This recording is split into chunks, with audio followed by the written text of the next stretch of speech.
Hey everybody, welcome to EZA E3 Day 2 reactions. I got Mr. Brad Ellis, Mr. Mike Damiani, and Ben Moore. We also got Mr. Bloodworth in the house, Mr. Mike Huber, Mr. Kyle Bossman.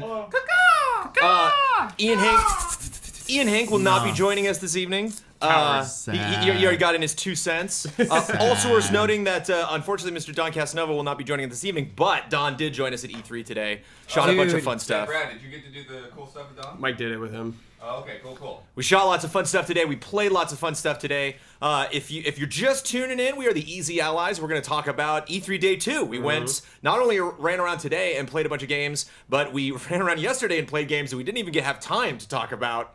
So we are going to bring people in to talk about stuff. We are starting with this panel right now, and we are especially starting with Mr. Brad Ellis, who has the longest drive home out of any of the allies. That's true. So we're going to get through all the awesome stuff that he saw today. So you got yesterday, Brad? You got maybe some pickups you got to do from yesterday. You have everything you saw today. What is the first thing you are going to kick off Day 2 reactions with?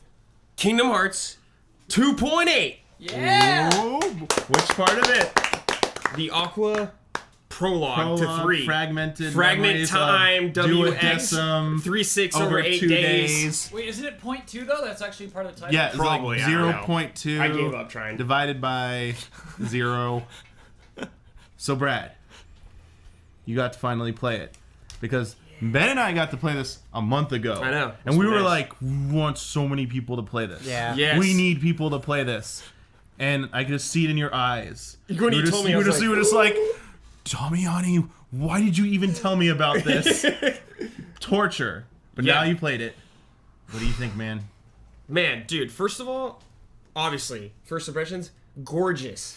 The game is gorgeous. They should have made Final Fantasy in that engine. Yes. It runs way better than that game. Square Enix seems to have a pretty good grasp on using Unreal 4 engine. Yeah. I don't think that's Yeah. going to be a problem making games. So, No. including Final Fantasy VII. I'm not worried about that anymore. But look good. It looked good. Let's talk about talk about. I want to talk about like combat. where I want to get into where like the story was first. Oh, we're gonna talk timeline. So because you and me have been doing a talk lot of good timeline. stuff. Timeline, here we go. All right. Let me let's take do some, this. Let me take some notes. Hold on. So, spoilers, I guess, for Kingdom Hearts. Mike, you close your ears. It's okay. Okay. I'm like 95% caught up. I wanted to ask you questions, What if- Damiani, about this. Lore Master. Aqua caught in the darkness. Yes. Then she runs into, it looks like, Enchanted Kingdom or Domain. What was it called from Birth by Sleep? The Cinderella World. I don't remember the name. Something like but that. It looks like it. But it was sucked into the darkness, and time has stopped everywhere. Well, there's no time in the realm of darkness, which is like the revelation she has. Because when it begins, she's trying to get to the castle, but the clock fast forwards time, and the bridge between where she is and where she gets falls apart. Yeah. And she's like lamenting, like, if all had been faster. But wait, there's no time here. Yeah. Then you see these conveniently time mechanisms Time gears. that you hit with your keyblade, and it like rewinds time. You have to find 5 or 4 of them. You find a few of them. Pretty much, Jones, you might like this. You have to get the clock back to stroke of midnight. Okay. For the bridge to come up. Oh, cool. Okay. Because of Cinderella? Yes, exactly. Okay. Talk to me. Let's talk about like gameplay, down man. Let's talk about. Oh god, Why yes. don't you kick us off, dude? What you got? I'm gonna say that once you have played this, I hope they put this demo out for everybody to play this. Because once you've played this, you can't go back to playing any other previous Kingdom Hearts game. It's just not possible. Which is great because this comes with Dream Drop Distance HD. Which is be 60 frames, It polished. looks really and good. It looks good. But if you play this slice of prequel of Kingdom Hearts 3 and then go try and play Dream Drop Distance, Trash. I bet your first reaction is It's trash. stiff, archaic, just doesn't work. And just like an hour before, like 30 minutes before that, your world is like, man, Dream Drop Distance or Birth by Sleep, so smooth. Those controls, pretty like probably the best controls of the series. One of those games you could argue probably has that. Not anymore. Not anymore. even close. Sorry, everybody. Ben Moore, tell me, what are your thoughts, man? I know you played it. No, yeah, you guys are hitting a lot of it. I feel like I've played most of the Kingdom Hearts games, and I wasn't quite sure what was going on with the story. It was a little hard to follow. Okay, it's business as usual. That's Everyone's Kingdom Hearts. confused. Yeah. It's not Kingdom Hearts if you're not confused. There were things that happened that didn't really resonate with me, not because they weren't done well. I just was like, wait a minute, wait, what? Okay. I need to like Wikipedia some stuff and rewatch the wonderful Damiani Kingdom Hearts timeline. But what I really liked is just like this little space that you were in to play around in. It was really, really cool. Like the world was fragmented. Like there was a point where you have these buildings and these like chunks of rock, and they're all splintered and like floating up in the sky, and you have to climb to the very top. Could I interrupt you real quickly? Yes, absolutely, please. One thing I noticed with this demo is like how you're saying the sea, everything's scared up. The game focuses a lot more on now going up. A lot more, and like way more exploring now. Verticality. I didn't want to say it, but there it is. Is it organic? So, Organic yes. verticality. and if we haven't made this clear, this whole area is seamless. Seamless. No loading, no Ooh. Kingdom Hearts little tiny zones. Like, I'm going to walk 10 feet in Agrabah down a corridor, and Loading. the next same corridor is going to load there. Gargantuan. No, it's not. I mean, that they already big. sold the verticality to join the conversation for all of 5 seconds. This is about the only relevant thing I can add. But the Tangled area that we saw was clearly vertical. Oh, They were yeah. clearly It going was- up a canyon wall. yeah, and my yes. favorite shot from that entire thing is we walks to the edge and just hops off. And you're like, yes, I think no it's a- invisible walls, go. It's a different thing actually free. playing it finally. Yeah, that's exactly And what the it thing is. is, the controls felt very smooth, very responsive, and that complemented the platform mechanics, which I think makes it feel so good because of the verticality, you need to, like, that's been a kind of a dark mark against the Kingdom Hearts series, is the platforming's always kind of been a little Or iffy. even just exploring an area. in Yeah. Kingdom yeah, like Hearts. grabbing they onto were an more edge, like, like let me up. they were No. more like rooms. They felt like. Right. Yeah. This feels like a much more big, expansive space now. Yeah, the way that Aqua could just flip into the air and then glide around, just like how fluid it was. Like even when you weren't fighting things, you were like, no, this is fun. This is exciting. They Yeah, even it's had a cool. nice little touches like you would run, and if there's like something like a step or like a box, Oh, she yes. would auto run Yes, up it for yes. you. That and the did you like the dynamic camera zoom in when you Yes. run at enemies? Yes. Like making Yes. it that cinematic feel. The cinematic. It wasn't running at noir 60 frames experience. though. It was only No. 30 frames, No. but we'll give them a pass because it's still early. Yeah, we still don't know what's gonna happen. development. But the combat system, Great. with each of those little time gears that you unlocked, you unlocked a new ability for Aqua. So you unlock like the double jump, then you unlock the air dash, The air dash, then the lock-on thing. You I lock forgot on what it's thing called. from Dream Drop Distance, and then you unlock her Birth by Sleep, the her Spellweaver special, thing. And you can combine all those, and it's basically a hybrid of Birth by Sleep and Dream Drop Distance's mechanics, and then highly polished. Yeah. And I don't know about you, but there are at least 2 times in that game, a single enemy, like a fireball enemy, and then Yes. a boss. Yes. Where that game was like, oh, you think you get a button mash and press X to win? Oh, yeah? Well, what happens when this enemy just like wrecks you? Do you want to see you get chain stunned and stuff, and you can't do anything? Oh, wait, what's this? You could parry at the right time and counter? Kingdom Hearts had that? I mean, it's had that for a while, but Yeah. I think they specifically put that in there to be like, hey, our enemy AI, you might want to get used to actually knowing how to play Kingdom Hearts. Something triggered in my brain when I realized that. Like all of a sudden, my head just started screaming, "Rules of nature!"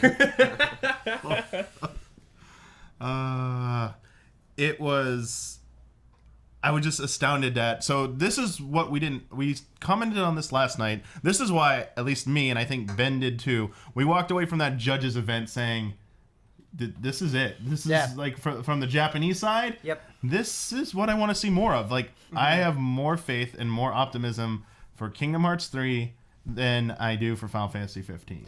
Yeah, at least right now, and Right now. like it's so tough because people have been really coming after me specifically for the Final Fantasy 15 stuff, and you know, like Coming at you. Yeah, Damn. all we did was like, Luden. you know, we discussed what we saw with the demo, but they've been showing a lot of new stuff, and they showed like the wait time battle, which I haven't experienced at all, and so you know, in the very small vertical slices that we've seen. Kingdom Hearts left a really good impression on us, yeah. for sure. Is there anything else we want to talk about? Maybe the boss fight? Showing off that Unreal tech? Nothing too spectacular. It was guess. basically. I mean, if you saw the original unveiled Kingdom Hearts 3, Yeah, it was like that, the pretty tentacle of the Heartless going around. They basically turned it into a boss essentially. Yeah. And it wasn't. I will be honest, wasn't anything like special. No, it wasn't. It just Looked cool though. just looked cool, and then you were rewarded with a nice little cinematic afterwards. Do you of, think there'll be more after that? Oh, when you get the actual game? Yeah. I think so. Okay. I think so. I think it'll be a little bit more than that. So I was like, you can't do that. You can't just end Yeah, like that. I think there's a little bit more than that. I think I think you go into the castle. They said it'll be the length of a regular world in Kingdom Hearts 3. Okay. Yeah, that's what I heard, but I wasn't sure if I heard that like from a credible source. So Are there any Well, you Disney did now. characters? What? Kyle Bossman is a credible Are source. there any Disney characters? Yeah. No. Not in that. Not in that. No. We didn't see any. What are you talking about, man? I come for the Disney characters. Don't worry, you're gonna play as Mickey.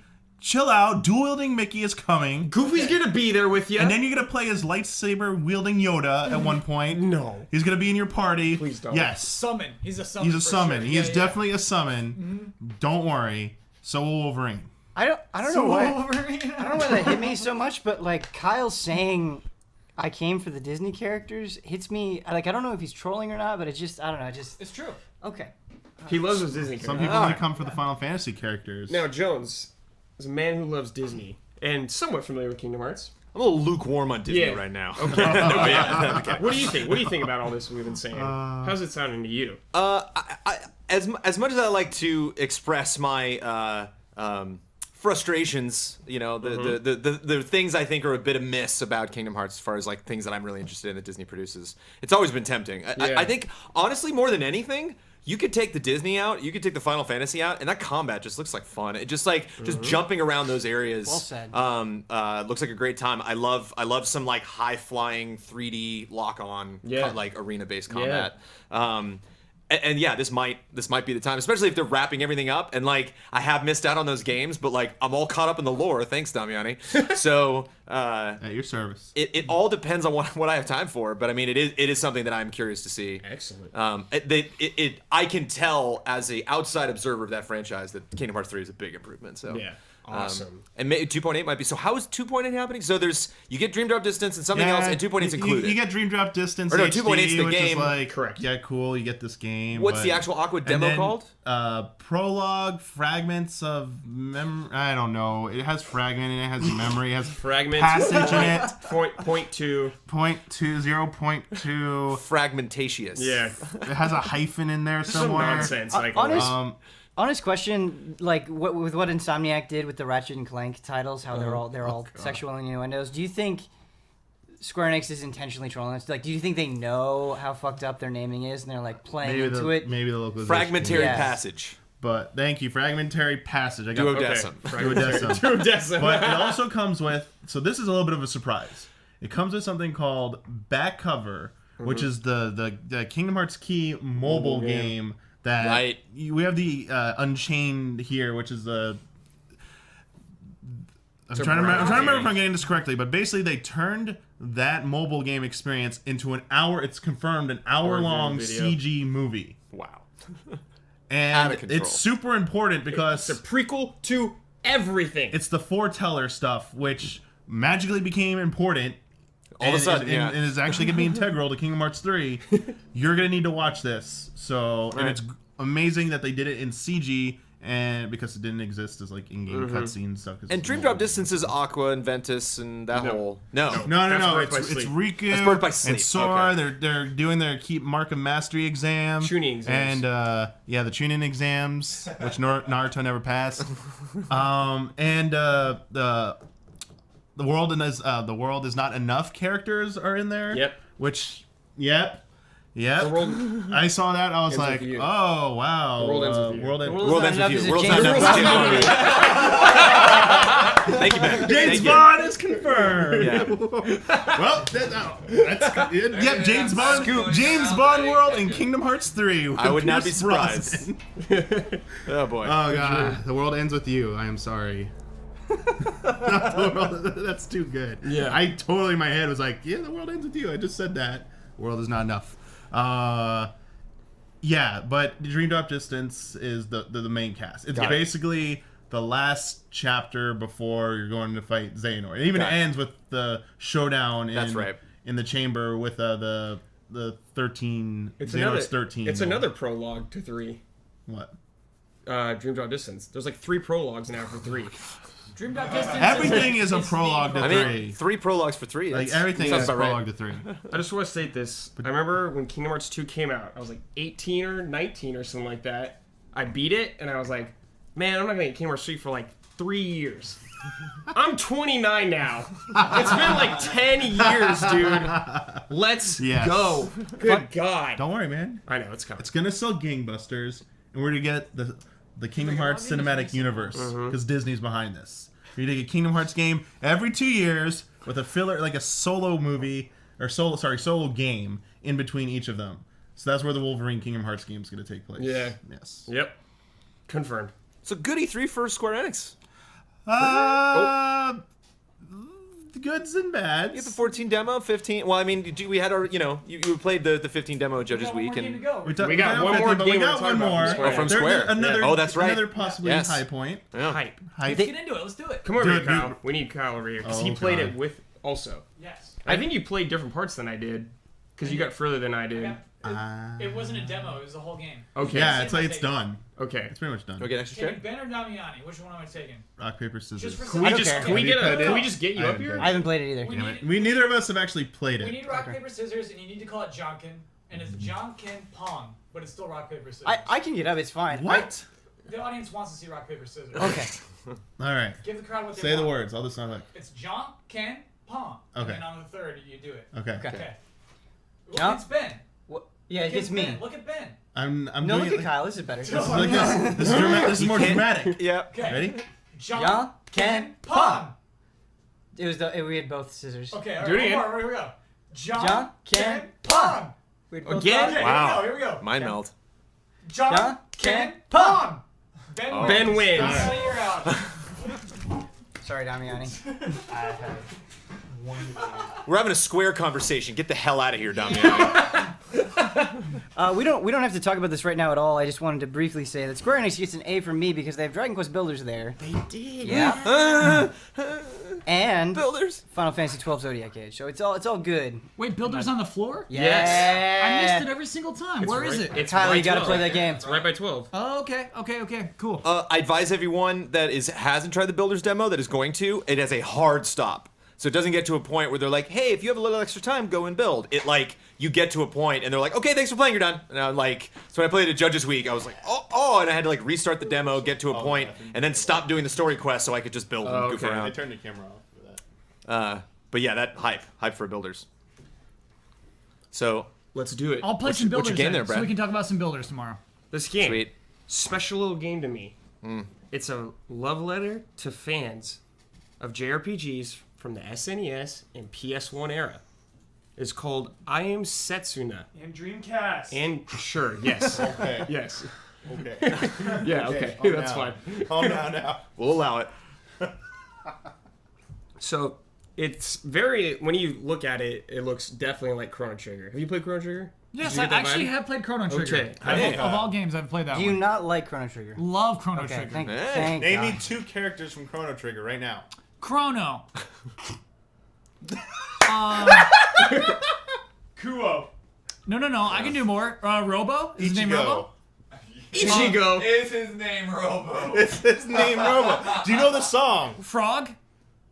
Okay. There's Yes. 3. Frog? What's Frog's real name? Kuo. Wait, No now idea he's what reading Frog's chat. name. No, he's not. No. He's not. His eyes are up. Okay. It's something like Lucinda, Lucille, Lukeen. Damiani is pissed. Oh no, he's thinking of the other character's close. name. He's getting giving me- closer. He's getting close. Getting close. That's not far off. Getting Yeah. sort of close. Lucine? No. I give up. What's her name? Luca. Luca. And then the caveman woman. Cavewoman. Caveman woman. I don't know her name at all. Ayla. Ayla? Oh, okay. I forgot that one. Nice blood. And the princess? It's the worst favorite game of all time. The princess, her name is Pink Pants. No. Is it Magus? Who's the vampire guy? Magus. Oh, nice. Magus? Yeah. I totally Yeah. forgot about him. Yeah. Yeah. Magus rules. Okay, Marl. Well done, chat. Okay, so we got way off. Well done, Jack. We got way off track there. Well, Kyle's confirmed a true Chrono Trigger fan. I How forgot many where we endings are left there? off now. I said I liked Chrono Trigger. I didn't say I'm the biggest Chrono Trigger fan in the world. Yeah, they just Hey, put you on the spot. You were a dude. good sport about it. You were a good Testing sport your about it. Anyway, Cred. I Am Setsuna. Yeah. What were we talking about? Oh, okay, so You were talking about how it's I'm like trying to talk about a what. love letter to all these other consoles and games from Yeah. this era. So first of all, no voice acting pretty much in the entire game. Just text dialogue. You could turn on Japanese voice acting in combat only, but there was like I don't think there was any subtitles when I was playing, so I had no idea what my guy was saying, but it was really cool anyways. Yeah. But you start off the game, I think you're a mercenary or something like that, trying to get cash. You're going through the snow, you meet this little guy. You didn't play this part because I told you to skip ahead Brad a little. had me skip this. Then you meet up with this guy and you team up. Then you save this girl from this beast. Some Michael Hubert beast. It's like a bear beast. Okay. So the combat kind of like works. You're on the map or whatever. There is no random encounters. You see everything on the map, by the way. So when okay. you fight Chrono guys. Trigger style. So yeah. it like goes right into it. Yeah, if you sneak up on them, you can get like a boost in battle. But when you're on when you're in the battle, the enemy can move around. But from what I played, you're only stationary. So depending on if an enemy or some of them group up in different areas, you'll use a certain ability that can like maybe hit all of them. Okay. Something like that. So there is some tactics, and this was like the beginning of the game, so I assume it expands way more. But then you get through that, then a beautiful sight happens. You walk through a door, then it's open world. You don't walk through a door. You walk through some trees, okay? Yeah. All right, whatever. It's open door, or it's open world. Now, when you say open world, do you mean like in the modern sense, or do you mean like the classic 16-bit? I mean the Classic classic sense, sense. Ben Moore. Dragon Quest style, just Yes. a world map. Yeah. You're a big character walking around a tiny world. Yeah, so like I noticed you played completely differently than I did. You went to that town where I saw you went. I went a completely different way. Whoa. Anyways, you get a quest to kill this girl, pretty much. Whoa. Yes. Yeah, some Why? guy asks you to kill a girl because you're in it for the coin, Okay, pretty much Huber style. Nicator. Yeah, Nikita. Yeah. So I like just wandered off and I ran into her, Kyle. And it appears like Oh, sure. villagers That makes came sense. out of nowhere and started attacking me. So I wonder if you can just skip certain events in that game. Sure. But then I like kind of got like in a cutscene or whatever. Then That happened to me moved too. on. You wake up. Yeah. Brad, does the character give you Kakuzu vibes? The main character, The guy who wants coin. the main character. No. No, No. You can tell he's got a soft heart. Okay. He's the protagonist. Okay. this protagonist. Yeah. Okay. But yeah, and I just wandered around and fought some creatures, and it was really solid. It ran pretty great. I had like a couple issues where the controller like input didn't work or something like that. I hope Mine that, too, dude. Yeah. Mine was a little I hope glitchy. that's not a Oh, weird. problem on release. Yeah. Is it just straight up turn-based? Yes, I mean, there's you an- mentioned it's- movement and it's stuff like that, active but time battle. It's active time battle. So you got the ATB. you can see who's next. Yeah. and- So there's actually a really interesting Oh, mechanic. This is cool for Final Fantasy VIII fans right here. I dig this. So basically, there's an ability where if you press square at the right moment when you're attacking, it'll do more damage, or if it's like a heal, it'll heal more or something like that.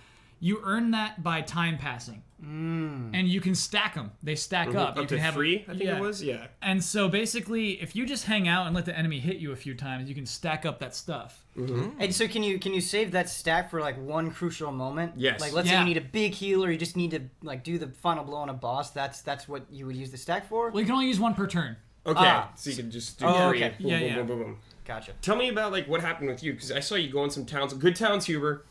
Good towns. Be excited. Okay, so the woman you have Yes. to kill is the titular Setsuna. Yep. She is going to be sacrificed, and there's nothing you can do about it. And she's like, "Hey, if you gotta kill me, I don't know, just like protect me while I'm on my quest to have my sacrifice." And that's basically the premise of this game. You're on a journey to help Setsuna go kill herself. Whoa. Yeah, Jeez. That's yeah, I dig it. yeah. The score is entirely piano to me. Like It's even in battles, just like it's a sick piano. Like so, it's not like the music isn't nostalgic at all. They're actually Yeah. doing really interesting stuff with the music. What'd you play this on? PS4 is what Okay. PS4. it's. I guess on the West. In Japan, it was PS4 and Vita. I think PC, but we are They're not putting getting. it on Steam, Yeah, we're not getting Vita Wow. here. but they are putting it We're on on Steam. Steam and PS4 here. Can you talk to me about how the game looks visually? Is it trying to capture sort of a sprite classic RPG style, or is it like a mix of old and new, or what does it look like? Lay it on, Kyle. Yes, because you know how sprites have big heads and tiny bodies. Yes. But so it's like that because you're on the top-down perspective. And it's just, the people have tiny feet when the camera goes lower, but when it's from the top, when you're exploring and everything, it looks perfect. It reminds me of like Bravely Default characters or something like that. Oh, kinda okay. look. Yeah. Cool. Yeah. How do the environments look? Like, what are you walking around in? Everything was all snow that we've seen. Painterly. It's like painted. Paint, yeah. Yeah. And there's a really cool effect when you're in the snow. You like leave a snow trail, so kind of like wrote his name in cursive. I did in the snow. That's cool. It was really cool. Yeah. But like we didn't play like any. I didn't get much further past that. Oh, I played a boss fight, Brad. Okay. I played this game so long that the Square Enix lady said, "You've been playing a long time. You should stop." When I left you, the girl behind you was complaining that Yeah. you were playing so long. Oh, that guy. Yeah. I heard her. E3BM, Kyle. She was like, "You know what? I put so much time into waiting. I know I shouldn't leave." And I'm just like playing. I'm like, I'm not stopping. Oh god. So yeah, I got pretty far in this quest. Tell me about this boss I fight. partied up. Did you learn any new mechanics or anything? Yeah, there's team up attacks like Chrono Trigger. Again, you can do the one that you get is this thing called X Scissor. So you and another teammate are lined sweet. up. Yeah, and you go. And like placement matters. The characters actually like move around on the map. It is the battle system a lot like Chrono Trigger. It's actually it's very cool. So everyone in this room should play and I will just play. saw it. a town, Brad. Super jolly. Oh, He looked is it up. Damiani playing a trailer? Yeah, we have a trailer going right now. Thank you, Damiani. Professional. Thank you A guys. classic RPG for modern times is what it just said. Yes. It's got great vibes. It really It does. does, dude. I don't think I can properly convey how hard you guys are selling me right now. Yeah. Ben This Moore, is evocative. you were gonna be in love with this Okay. game, my friend. And I like that it isn't, like World of Final Fantasy looks fun, but at the same time, like they're directly taking tropes from Final Fantasy and kind of porting them to this game. And I like that it is a new story. I think that's like the one thing that attracts. That's what really attracted me to Bravely Default originally. And you mentioned Bravely Second the other day, and I remembered I haven't touched that game. I'm just like, oh man, too many good RPGs. But I'll probably play this before that. Yeah. I don't do this much, but I'm saying buy this game. Oh Wow. no. Buy this game. Dude, the brand stamp of approval is hard to ignore. Buy it. Yeah, it comes out in a month. It's like July 19th or something. That's when the We're lady, ready. when she kicked me off. That's what she said. She said it comes out in a month. You wait. don't want to spoil it. Get out of here. Is there a date on this? She gave me like a card. Airships. No date. Airships. No date. It's July. I think it's like late July. Yeah, I know it's Yeah, July. it's coming soon. Yeah. I think it's on my list of stuff to request for sure, one way or the other. Next game. Man, I don't even need to talk about anything Yeah. else What's now. our next game? Do you have one more? Oh, Brad? Anything Played, missing from yesterday? Sure. Anything? I played Bloodstained today, briefly. Oh, Dude! yeah. Yeah. Bloodstained. So, okay. Okay, let's get someone up for Bloodstained. Who wants to talk about Bloodstained? Who loves Castlevania the most at the table? I mean, I can go up there. Blood, get up Yeah. here. July Let's get Blood 19th. up here. July 19th, Get what up I on said. that desk. Let's get Blood up here to talk about Bloodstained. I like Castlevania. Brandon Jones likes Castlevania. That's Dude. why I want him up Yeah, here. Ben Moore dude. loves Castlevania also. Dude, yeah. Because yeah, I attempted to play Bloodstained, There's no trailer? but I was waiting in line, and actually I had there were people behind me that were complaining, like the people that were complaining about Kyle. They're like, they really need to like put a timer on this demo, and like they were just getting very philosophical. It was a long about demo. It was hilarious. But yeah, it was a pretty long line because there's only two demo stations. One Yeah. tiny thing about Bloodstained before we actually get into the game, Igarashi was there. Like Yeah. by the booth, like Whole about time. 6 feet back, just watching everybody play it. Before we started, taking it Michael all Huber in. got an excellent picture. Mike of him. Huber got a picture of him. Oh, yeah. I was in line while he was standing there because, like, okay, I'm gonna play this, then I'm gonna talk to him after. Twitter.com/easyallies. He leaves when there's like one dude in front of me. I was like, no, Igarashi, dude. I was so bummed out. But okay, Bloodstained. I think there's a demo out for now for backers. I think this is the demo Oh. that backers got. Sweet. Okay. Backers meaning this was a Kickstarted project. Correct. Yes. A very successful Kickstarter Yeah. project. So this game is so familiar to anyone who's played any of his Castlevanias, especially like the DS ones. This game doesn't do anything new that I've seen, but it just does everything so well and classic. I think that's smart. Yeah. You know, like Oh. maybe get funky with the sequel, but just like if you're putting your pedigree out there and saying support me and I will deliver on what you know Yeah. I can do what you can do. Like Yeah. give me more. So Brad, first question I have for you, since you actually got to play it, I didn't get to see when you start. Do you like choose a weapon? You pick one up. I picked one up out of a chest, like a sword. Okay, because I saw people using a sword, and I saw people just kicking. Yeah, okay, so there's a sword that I found, and I also found these, like, kung fu boots. Oh, okay. So you, like, kick everybody with them. But you start with, like, some magic fire, and there's a backdash, kind of like Symphony of the Night. Yeah. I did the You speed go run faster thing. if I don't you think do you it? do. Good. I couldn't tell. Thank Because God. I hope not, yeah, because that really bugs me, too. But you just go through like a kind of like a wind ship. It must be really early in the game or something like that, an early section. Going through a ship, fighting like monsters. Ben, you saw some of it too. Yeah. The map is straight up the Symphony of the Night map. It looks exactly. It is like almost identical. exactly. Oh yeah, the style. Yeah. Well, the game's Yeah. called Bloodstained Ritual of the Night. Yeah. I see what you did there. Yeah, you're just going through like a ship, and you get some of your. You have like a fire attack, and you could shoot fire that I a think- cannon and like blows a hole in walls. So you're kind of like making like new paths through levels and shortcuts like that. Yeah, I saw one part where there's like one of the beams Yes. from the sails like Yeah. had dropped down and was like a ramp to go up to a higher Yeah. spot. I'm sorry, I'm watching Um, footage. Brad, did you get to the boss? Yeah, Because I the beat it. boss, boss I mean, is ridiculously I was fast. only Broke down, watching you people know? play, but the way that it transformed and shifted and Yeah. just visually how it looked, I was like, oh, this is I don't. really impressive. I don't like know if different transforms phases. is the right word, but it reveals a different. Sure. It reveals I- itself. Yeah. Yeah, yes. I meant like transformation into like a different phase. Oh, okay. That's what Different, it like, seemed. boss phase, Yeah, yeah. different phases, but yeah, that is a more correct way Yeah, of saying it, because for sure. like the top half of the boss, it's kind of like Prologue or something. You know, it's like the top half of this boss is like this woman with really big breasts and tentacles and stuff. Yeah. And then it rises Like, up, stands up. and then it's got It's got these like a mouth like big right here. It's like, toothy mouth. Yeah, like really really awkward teeth. But yeah, pretty easy demo. Crushed it. Yeah. I beat it faster than everyone there. I Nice. wanted to impress Igarashi, but he left, man. I was like, damn it! But the guy behind me was like, dude, nice job. I did put the yeah, I was like, all right. You're his hero. if you want to see the boss, it's on my Twitter, Deep Blood War 2. There's photos of it right there. Nice job. plug. Plug in. What did you guys think of it? You guys looked at some of it. Yeah, I looked at it. The thing that they were talking about, like picking up shards in the demo. Brad, what was that it just about? like unlocked like a new ability or something like that, Okay. like the fire magic. The thing that really stuck out to me, because I didn't play it, there's not much I have to say on it, but the way the 3D art looked, like it doesn't.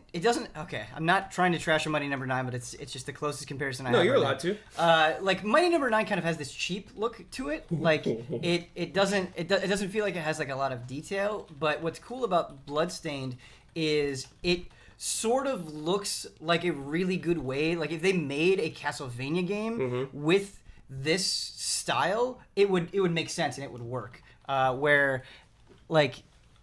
I didn't feel as I was watching the demo like, oh man, I really wish this was 2D, which I think is a huge success for something that is aping one of the most classic 2D games of all time. I'm in there, yeah. I have mixed feelings Okay. on the style.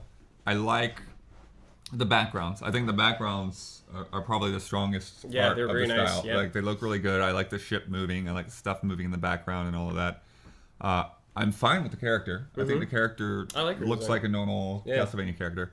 The enemies, though, You weren't feeling I'm them? not feeling it. How many They- did you see? So- I know you saw the boss. I think I saw all the other enemies that were in there. Okay, yeah, there's only like 3 or 4. They in just, there. they all, I don't know, they just, You didn't like the big knight guy? the night guy was the best one. That guy was awesome. And the boss was okay, but everything like the 3D-ness of the enemies just came across Oh, okay. I see too what you're easily. saying. Like Okay. they felt a little flat, and they even like the cannons, the textures looked like Yeah, a little low res rough, compared to little everything else. Yeah. Need some work and development. Yeah. So that's probably Yeah. my main beef is like the enemies, like Castlevania enemies, just look so great Some of that the it's death like, man, animations, like too. Castlevania 4 is 25 years old, and I think it looks better than this game. Sure. So it's. But the game overall, like I wish I had gotten to play good. it, but It's good. I feel like it's probably fine. So it definitely doesn't look as good as a Castlevania 4 or Rondo of Blood or Symphony of the Night. I totally agree with you there. But when I think about the other 3D Castlevania games, and especially something like Mirror of Fate, which admittedly was on 3DS. Like I think this looks leagues above any of those other attempts that we've done in somewhat of a similar style. So Yeah, what do you think, Jones? What's your hype on this? I looked at it for really brief. I thought it was a game I was going to get back to, and I might have time to do it tomorrow. Actually, I felt the whole Xbox area was a little more accessible than the Sony area. Oh, okay. But yeah, it was not something I spent time in. So I mean, I've seen the art, but I didn't really see a lot of it in motion. Question. Kyle Boston. So we see a ship. This demo is a ship. Yeah, you're on the Yeah. ship, yes. Is the whole game like chapters, or will we eventually get to a big giant environment? Well, like, what do you mean, giant? Like how Castlevania is like Like a huge Castlevania. castle? I Yeah. have no idea. Because like some Castlevanias have like different areas, like Portrait of Ruin, you go in like portraits and like that's a whole area like that or something Yeah. like that. Could be like that. I don't know. Okay. But yeah, it was really good. If you're a Castlevania fan, especially like the Igarashi 2D, Symphony of the Night, Order of Ecclesia, whatever. boy, am I. Yeah, Yeah. it's good. But yeah, I don't know what else to say. So lots of throwbacks for you, Brad. Oh yeah, dude. Lots of stuff today that's calling back to your youth. We got a little Kingdom Hearts in there. We got a tribute to old school JRPGs. We got Castlevania coming back in a different way. Brad's getting old. Feels good, man. Oh, I'm old now. Damn. Is that it for your list, Brad? Well, Y'all we got caught up? we have so much stuff to talk about, right? Yeah, but Well, we do. What else? What else is there? Is there anything from yesterday or anything? I think we I yesterday played, we talked King about some of really big Fighters things. 14 briefly. Okay. I played King of Fighters Okay, 14 yeah. today as I well. played briefly. A period at a time was real empty for some reason. Mm-hmm. Just walked up and I was like, oh, sweet, let's go, dude. Pick Terry Bogard, getting way back in the phase. Yep. Going back to 1998 right here, Yep. or younger. Play this guy. This guy is a maniac. Destroys me. No mercy. Like, wouldn't let me even, like a button check or anything like that. Just took me down. I was like, dude. Yeah, that happened to me with Killer Instinct when that showed up at E3. Okay. Like I just stopped. I stopped trying because there were guys that basically just camped out at that booth Yeah. and they're like, "We're just gonna play Killer Instinct all E3 long." Brad, I feel like when that happens, when you run into that situation where you're kind of getting introduced to a fighting game and you get destroyed, there are kind of two reactions you can have to it. Where you're like, this game is good enough that despite the beatdown, I want to keep going, or man, I'm actually not really that interested in this. I'm good. What was your response to it? I was like, I actually played him again. I did a salty run back. Okay, I like this. And he destroyed me immediately again. I think I got rid of like one of his characters. Okay. I was like, yes. But then there were starting to people to come back, like form up behind Sure. us. So I was like, all right. And you get that line anxiety where you're like, Yeah, I oh was man, like, I gotta go. God, Yeah. yeah. Yeah. But what'd you think, Ben? You played some of it. I did. I feel like I had the exact opposite experience of you, and I was playing somebody that had clearly never played King of Fighters before. But what I liked about it is when they first announced King of Fighters 14, I was like, oh man, I'm going to miss those sprites. This looks a little rough. Like in motion, much like Street Fighter V, I think in motion looks better than what you see in It looks trailers. good in motion, It looked really, really nice. I thought the stages were nice. I thought the characters were nice. But I loved how they moved. Like there was just...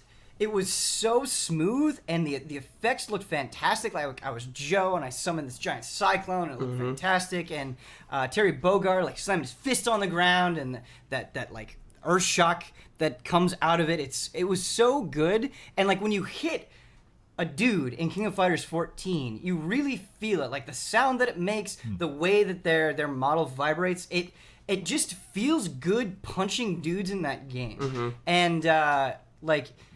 I really, really loved King of Fighters 13, and I didn't have a ton of experience with King of Fighters before that.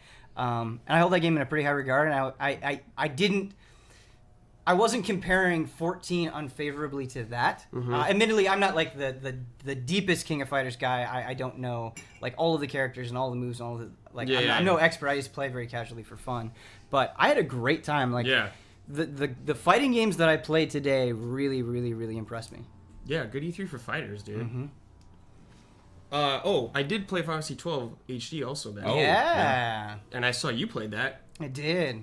It looks great. It looks fantastic. Final Fantasy 12 is not one of my favorite Final Fantasies. Sure. It's I like think in a lot the of middle of the people feel road that way. there. Yeah. But when I played this again today, I was fired up. Yeah. I was ready to go back and play. I walked by and saw gameplay on a TV and like stopped for a second. Like, what's that? Oh, of course, yeah. Yeah. But it looks very good.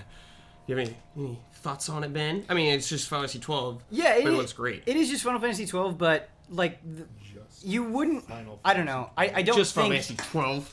I don't think you would immediately guess if you were seeing that for the first time that that game came from PS2. Yeah. You know, Yeah, it and looks that's very good. that speaks volumes. It looked better than 10 HD to me, at least. Yeah, the biggest thing for me is the fast forward button. Yes. And so yes. Oh. yeah, so you can just tap the L1 button and you are moving at like double speed. And through Whoa. battles, when you're moving through dungeons and everything, and Wow. it just alleviates so much because there are times in Final Fantasy 12 where I love that game. It's actually one of it's in my top half top of for you, Final. yeah. I really like the game a lot. But there are times where in that version of the game, I wanted to speed things along, or I was over leveled for an area and I just kind of wanted to get to it. And Bravely Default taught me that it's okay to kind of make shortcuts and make things just kind of get to the point a little bit faster. Sure. And as someone who's already played through that game, the option that is there and I can kind of just freaking get to the point, which I wish I could do in so many other JRPGs, is fantastic for me and just amps me up about playing this version even more. Is like fast speed, because I remember that in like Bravely Default, and I've played that in other like mobile or handheld games. Do console games do that at all ever? Oh, yeah. They had it for New Game Plus and Chrono Cross. Oh, okay, cool. Yeah. Wow, what a pull. Knowledge. Yeah. What a pull. But I mean, I played through that was a Chrono- while ago. That was about 3 generations Well, back. no, so. I did that just a couple of years ago when I did the backtrack. Oh, okay. I just pulled up an old save file in New Game Plus the whole way through, so I could, get all the footage I needed, which still took way long.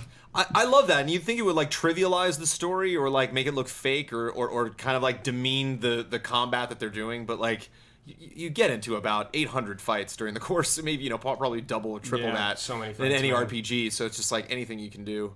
Yeah. And I, Kyle knows this now that I'm playing Pokemon. Like, love over leveling for stuff. Like, love just taking the time, finding an area, and being crushing like, 'em. I'm gonna go just run around for 2 hours and get my team up. So somebody mentioned this in chat, and I had this sneaking suspicion as well, and I'm glad they confirmed it. I never got to play the International Zodiac edition right. that came out when in other territories for the PS2, and apparently that version had it as well. And I okay. thought that it might because this is the first time we're getting that Zodiac job system, and I thought they would have taken all the improvements from there and put it here. But yeah, so we just never got that version, and I didn't Yeah. have any first-hand experience with it. So I also played 15, but we don't need to talk about that. sure. I will say one thing, though. Bad demo. Not a bad game, bad demo for E3. Yeah, I agree. That was a bad pick. But it ran fine and everything like that. Like, technically wise, like, I know we had concerns before about it. But Bad demo. you played an old Bad build. demo. It's Yeah, a bad demo. Fred, moving on from that, just really quickly, something that I just want to kind of just share my excitement with you, just for a brief moment. Let's have a moment here. We haven't even talked about all the JRPGs that I played at E3, and I've gone to E3 for the last 3 years, and I feel like I saw and played more JRPGs at this E3 than I have at any of the previous ones. Yes. And it was just like game after game after game, and like almost all of them looked fantastic and got me excited. And it's just like, if you care about this genre, the next like 15 months are probably gonna be looking super real nice. super rad. Yeah. And I'm so like, it warmed my heart in a way that I cannot properly articulate. Yeah. Nice. That's all I need to talk about right now. Nice, you're all caught up. Yeah, I'm all caught up. I'm I can think jealous, about man. it, I yeah. got so many Yeah. games to cover that we talked Yeah. about. I think we should cover big games. Yeah. I just saw a title float by in chat that I know people here have played. That I don't know if we are prepared to talk about as a group. Last Guardian. We have 4 people who can talk about it. Those right? 4 people need to sit Get on up his here, desk. boys. Wait, we right have now. 4 people? Like, who else played it? Oh, nobody else played it, Blood. You're the only one who played it. Oh, okay. What game did you bring up? I'm sorry. Last Guardian. What are these? Oh, okay. What are these 4 people? Here, bring it up here. Huber's shy tonight. I mean, I could get there. I know all those games. So you were just around people playing Last Guardian, I Huber? didn't get to play it. But you took a picture of Andrea Renee playing just Last saw it. Guardian. Okay. Can I tell you one thing about Final Fantasy 15 I learned today that I think is really cool? Yeah. So each party member kind of has their role. Like, one's the cook, one's best at fishing. Prompto takes pictures the entire game. Yes. And he's really bad at first. So once you finish a day, you go through Prompto's pictures, and it's like you in battles, and they're not good photographs. But as the game progresses, eventually Prompto becomes a better photographer. Oh man. I Wow. love that. What's Wow. what's gonna happen? Like I'm not a huge fan of these 4 characters. Like, it's really taken a while for me to just like kind of try to get into them. Sure. And like, I'm just gonna love these guys. Like, I'm just like, despite all of my efforts to resist that game, I'm gonna end up playing it, and 10 hours in, I'm gonna be infatuated with all these weirdos. Yeah. Okay, so Evo Show says if you're on media blackout, he'll let you know when they stop. Thank you, Ebo. Yeah, that actually is a good point because this is the beginning of the game. What I played is the beginning of the game. I'm out, dude. I'm out. Yeah. There was that. I ain't having that. This is your jobs. My job's not to play Last Guardian. Some people need to get up here. Are we literally just gonna hang out talking about what's going on right now, Blood? That's what we're gonna do. Keeper's coming in. I'll bite the bullet. Spoil Okay. me. Yeah. Spoil me, blood. I will preface this with this is probably one of the hardest games. Take your keychains with you. This is probably one of the hardest games to get to play We should save this for the end. at E3. Well, I wanted to, but Kyle was like, "No, we got to do this early." But yeah. So to put it simply, to set the stage, you first have to be able to get behind closed doors at Sony. Okay. Then there are only 2 Last Guardian stations. Then the demo is 45 minutes long. Wow. Epic. Which means if there are just 2 people in front of you, you have a 2 hour and 15 commitment. Wow. Because you have to play it too. Right. And so yeah, so I was in line. There was a lot of cool stuff that happened at Sony, like God of War team came up and talked to us. Shuhei came up and talked to us. Tim Geddes was there. Actually, I feel real bad for Tim Geddes because he waited in that line for over an hour. He originally thought he was gonna get like a Let's Play shot, and then he got shut down. He told he wasn't allowed to film it. And then after he had been waiting in line for a long time, then like he got a text and he had to leave. Those guys are so busy. Oh gosh, man. But anyways, so thankfully I had enough space in my schedule that I could wait a super freaking long time to play this, and I got to play it. Worth it? Worth it. Yeah. I will say that in some ways, like, even though I think it's great, it won't. At least the beginning of it is not something that's going to necessarily like surprise you. It's like you took Eco and you took Shadow of the Colossus and you mashed them together, and that's what you got. That's Last Guardian. Because character movement in both of those games is fantastic. Yeah. Like, especially Shadow, like the way he moves and gets on and off his horse and the speed at which he runs. Like, love that. So yeah, that was like one of my major concerns. Like, I hope this kid isn't really wobbly and loose. Yeah, he stumbles a bit when he moves, and it's very, very interesting. He's adorable when he runs downstairs. He's like all careful. So the opening is interesting because the first shot is kind of like zooming out on like this like half buried disc in the ground that's kind of glowing. The whole thing spoilers, Cheever. But you like see these like kids' shadows. You like hear these kids laughing in the background, and then it fades to like these old I'd say like 19th century like illustrations of animals. Like they have like cats and dogs and then they get into like giraffes, and then they start getting into like more fantastic things like dragons and griffins, and then it like has this illustration of Trico. Ooh. Yeah. As if it's part of like okay. this evolution or whatever. This there biology. is a little bit of giraffe in him. Like his horns are very giraffe-like. Yeah, Sounds for sure. interesting.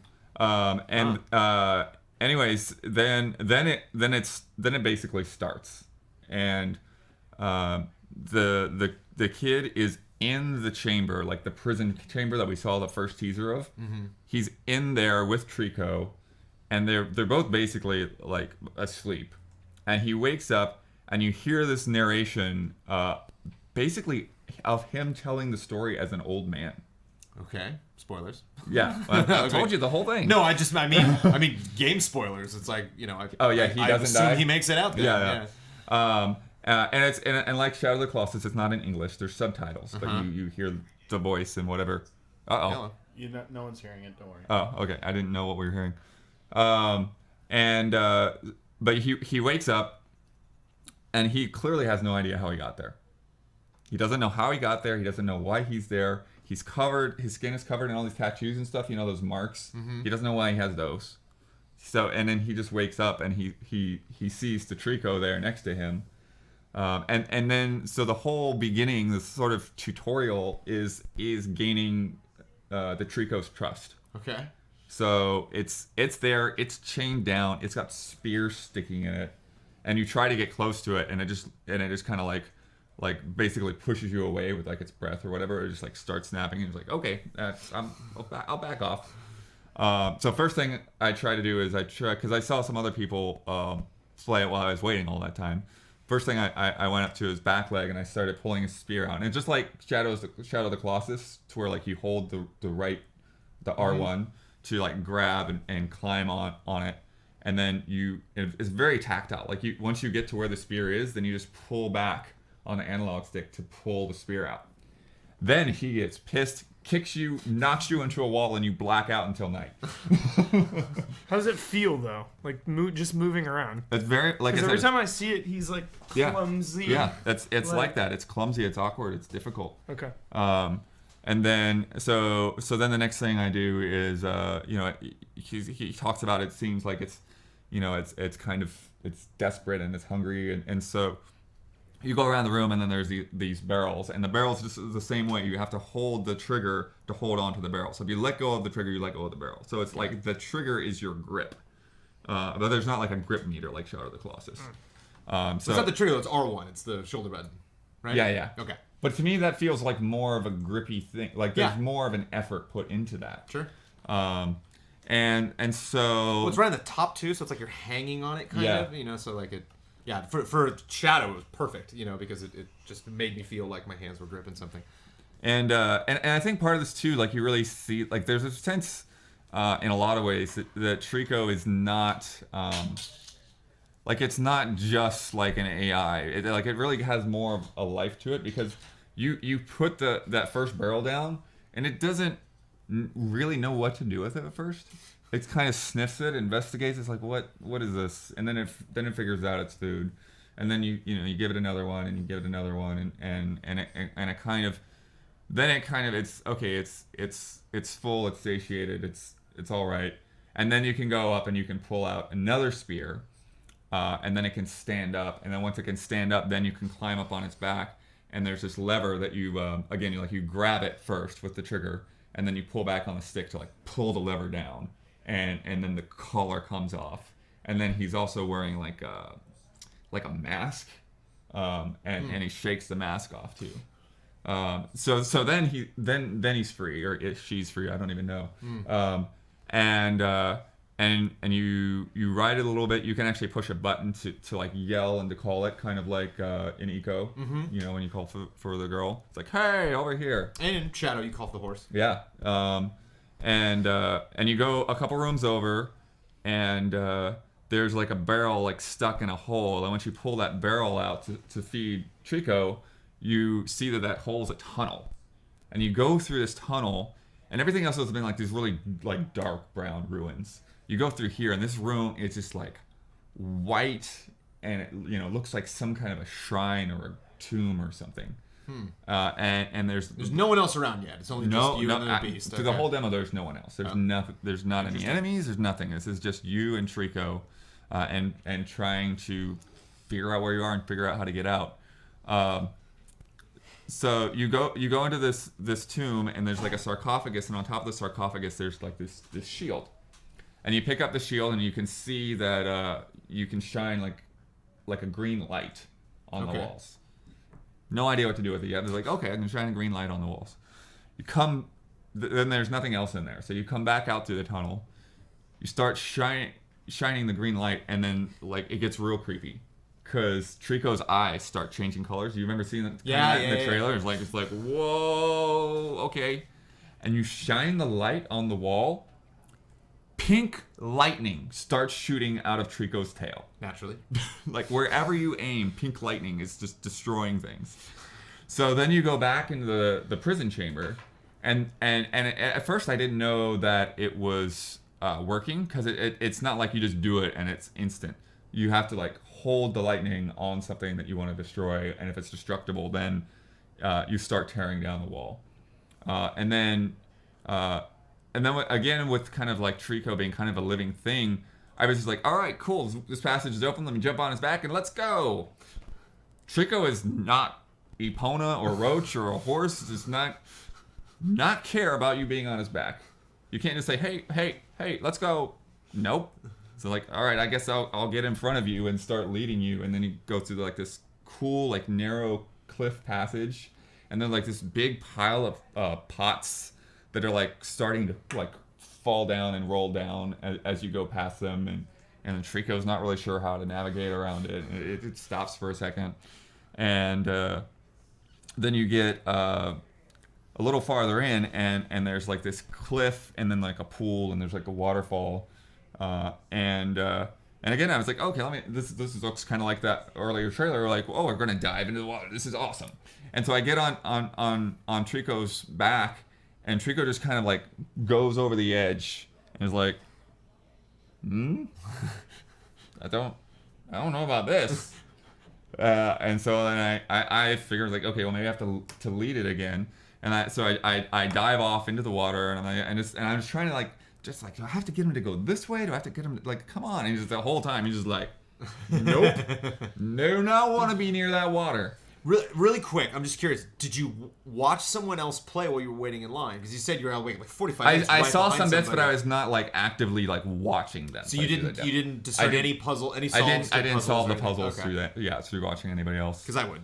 Right. I would totally cheat the whole way. And then so then the narrator at some point just kind of clued you in that like, okay, it does not like, does not like water. It didn't seem to like the water.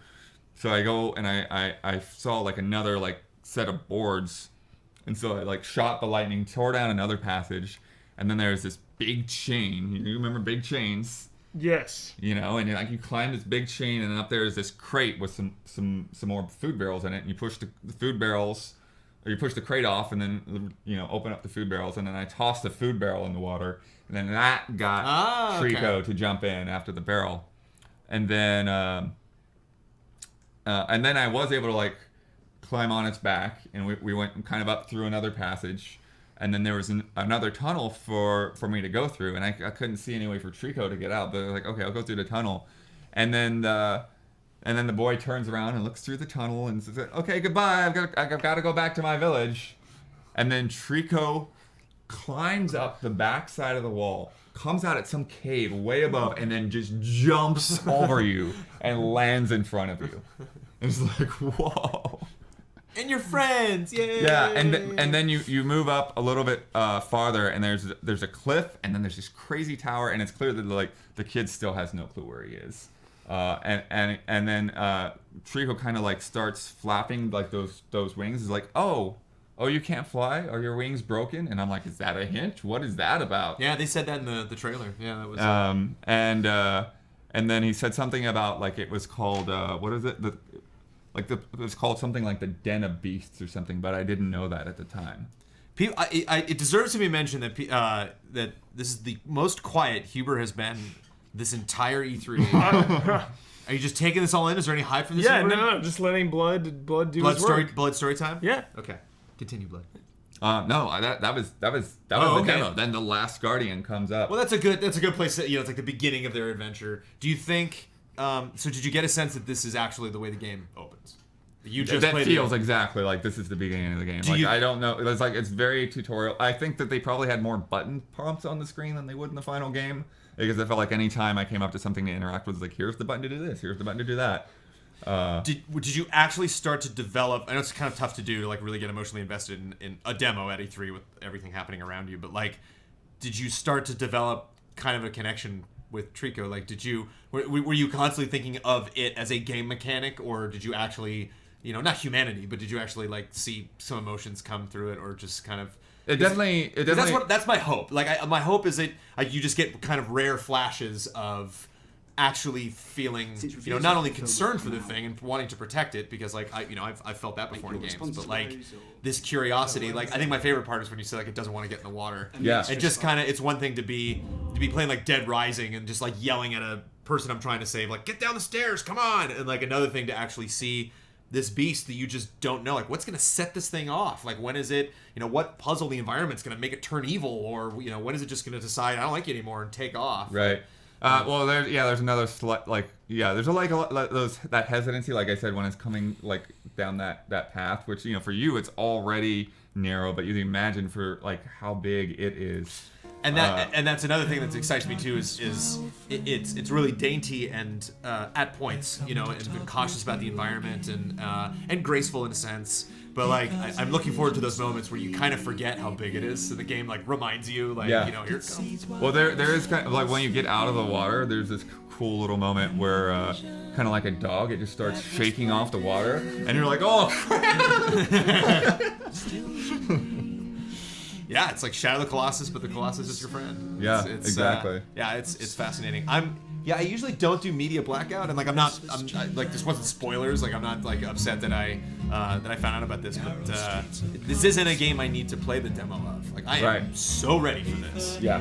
I think Eco's not my speed. I've gone back and tried that, and like it's just a little barren for me to like really be absorbed into that world. But oh boy, I'm so excited. Yeah, I mean, there's a lot of questions. Like I said, I didn't see an enemy. Like, what does combat look like in this game? You know, I have no idea. Can you actually defend yourself, or are you always dependent on Draco to just kind of, pick somebody up and toss them? Or and we got the shield. So is there anything else that I would pick up as well? I wonder how humans taste. I wonder if Trico gets the taste of blood. Very cool. Any questions, Huber?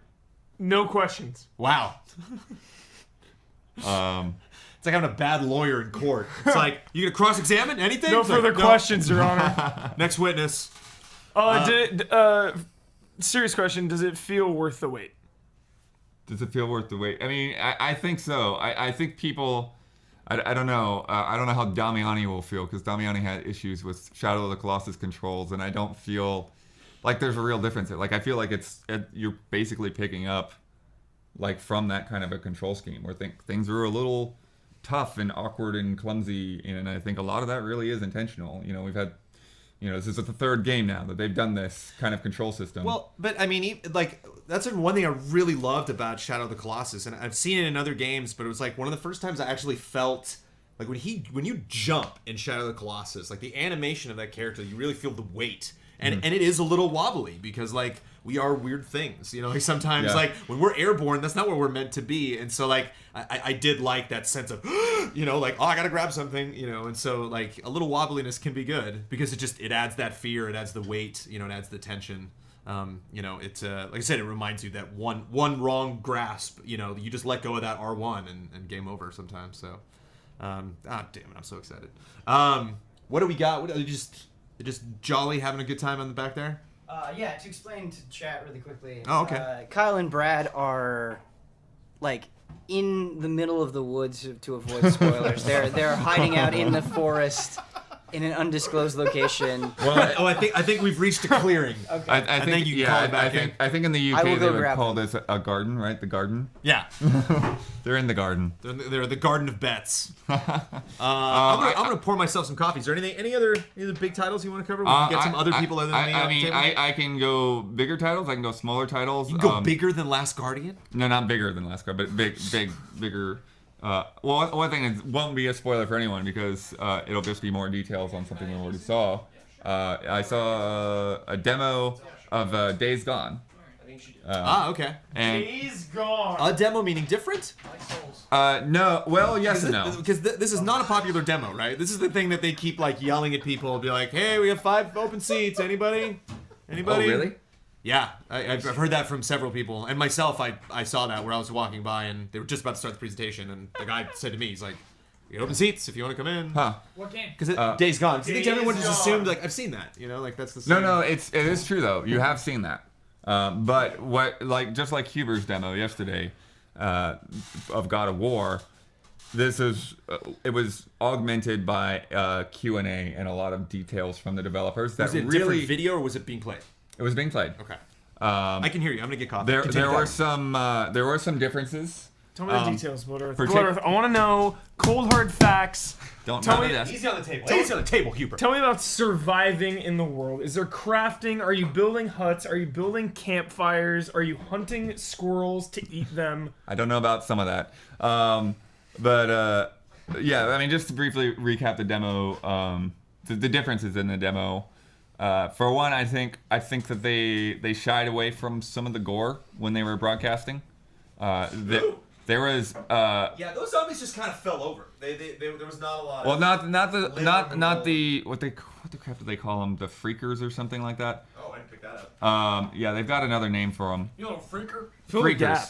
Freakers. They're called zombies. But well, no. Here's the thing: they're actively very not zombie-like because Infected. number one, they're not dead. Okay. Okay, that's a big difference. they're They're not- not resurrected. They So are it's not- 28 days later. They are not reanimated. They are infected, basically feral people. Cool. It's 28 days later. Freakers. So that's why you don't have to shoot them in the head. That's why they would fall over so easy because they are a horde of creatures. But they're not the undead. But one of the things we saw one of them like munching on a body. The gore on this body was pretty crazy detailed, like exposed ribs and intestines pulling out, and then like there's like a chunk out of the leg, and you can see the leg bone, and then there's another part where he was going through the sawmill, and there was like a saw blade there, like a vertical blade, and he Okay. just took one of them and just like shoved its face into the blade to kill it. Same environment. So that It like, was a kind sawmill. of factory sawmill. Yeah. Okay. Yeah. So, but I think he did some things a little bit different. There was a lot of emphasis on like slowing them down, like hitting traps to delay them and that kind of thing. Verticality. Some verticality. Actually, one of the things that the guy said is, if I were playing this, I probably wouldn't have gone up on the roofs like that. But but it made it a little more dramatic. So, what's interesting though is really the more interesting stuff was the stuff that they said, the ambitions for the game, and how they want it to feel. And one of the things is that they're talking about a lot of these things in like systems and ecosystems and being able to learn how different species their habits and their behaviors and things like that. So like the little like golem looking guy that we saw first, he doesn't like the horde. Those guys are they're more opportunistic, they're more solo, and they'll come out at you from the shadows, but they don't want to have anything to do with the horde. Interesting. The horde itself basically like sleeps during the day, so it was like they were coming out because the sun was going down. So like Okay. you kind of got that little precursor of like, hey, it's getting dark when the demo first started, and that was to kind of say like, hey, these might be waking up. I think the game has a day-night cycle. Yeah, for sure. It's a completely open world game. Did you get a sense of how big it was? They didn't say, So but it excited. sounds fairly large and also fairly densely populated. They said like when you get on your motorcycle, like there should be something like interesting like every 30 seconds to did they- stop by. Did they say like what the objective is? Yeah, tell us about Like, your. where are you going somewhere? You're Are a you trying to bounty hunter. solve something? Ba- That's what I'm most curious about. Tell us about your job as a bounty hunter. They didn't get super into it. Oh. But yeah, so like that was his mission, was to take down that guy that he found. Yeah. So that was his mission there. They also mentioned that the reason he wouldn't just run from the horde is because at times your objective, might be to thin it out, or that you would need to thin them out to accomplish your objective there. To confirm the kill. Possibly. Yeah.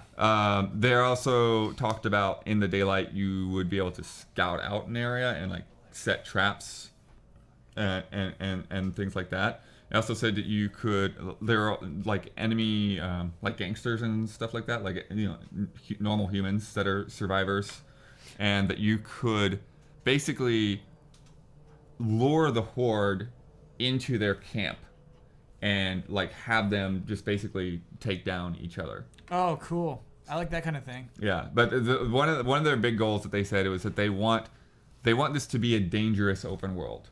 They have this impression that if you're in an open world game, you can just kind of stop and hang out wherever, and this is like, if you pick up your phone and you don't pause the game, something should be coming at you to kill you. So like that's you're always having to keep your eyes out and watch your back. I mean, not to bring Red Dead into every conversation, but that was like one of the moments I instantly fell in love with Red Dead when I like fast traveled to a place and then like went to grab my Coke and a bear just boom. I'm like, whoa! Right. And, like, that doesn't happen in GTA. Okay. Good to know. Especially the day-night cycle, like when the sun goes down. Oh man. Yeah, it's the Pacific I'm gonna Northwest, get this game but forever. it's not the rainforest. It's the high desert. They were like very specific about that they wanted to have, which is basically their backyard in Oregon. But they wanted to have something that hadn't been done too much in terms of environments. If you're not familiar with the United States, it's very unusual for the state of Oregon to have, or Oregon as I say, to have a development studio. That's Right. crazy. And to like put something out at this level, I think their last game was Uncharted on Vita, yeah? Yeah, that was their last game. So then they come out with this crazy Freaker game. Freaker. Freakers. Yeah, that's what they were calling them. They called the adolescents, the loner ones, they called them newts. Newts. Newt. My name is Newt. Bring me more newts. Yeah, and Big they newts. they said like because they're alive, they need to eat, they need to drink, they have behaviors and patterns to learn. See what else, if there's anything else that I wrote down that I didn't get to. Check the book. Ammo. Yeah, check There's the no book. unlimited ammo, right?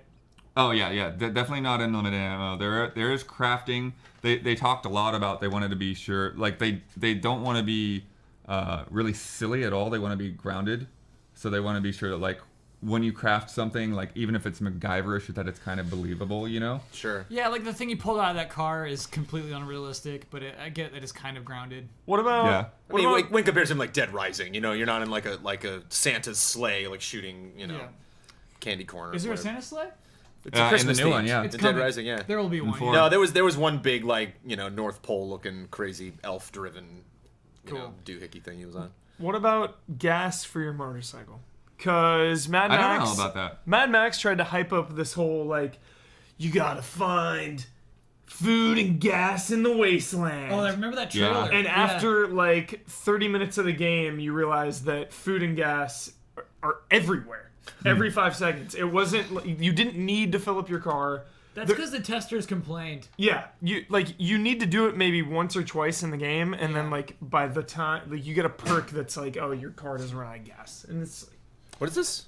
Mad Max. Yeah, well, not to mention you can fast travel. can So at any fast time you can just be like travel. fast travel back to the place and just restart. Like, And it filling doesn't gas lower were your gas? pointless. It lowers your gas while you're driving, but if you fast travel back to like one of the big like social hubs, Yeah. it puts you right into the garage and then it autofills. Oh man. Well, once you've leveled that up to a certain, once Yeah. you've done quests in that area, it's like now it refills your gas every time you come back here. So, which is nice. It's gratifying when you achieve that. But if this game has New Game Plus, I'm in deep shit. Wait, why? What?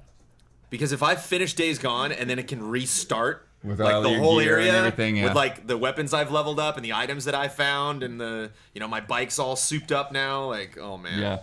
brother. And then At least twice. Kind of thematically, because they did say that like they wanted to be fairly story driven, as you saw like with the trailer. Like they kind of went a little bit into his backstory and stuff. But like the kind of two of the themes is finding a reason to live, and then hope never dies, which they actually called their tagline. So. Sold. The Dr. Zoidberg just dropped some incredible trivia. Oh man, this is Bubsy this 3D. is gift wrap for you, Kyle. Yeah, Ben Studios, originally known as Eidetic Studios, were the developers of Bubsy 3D. Do not let that hinder you. Oh my god. Everyone gets one. That was a long time ago. Everyone gets one free pass. Bubsy 3D is a cool game. No, it's not. Here's another little fact. Kyle, there's no Bubsy 3D. context in Bubsy 3D. If you try Oh to my bend gosh. this to your will, I'm leaving. All of the voices in Bubsy 3D are performed by one voice actor. What's the context? Oh, all right. Hubert, I wanted to say No, this. I don't want to do this. I I wanted don't want to to say do this, this. Kyle. I don't want to do this. Forget ass. I want to say this. Look, you know I love context. There's none. That doesn't mean I don't love a game that doesn't have context. Okay, they're on the record. There we go. I love context. Coming but Also clean. made Siphon Filter apparently. the Confessions of a context addict. The absence of context does not make a game bad. Okay, Okay. good to know. Anticlimactic. Good to know. I don't know if I can answer any other questions. If anyone has any other I questions, have a question for Jones. I just don't get why he's so into this game. This game is Red Dead with zombies, man. It's a modern Red Dead. This is Oh. Resident Evil and Red Dead and Road Rash Kyle. and all that. Like, Kyle, legitimately, the Yeah. only thing on Earth you need to sell Jones on a game, Yeah. open world. I disagree. There are open world games that have not interested me. Name it. Sleeping Dogs, I didn't feel the need to finish. I think we're gonna get to one later tonight. But prior to Sleeping Dogs release, Jones, weren't you pumped? I was pumped. Yeah. See, when's the last time you weren't pumped tonight. for an open world We game? have one. You're pumped for every survival horror game. I'm so pumped for Days Gone. I'm just saying. All right, let's get specific. We can transition. We all, talked- got, we all got our vices. I'm just teasing him. We talked about Days Gone a little bit. Oh, God. Nice, man. I'm so sorry. Well done. A motorcycle, specifically in an open world, having a character in an open world game that has a vehicle of choice. This is not like GTA. This is not like, oh, look at this car, you know, because like it's probably rare you're gonna find a car in working order. And as much as I love Mad Max and as fun as that was, I did feel a little bit of, you know, I loved my car, but I did feel a little bit of disconnect because there were so many different things you could put on it. There were so, like, I felt like the game was constantly encouraging me to like steal other cars. It's delivering Yeah. itself. Like it was but- pointing out, yeah, it's like, hey, you haven't unlocked that car, go grab it. It's like, I don't want to drive that dumb car back to the base. I don't care. Like I'm stuck with my car. Yeah. And just this attachment to you feels like a Epona. It's like this is my ride. Like if this bike breaks, if I lose this bike, I'm dead.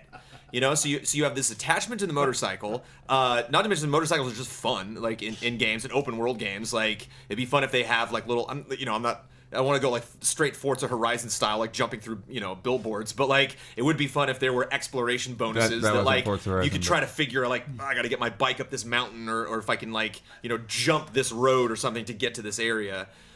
He also seems like a very smart protagonist. Like I mentioned this when we talked about it in the press conference, that like zombie games are primarily cast with stupid people. Like you have like one or two, and smart people that are in zombie games, like a Leon Kennedy, is just kind of thrown into it. You know, it's like you encounter them right when they have to deal with the issue, and so they're like, well, I didn't know there were going to be zombies. I guess I got to deal with this. And this is a guy that figured it out. This is a guy that like when the zombie apocalypse happens, all of us are gonna die, but this guy's gonna live because this guy was born on the road. This guy's used to he's used to not staying in one place for too long. He's used to keep moving.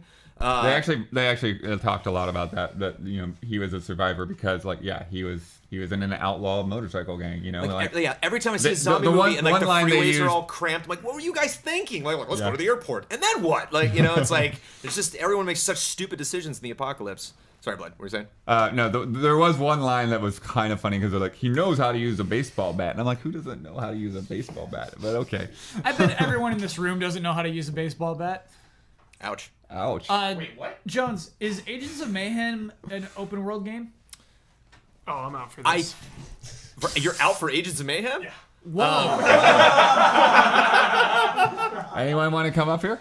Agents of Mayhem, everybody. Agents of Mayhem. Tag in. I think so. Yeah, they did specifically address. Oh yeah, we're transitioning into that. Apparently, yeah. I played Agents of Mayhem.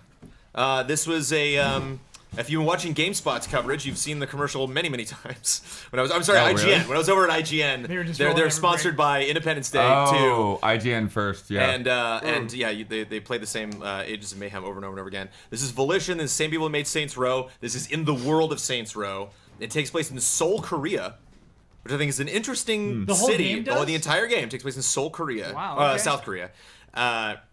Which I think is an interesting city. It's not something like we got Hong Kong for Sleeping Dogs, but is an interesting city to set it. And they specifically said that I don't know if it's like in the future, but like it might be like kind of an alternate Seoul. It's the future. And it's a technological hotspot. This is like there's been a huge explosion in technological advancement in Seoul, and so that's kind of like the struggle is you have all these like mega mind supervillains trying to like steal this technology and use it for their own evil purposes. Jones, how do you not know whether it's open world or not? That's what I'm super confused by. The demo was very direct. The biggest clue that I got that it was open world was what I had to do in the demo was there was a AI that was kind of a takeoff on how you can go to like concerts now and see like anime characters dancing and singing on stage. So it's kind of like the next step of that. They basically had this artificial intelligence that was a popular pop singer that everyone knew was fake. Like we know she's not real,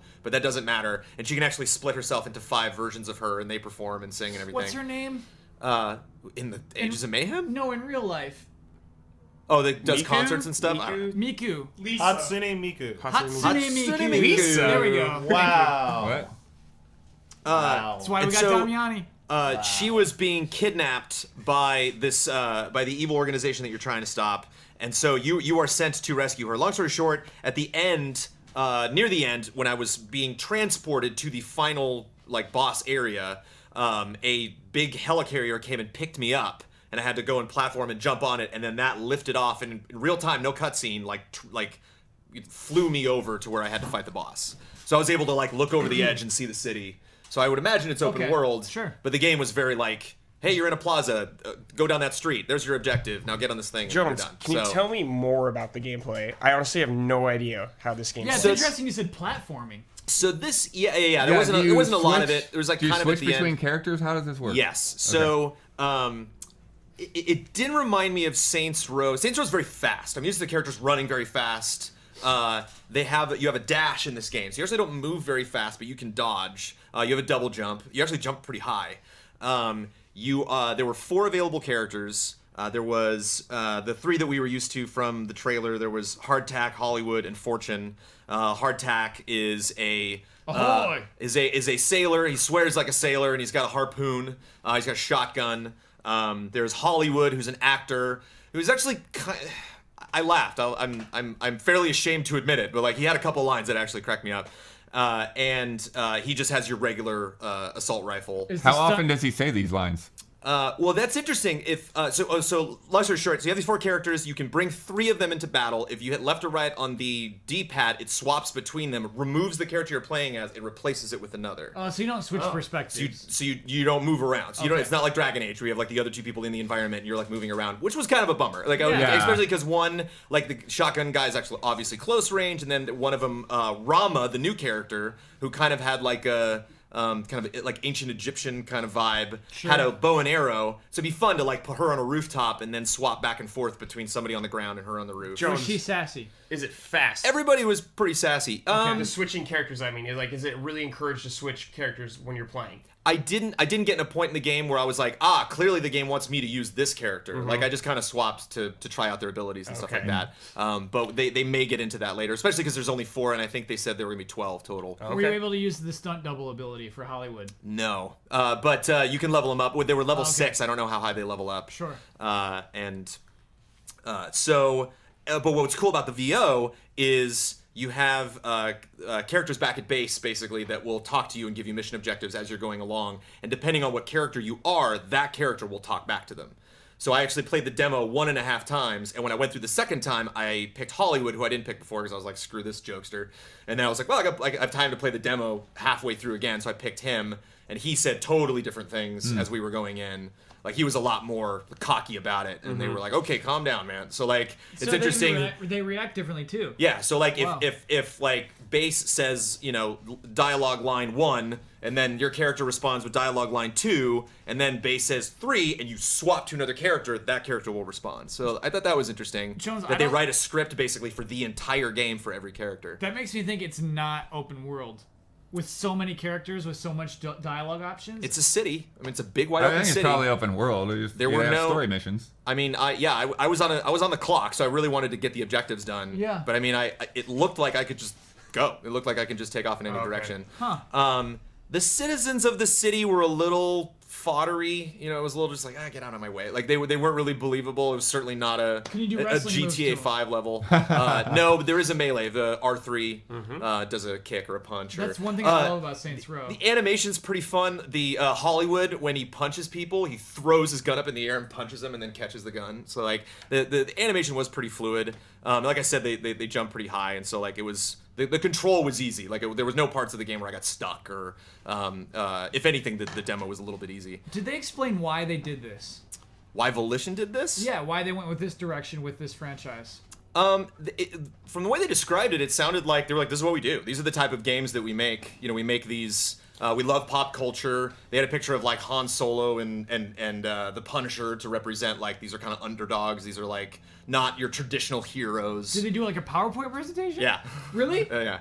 See, this is the part of E3 I don't hear about, And man. it was funny. They brought up another screen and they showed a picture of Voldemort and Sauron. And they were like, and the villains of the game are Voldemort and Sauron. It was actually kind of a licensing issue, but we got them in the game. And they're like, no, obviously. But these were the inspiration for the type of characters that we wanted to create. Okay. The main villain that we saw was the one from the trailer, Dr. Babylon, who was not in the demo. So I get in, I go to this place that they're telling me to. Everyone's freaking running around, like all the citizens. And then I encounter bad guys. I got to blow up some things. And then, like one line. Yeah. So the first time I'm playing through, they're like, you have to find, if you hit the triangle button. I played on PS4. If you hit the triangle button, it scans the area, which is basically there's no mini map, so it basically takes care of the mini map. So if you want to see like where enemies are, where your objective is, or something, you can just scan. And then there was a trash can that I needed to open up. There was a trash can that when I hit, this like robot popped up out of it, scanned me, and then this like car opened up and revealed like the hidden lair that the bad guys had. And I went into that lair to go rescue her. And when I played it again as Hollywood, they were like, Hollywood, you need to find some, robot. We think it's in a trash can. And he's like, trash can robot? My nemesis, or like my old nemesis. Like I think they get it. Like it wasn't like a Borderlands or Battleborn vibe where I was like enough, like because like I feel like the characters in those games think they're all super awesome, and like Hollywood is clearly an idiot. Like he's clearly like not somebody that you should think is like super cool. They definitely play up to his ego. And then I went into this base and turned on a couple computers, blew up a couple other things. And then it was revealed that, I don't know if it was like Stockholm Syndrome, but this anime character that I'm going to rescue is actually turned evil. And which, again, I appreciated the humor. She would pop up on screens in a very like cheerful anime style saying she was going to kill me and all these horrible things were going to happen. She's like, I want to be friends, but I have to kill you. Ha! And so she sent a bunch of like ninja robots after me and I had to destroy them. And then I leave the base. And then she is planning on marrying a robot named like Ironfoot or something, and they're gonna have a big wedding. And so she's like, "You got to go stop the wedding." There's a lot of leaps happening there. So so this like sphere comes in, which is interesting because there was a sphere in the trailer that they like. That's what Babylon's trying to steal. Oh yeah, he cuts. And he over like that. turns the sphere into something. So I think there's like more than one of these things that are like the sources of ultimate energy or whatever. And so one of those things appears. There are platforms that appear. On 3 of the platforms are things I have to destroy. But the thing is just intermittently shooting lightning at the platforms. They light up before the lightning hits. So if you like land on a platform, you can see like, oh, I got to either just double jump up while this thing is electrified or jump to another platform. Sounds like an action platformer, man. It is. It's definitely more of a traditional third-person action game than Saints Row. Than something where you're just like, oh, I'm running really fast. Yeah. Which is weird because they definitely played up that these are heroes, but they're not as cartoony and like especially like Gat Out of Hell, which was the last like Saints Row experience we got. Like you fly immediately, you just take off and where this is a little bit more of a grounded, spy type of action game.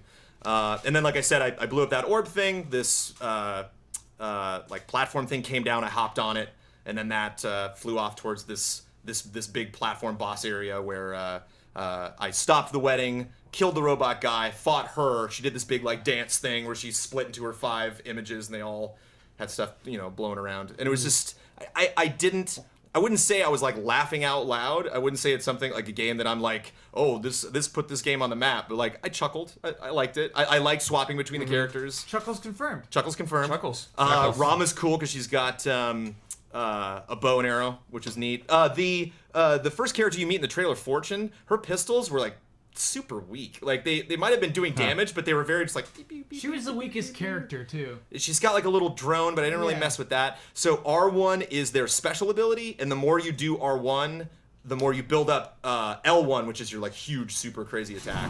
And hers is like her drone just goes nuts and starts like blowing everything up. So it's like doing specials in Street Fighter. The more you do specials, you build up your super meter, and then you can do super. Yeah. Okay. So, I can imagine once you get to 12 characters and you really pick, like, these are my 3 favorites, these are the ones I'm going to bring. And hopefully the game, like I said, there wasn't like a call for any of the characters. It wasn't like a puzzle I couldn't solve. And then I was like, clearly I need Hollywood for this. So it's going to be interesting to see if they have moments where you're like, thank goodness I brought a ranged character. I'm really glad I brought the guy with the shotgun.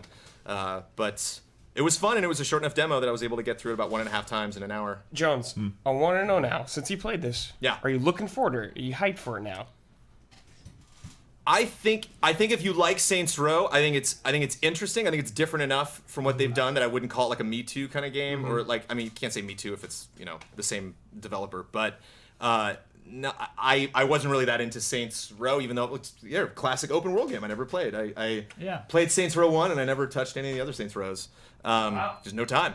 That surprises me. So if you do like the stuff that Volition has done, I think it is worth checking out. I think I'd be curious, you know, await more information. It was a very early look at the game. This is the first time any of us have played it.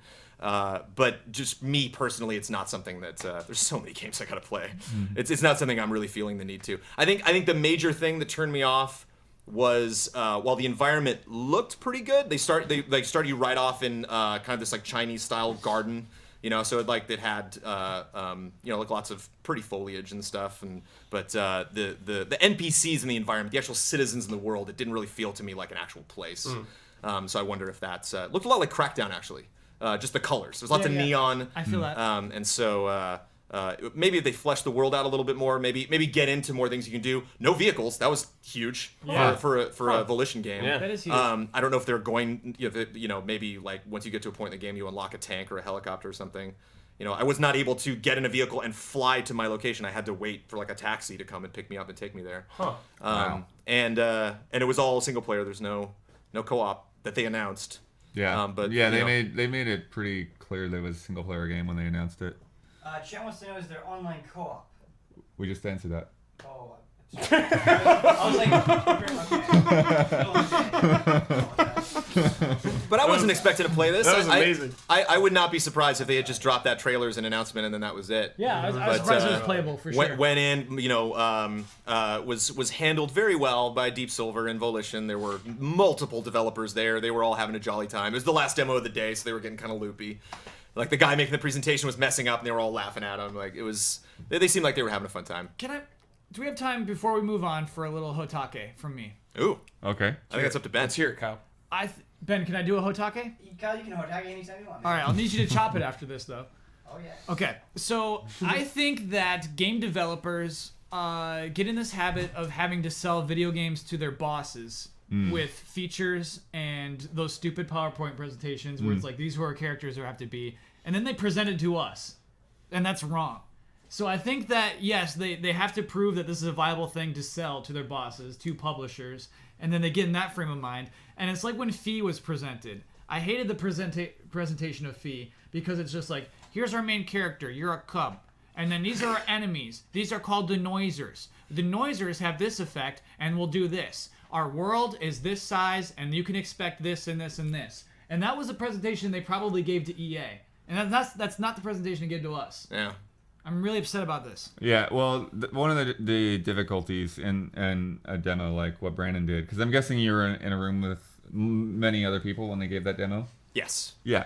Probably about 20 people. Yeah. So that's not a public demonstration. Yeah, Jones does not need to see a PowerPoint presentation. That But doesn't as I'm help him saying, they're not understand the showing game. that to the public. They're showing that To Jones, who then gives it to the public. Yeah, but he gives it to the public the way he's going to give it to the public. They're also giving it to guys in suits that just buy however many copies of games. There's like a mixed group of people in there. Like there's just whoever's in that appointment is in that appointment, and they, you know, however they want to do it. Yeah, so It's wrong. No, I mean I agree that like PowerPoints are usually not a good way to go. Even CD Projekt does a lot of PowerPoints, and I'm like, what?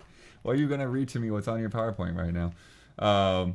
Which think they that- did yeah. this year. Well, like no, actually they did. They did do PowerPoints for Gwent. Oh my god. But I think that's something that you know, it's kind of not off topic, but not specifically talking about Ages of Mayhem. Like, I'm curious if that's something that is evolving in our industry, is kind of this trust between the developer and the gaming audience that, like, we get it. You know, Yeah. like, you don't need to show me a picture of Han Solo. I got it. You know, like, I get, exactly, these yeah. are not, is not Luke Skywalker. This is not, like, I'm not in this because, like, I really want Fortune to avenge her parents. Like, no, these are people hired by a, sassy lady named Persephone Brimstone who runs, what's it called? Right. Oh, you took notes on this. Who's funded by a company called Ultor.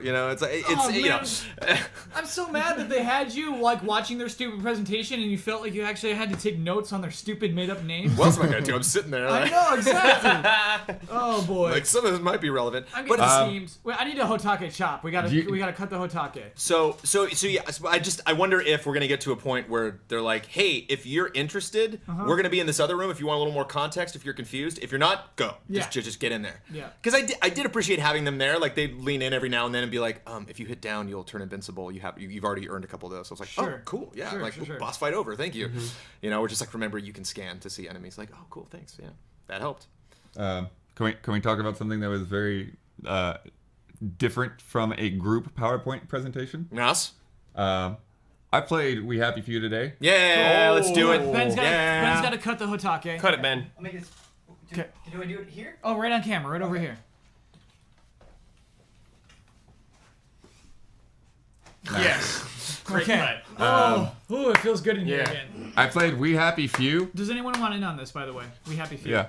Who was Oh, it? Ben, I'll be happy to. Cool. Yeah. Getting her, Ben. I played it on a laptop, sitting on the floor in the hallway. Weird. Why? Whoa.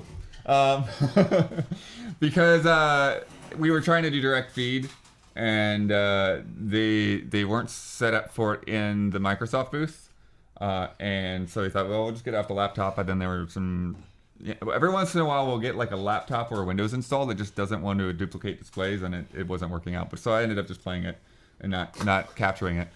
But it was fun though, because like here I am with one of the lead developers talking in my ear, talking about the game as I'm going through it, and kind of trying to get everything he can in there, because actually it's a very complex game to try to demo on an E3 show floor. There's a lot going on in that game, and there's a lot to absorb, and there's a lot that I will probably get wrong about, my experience with it. What you saw in the Microsoft press conference, for people that didn't see it, you basically you have that choice between taking the pill or not. Is it really a choice? It kind of isn't, because basically what he said is if you take the pill, then you just get credits. Like that's just. Oh, that's funny. Yeah. Okay, so the game ends.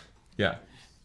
I actually love that, Blood, because that says this story begins when you make the choice not to take joy. Yeah. I love that, actually. That's cool. So they also talked about, because you actually, when you're doing the thing where you're redacting the papers, like you're actively doing that. There's yeah. So Sure.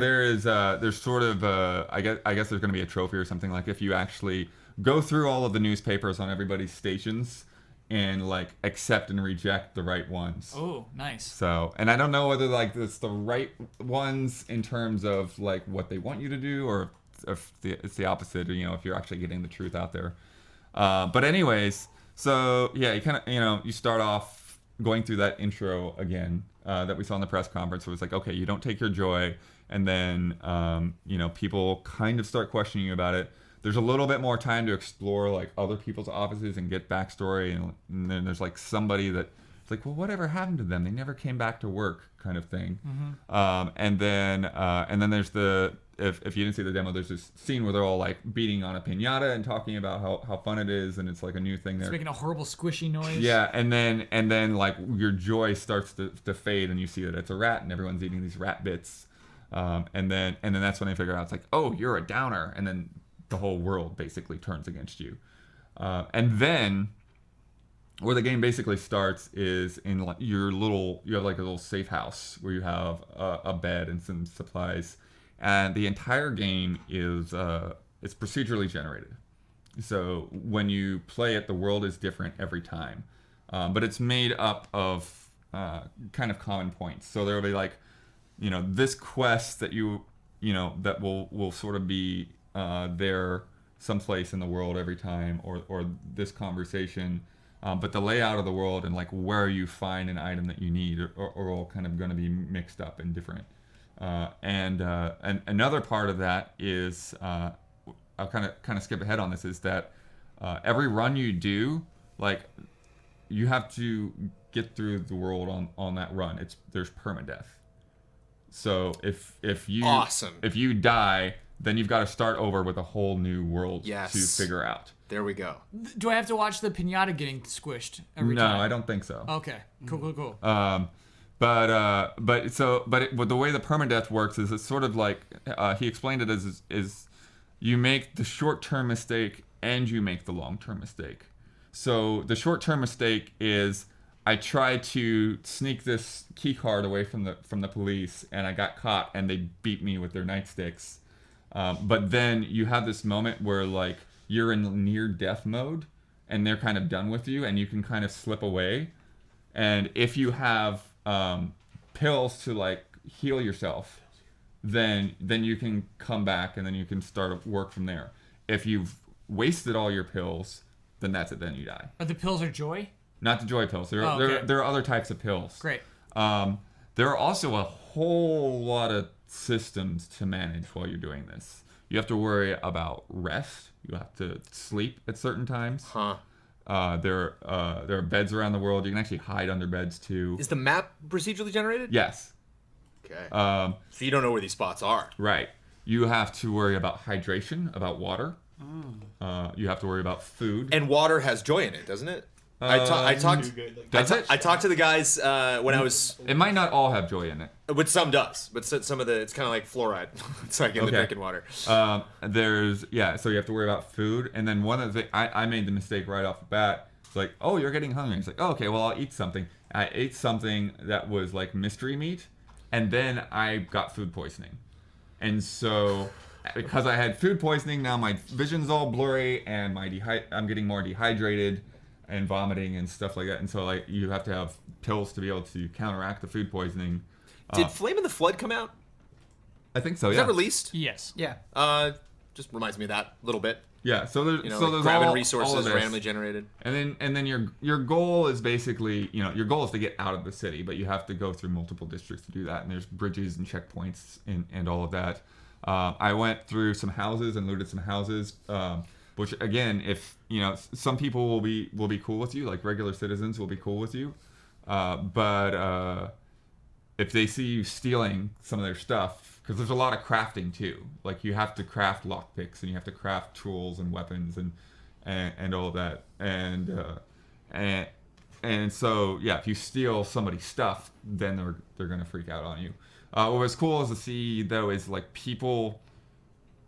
Because you're seeing the world from a different perspective than they are, because you're not taking your joy, and you see people going about their daily lives in these houses that literally have holes in them, literally like holes in the ceiling, like everything is just dilapidated and decrepit. Creepy. Yeah, and they're just they're happy and living life, and then there's like all this crazy freaky stuff going on. Just off-kilter mental health is like the absolute final frontier of horror for me, like that, because that hits home. It's like you can do all your Friday the 13th all you want. You can have Freddy come in screaming at me. You can have like teenagers killing each other, but like you have a movie where you start like you're with the protagonist, and it's like, well, I don't know if this is real. I don't know if does it matter if it's real. Like that is unnerving. Yeah. Well, and then. With the checkpoint, there were two ways to get through the checkpoint. The first way, which would probably be, sort of the boring, easy way, although no, it does have a lot of risk, is what I was saying, like steal the key card. But the key card's being guarded by guys, and it's actually really hard. I got into some combat, and it's not easy to take anyone down, and you get wrecked fast. So if you try to take on a group of guys, what do you take them on with? Like, what do you have? Well, that's the thing. Like, I had like just like a stick or a ball bat or something. Okay. And it just didn't last. So I start beating on this guy, and then my weapon breaks, and then I'm left with my fists, and this is just I gotta get out of here. This isn't gonna work because they've all got billy clubs or whatever. But last time you got beaten to death, you just crawled away. But no, I didn't just crawl away, because I crawled away because I'd already used my pills from the first fight. I didn't have any pills. We're out of pills at this point. And when you die, they continue. I love the death screen, because there's a newspaper that says that your character has gone on holiday after suffering an unfortunate head injury. So there is a story. There is a progression to the story. Yeah. There's a lot of like backstory and stuff to find. But so one way of getting to the checkpoint that I saw was to just get a key card and go through the service door, so to speak. But the checkpoint was basically like a metal detector, but it was a joy detector. So what you have to do is you have to find, number one, a battery to activate the checkpoint. And then number two, you've got to find a joy pill, and you've got to pop a joy pill just to get through. And then the whole world changes again, and you're looking at freaking Disneyland. Whoa. So, What's yeah. What's it like when it changes? Like, what is it? What's the effect? Is it like a Wayne's World? Or does it just, like, I only kind of saw that from somebody else's screen while I was waiting for my appointment. So I don't know like the actual effect of it if it's swapping over. But yeah, I'm actually curious to see that too. Did they say how long like your average playthrough would be? Is it something that's like 3-4 hours, and the point is to keep going and going and going? So you can he didn't tell me offhand. I didn't get that information from him. Okay, because I wouldn't mind if it was short. Yeah. That would encourage me to Yeah, 'cause if it would be to not only play replayable. several times, but like 6 months later, be like, I'm gonna do We Happy Few. I'm just gonna pop that in and Yeah, and there's relive optional that. side quests and objectives out there too, and like I said, there's a lot of different things to craft. Oh, one of the things, like in the hideout, I got like a nice suit, but he was like, no, in this district you want to wear the more ratty suit because it's more of a poor district, and so you're gonna fit in better. Oh, crazy! If you're wearing those kinds of clothes, so you have to keep like everything in mind, about how you dress, when you're gonna eat, because those meters are constantly going down. And I love that it's like social. Like you're trying to fit into society. You're not like sneaking into a base or something. Yeah. It's like A you're not survival stealing a game where- helicopter. You're just like trying not to get beat up by the authorities. It's and I mean I'm sure, have you been rolling some B-roll of this? Like if you guys haven't seen this, it's also worth mentioning that like everyone in this world looks creepy as hell. Yeah. Like it's just and not to mention obviously there's the facade of the joy versus not having it and seeing that world. Everybody's got masks on, like, or the police have masks on, right? Yeah. But everybody wears makeup. Like very clownish, Yeah, very even when accentuated people are on features. your good side, they're still real creepy. and it's like happy creepy. It's just like, oh, like, How are you? that was terrifying what you just did. What? Yeah, very curious. Very curious. to play this. Actually, we might be able to do some more stuff with it because. Cool. When's it coming? Do we know? I don't know when it's coming exactly, but I do have like beta keys that we can just check it out anytime we want. Sweat. Yes. Cool. Sweat. I How feel would like you we. play? You got want to some? swap out with somebody else? You know some? We need a Huber. Need a Huber? Huber's not done a game he's played yet. Yeah, he was recording a show. I don't know what he got to play. Yeah. People are hungry for some Huber. I I think. still got my games from yesterday I that gotta I never peel out talked my about, but they're contacts 'cause quickies. My eyes are dying a little bit. I got one I'm dying to talk about too. Whoa, juice! You're dying. Dying. I'm dying over here. It's a good chance for me to I just have one as slip well. out. Brad's heading out. Everybody Heading out, say goodnight everybody. to Brad. Good night, Brad. We love Brad. you. Brad Ellis, everybody. Brad Ellis. Peace. It might seem like he hung around for a short amount of time, but this was a long day. Long day of walking around, checking out, taking notes. I got something for you. We got to catch up, man. We what'd got to get books, man. With this just retaining things Oh, in you our got head, one it's from just not yesterday cutting you it never got anymore, to, Ben. yeah. I got something. You got something. Oh man, I don't think I'm prepared for this. All right, I'm not. I'm ready. Kingdom Come Deliverance. Yes. Yes. Did not see it coming here. Yes. Kingdom Come Deliverance, people. Kickstarter, just giving the gifts of video games that wouldn't be made to the world. Kingdom Come Deliverance is from the creator of Mafia 1 and 2, which is the only reason this game was on my radar. Saw that fact, said, okay, I love creators. This guy's legit. Like, what do you got cooking up? I didn't want to overbook myself for this E3, but I was tempted. I don't think Yeah. I don't think you forwarded this to me. I think I just got this email and was like, ooh, that game looks cool. Yes. This game could be incredible. Damian, you're going to cue that B-roll I got for you? Oh, now you He want pro- the B-roll. Yeah, he probably just reminding him. We're trying to find official B-roll. I got that B-roll for I you. have to re-roll. So now, reload so it. people can Yeah. see when I discuss the armor, the historical accuracy of Kingdom you want Come. Full screen, or do you Is what You gets might me want to back hyped. up a little bit There's from the no mic when you fantasy talk, to Huber. this. There's I'm actually gonna add it. There's to no the magic. current scene in the middle, in the bottom middle. 'Kay. Yeah. whatever you want to do. It's good. You're It's in enough. control. You're in control, I'm starting to Damian. do it. Where did we put it? We want again? eyes Take on us Huber right now. to Here's one of Valhalla. them. Armor and RPG or Anything you want, Damiani. All right. Anything you want. Anything I want. So I feel like I'm about to embark on a journey. So that's where I'll go through a little So bit. what is this? The Crusades? What is this? So it's the year 1406 about. You forgot Year of Our Lord. The year of our Lord, 1406. I'll go into a couple of the mechanics, and then I'll tell you the gameplay that I saw. First up is the armor, which I thought was incredible, super interesting. It's a layering system. Okay. So you wear like 6 layers of armor. You put on like your trousers, your underwear, your boots, your pants, your shirt, your chainmail, then your armor, like a cloak, and then a helmet. So it's like all these armors stacked on top of each other. And the same can be done with your horse. You throw the like cloth over the horse, the saddle, everything. Building that anticipation for battle. Yes. I like it. Yes, and you can mix and match. And this is extremely important because every single weapon is efficient against specific armors. So if you have a sword, it's not going to go through plate. You're going to want to use a mace to try to crush their ribs and use blunt force damage.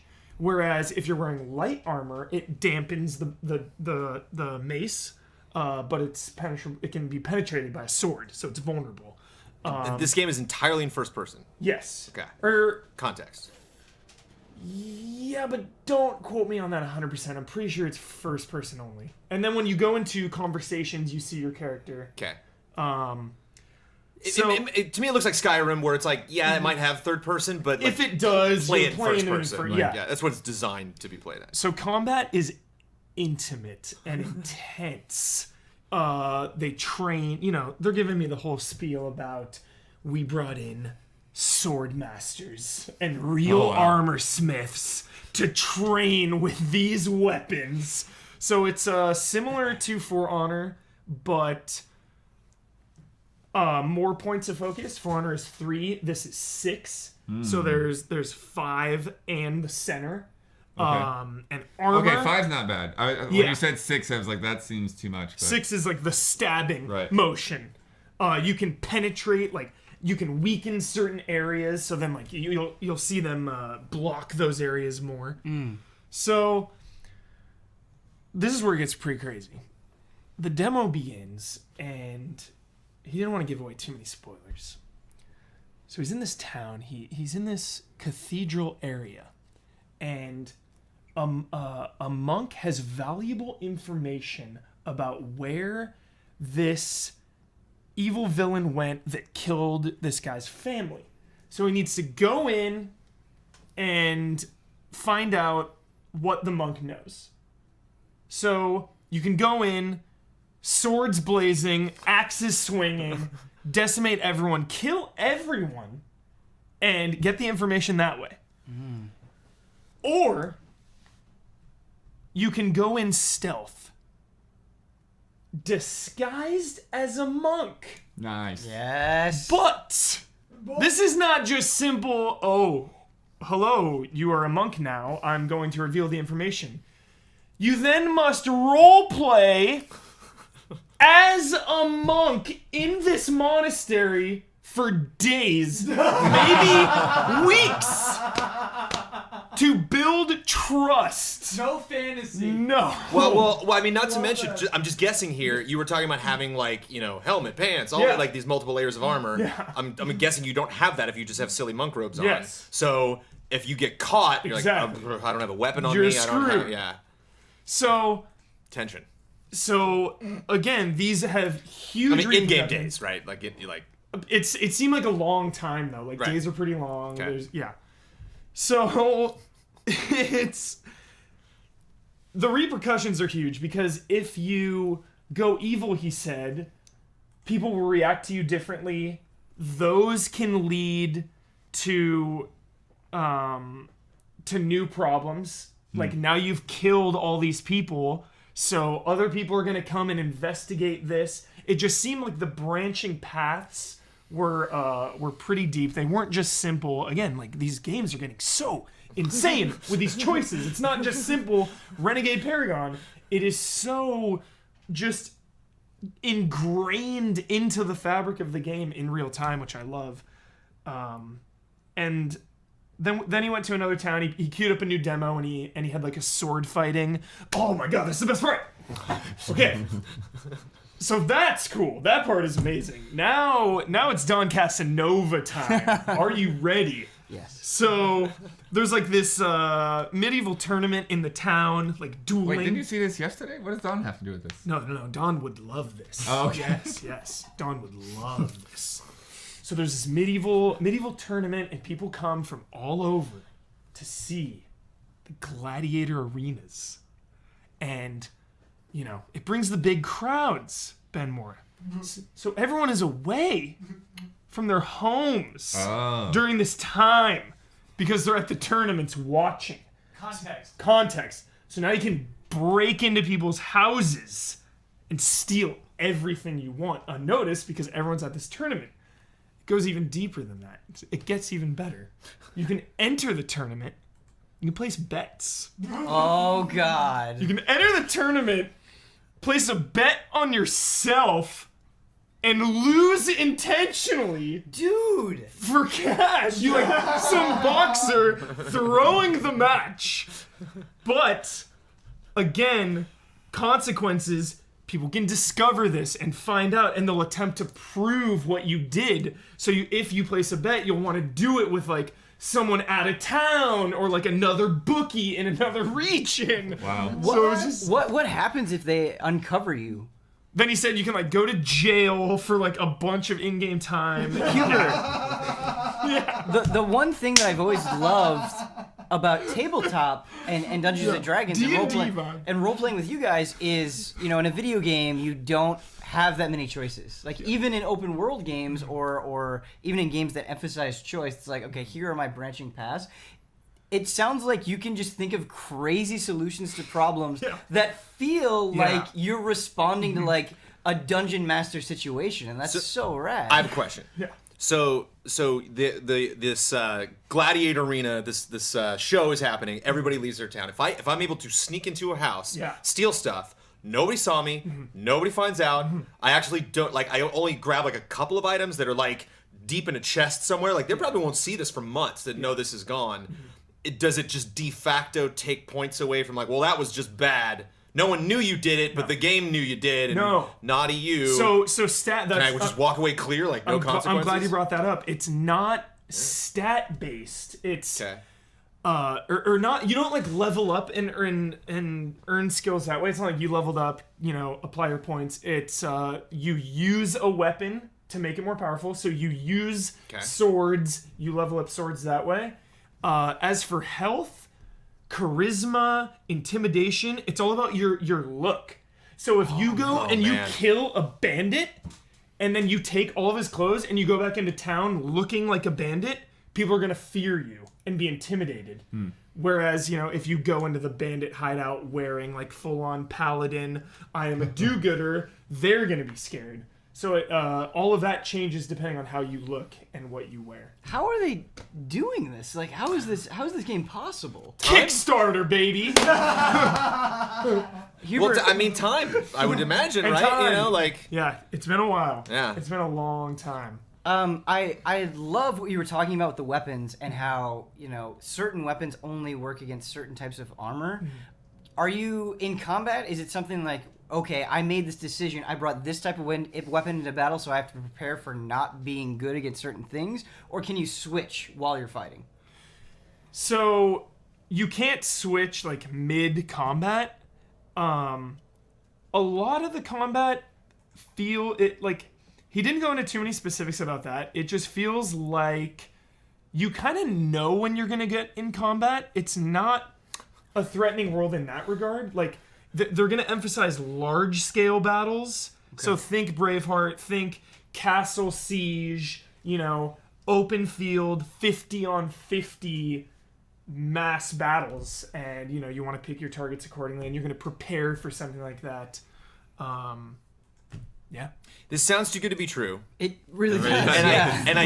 I think the catch is this game isn't gonna look all that great. It looks good.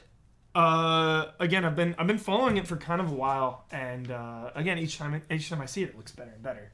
So Okay. I don't think it's gonna break any records. Again, historical accuracy. There's not a lot of people around. You know, it's not The Witcher where you go to like Oxenfurt and you see quite a lot of people. Like there are times in The Witcher where there are a ton of people. Blood and Wine even. There's people all over the place. Like it's Hearts of Stone. You go to that one party. And Yeah. It's just like people in outfits having different conversations all over the place. Yeah. It's pretty sparse amount of people. And again, the battles are going for like not huge, massive Return of the King style, but 20 on 20, 30 on 30. That's so significant. Like sharpening your sword is even very authentic.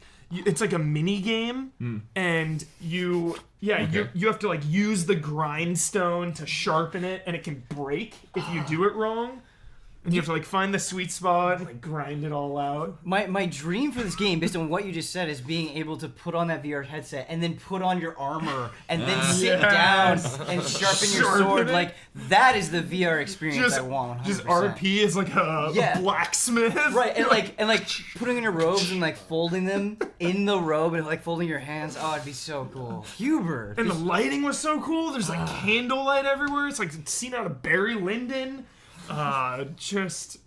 Then they showed like the actual cathedral in the game and then the real life one. Oh, cool. And it's like super, like perfectly realistic. Who is making this game? I just know the creator of Mafia 1 and 2. Yeah. Dude. Yeah. Oh, and it's Warhorse Gaming. Yeah, Warhorse Gaming is the okay. company. And but the Mafia and the Mafia Man. And the other thing to just to bring us down out of the clouds a little bit, we're gonna probably have to wait a good long while to play this. He said he was targeting early next year, but Okay. he seemed that would be like monumental if it happened. Sure. So, But I mean, it's a Kickstarter. It sounds like a project with a lot of passion. Yeah. So it's like, and it's been going for a while, so we Yeah. got to be getting closer. okay, So, wow, excited. Kingdom Come, Deliverance. And then we asked about mounted combat because there's like a mounted That's a good question. mounted rider on the cover, and he said they're deeply looking into that right now to Cool. try to get it in there. That is like their number one focus, to get mounted combat into the game. I have a game that I played today because you said, Blood, that you wanted to talk about it today, and I wanted to join you in said conversation. Sure. Can Ben have one? Ben hasn't done it. Ben hasn't done one yet? No. Oh, Ben, more. Feed me, Ben. Give me Wait, something. We might need to restart a stream or something. What's going on, Dom? They're saying there's Uh-oh. frames We're dropping frames. Dropping frames. But that's internet connection. I don't know. We should infiltrate the cathedral as a monk. Dude, I've thought of Law. Yeah, Straight up. The whole time, that's I what I was love the thinking. idea of like having to keep up the facade for so You have to long. Yeah, like you- pray and like It's not just like a mission. You Like have to pray. If you're not praying, they're like, hold on, Yeah, you're a monk. yeah. That's really funny, dude. to like go and like pour the stuff We're and live. that could be the So greatest. you could see stream us. We're officially back. Back. They're saying back. They You're got back. us We're back. It happens. infiltrate. I'm surprised it actually hasn't happened so far. I mean, Oh yeah, it's great. knock on wood, but yeah. Dude, Monday or Sunday and Monday, that would have been. Yeah, I was just waiting. Yeah. But so far, so good. Okay. Ben, you need to update us. Feed me. Yeah. So I have good news and bad news. I don't want to spend a lot of time on this because I feel like we talked about a lot of it yesterday. But my first appointment was Atlas at 10 a.m. And man, I had a spring in my step as I was going into that booth. And I got in there and he said, hey man, Persona isn't playable. And I was really bummed and I was surprised considering the Japanese version is coming out in September. But he actually had a very good reason for why it's not playable. Oh. I actually totally walked away respecting it. He said that they've had problems with security at past events, and people have stolen consoles with unreleased games on Stolen them. consoles? Are you Yeah. serious? Yeah. They heard you. They were prepared. I don't think they were knew. responding to me, but They knew. yeah. They were like, Ben Moore's coming. We gotta lock it How do you down. walk out with a console? And he said like What? just extremely recently, like very very very very recently, somebody cracked a game and put it on torrent sites and just like messed up the whole process. Look what you did. Look what you did. You You broke this poor man's heart. Say like, look what you did, you little jerk. Yes. Look what you did, you little jerk. I'm gonna feed you to my tarantula. Oh, don't say that. That actually like that freaks me out a little bit. It was PJ. But it's not all bad news. So they took me through the demo and they actually gave me information that I didn't have before. And so I'm not going to spend a lot of time on this. I'm not going to. It's not going to be like a super long conversation like it was like yesterday. Just a few quick hits. I was actually happy because a lot of what I said yesterday he confirmed as being accurate, so that was nice. But the new stats that you have in the game that you're in, this is very nuts and bolts stuff. The new stats that you have for your character in the game are knowledge, guts, kindness. Yeah, I thought of you when you said guts. Kindness, charm, and proficiency. Keep in mind that this was a Japanese trailer, and so these things could change. They might not be final names, but that's what he told me they were. What I really, really like is you're the Phantom Thieves, and you have a bunch of different hideouts. And one of the first ones that you go to is just on top of the school roof. Cool. And we've been on school roofs before with other Persona games and other characters, but it was so jolly. They were just hanging up there, chilling out, planning their next heist. Yes. It was pretty exciting. Can you go there anytime? I don't know because this is just speculation on my part, but the way that it seemed is much like Persona 4, Persona 3. There are phases to your day, and so you can't go anywhere at any time. It's just like, okay, I'm in class now, and so I have to do this class thing. Cool. I can't skip this. Cool. Something that was extremely exciting for me is you enter the other world. So if you think of the shadow dimensions from Persona 4, they're calling this other world in Persona 5 the palace. These palaces of people. You're going into a person's palace to steal their heart. You do that through your phone. And so you go into that realm through your phone. And what was neat is, like, Hubert... Do you get, sucked into the phone? Or? So they do a transition. The transition... This sounds like a weird thing to say, but the transitions in the game are really cool. What is it called in a film? Like you imagine you have a film reel and it like burns and like the bubbles. What is that? Yeah. So it looked like that. It looked like blood was like burning and bubbling. Yes. And what was so cool is in the trailer, burning and bubbling blood.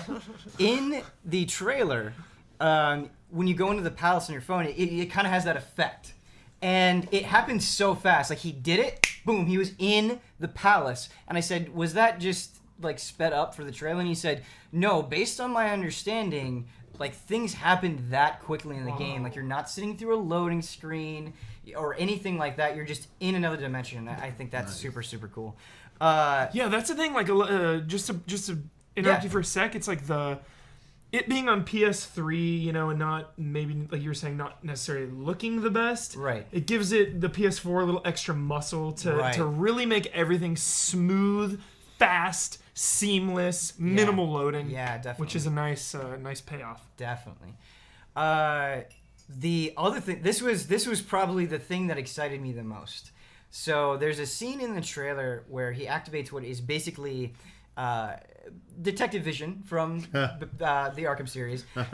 They call it Third Eye in Persona 5, and what it is you can see sort of hints, and what he does is he finds some footprints and he goes around and there's like this bull or like minotaur stone head, something like that, and has a chain on it, and he pulls the chains and it opens up this cage, and inside the cage is a map that they need in order to be successful in this mission. And it got me thinking, I'm like, wait a minute, these dungeons, are they going to have a puzzle element to them? And he said, I can't confirm or deny if there are going to be puzzles in these dungeons, but one of the big things they're doing with Persona 5 is they felt like exploring dungeons in Persona 3 and Persona 4 wasn't that exciting. Mm-hmm. And so they're going to make it so there are more elements and more things that you have to be concerned about. And he said, there's a mechanic in the trailer that I can't talk about, but people haven't guessed yet. Cool. And that made me really, really excited. Yeah, because I loved in 4, like, some of the dungeons were straightforward, but there were ones where you had to go a certain way. Like, you had to go the correct order, or you would get teleported back to the beginning. Yeah. I love that stuff. Lost Words. And I just want to make this abundantly clear. I am not saying for sure there will be puzzles in Persona 5. It's just, he was like, that is a safe assumption. Like, just kind of comforting talk. There's gonna So, be puzzles. Yeah. There's also gonna be Catherine. Catherine's gonna be in That's the game. No. That's the secret they're gonna mode. play the yes. box game. Okay, that's cool. Oh man, that'd be too good.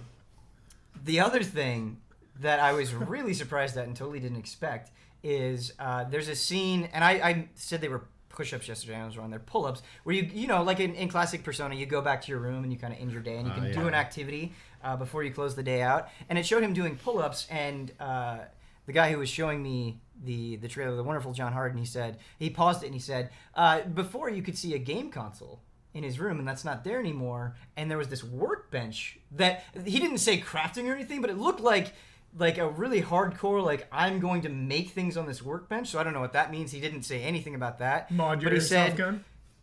He said maybe your room is upgradable and can change over time. Upgrading. Again, he didn't come out and say like this is definitely happening and laid it out for me. It was just like a hint. So I don't know what's going to keep happening. Player- Moore is going to Rolling get on in the dough. Persona eBay and buy everything for his Rolling Yeah. in the dough. Jones, Yeah. player housing Hype. and like Hype. room customization Yes. is my open world. Like that stuff, I'm in. I'm all in on that. 10 out of 10. Okay. When Franklin got like a new house in GTA Yes. 5, and they called him, they're like, "We bought you a new house." Like I cried. I was just like, "Yes!" Like, I love it. Okay. I feel like that would be a good thing to end on. This is just the order I wrote my notes on. The other two things are super, super minor.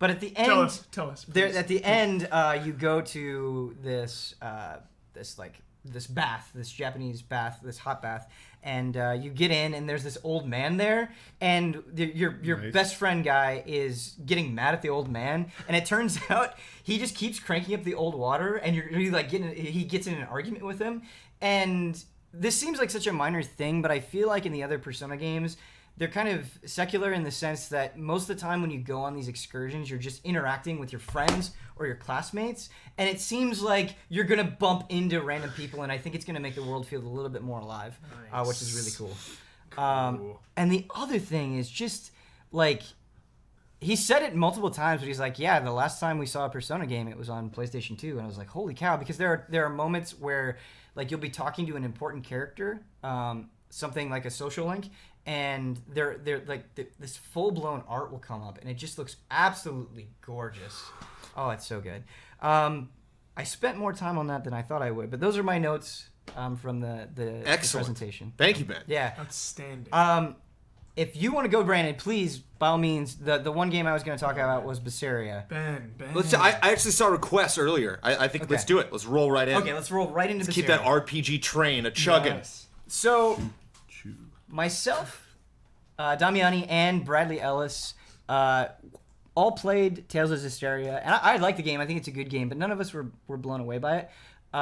When I played Berseria today, it was a Japanese demo. It was extremely short, but just the ideas that were thrown at me were really, really, really exciting. And you, I think you can describe it better than I can. You brought up the how the combat is changing with the arts. You could talk about that. So, yeah, it definitely was a short demo, but the biggest thing from that I got from the demo that they changed is how they are handling the combat system.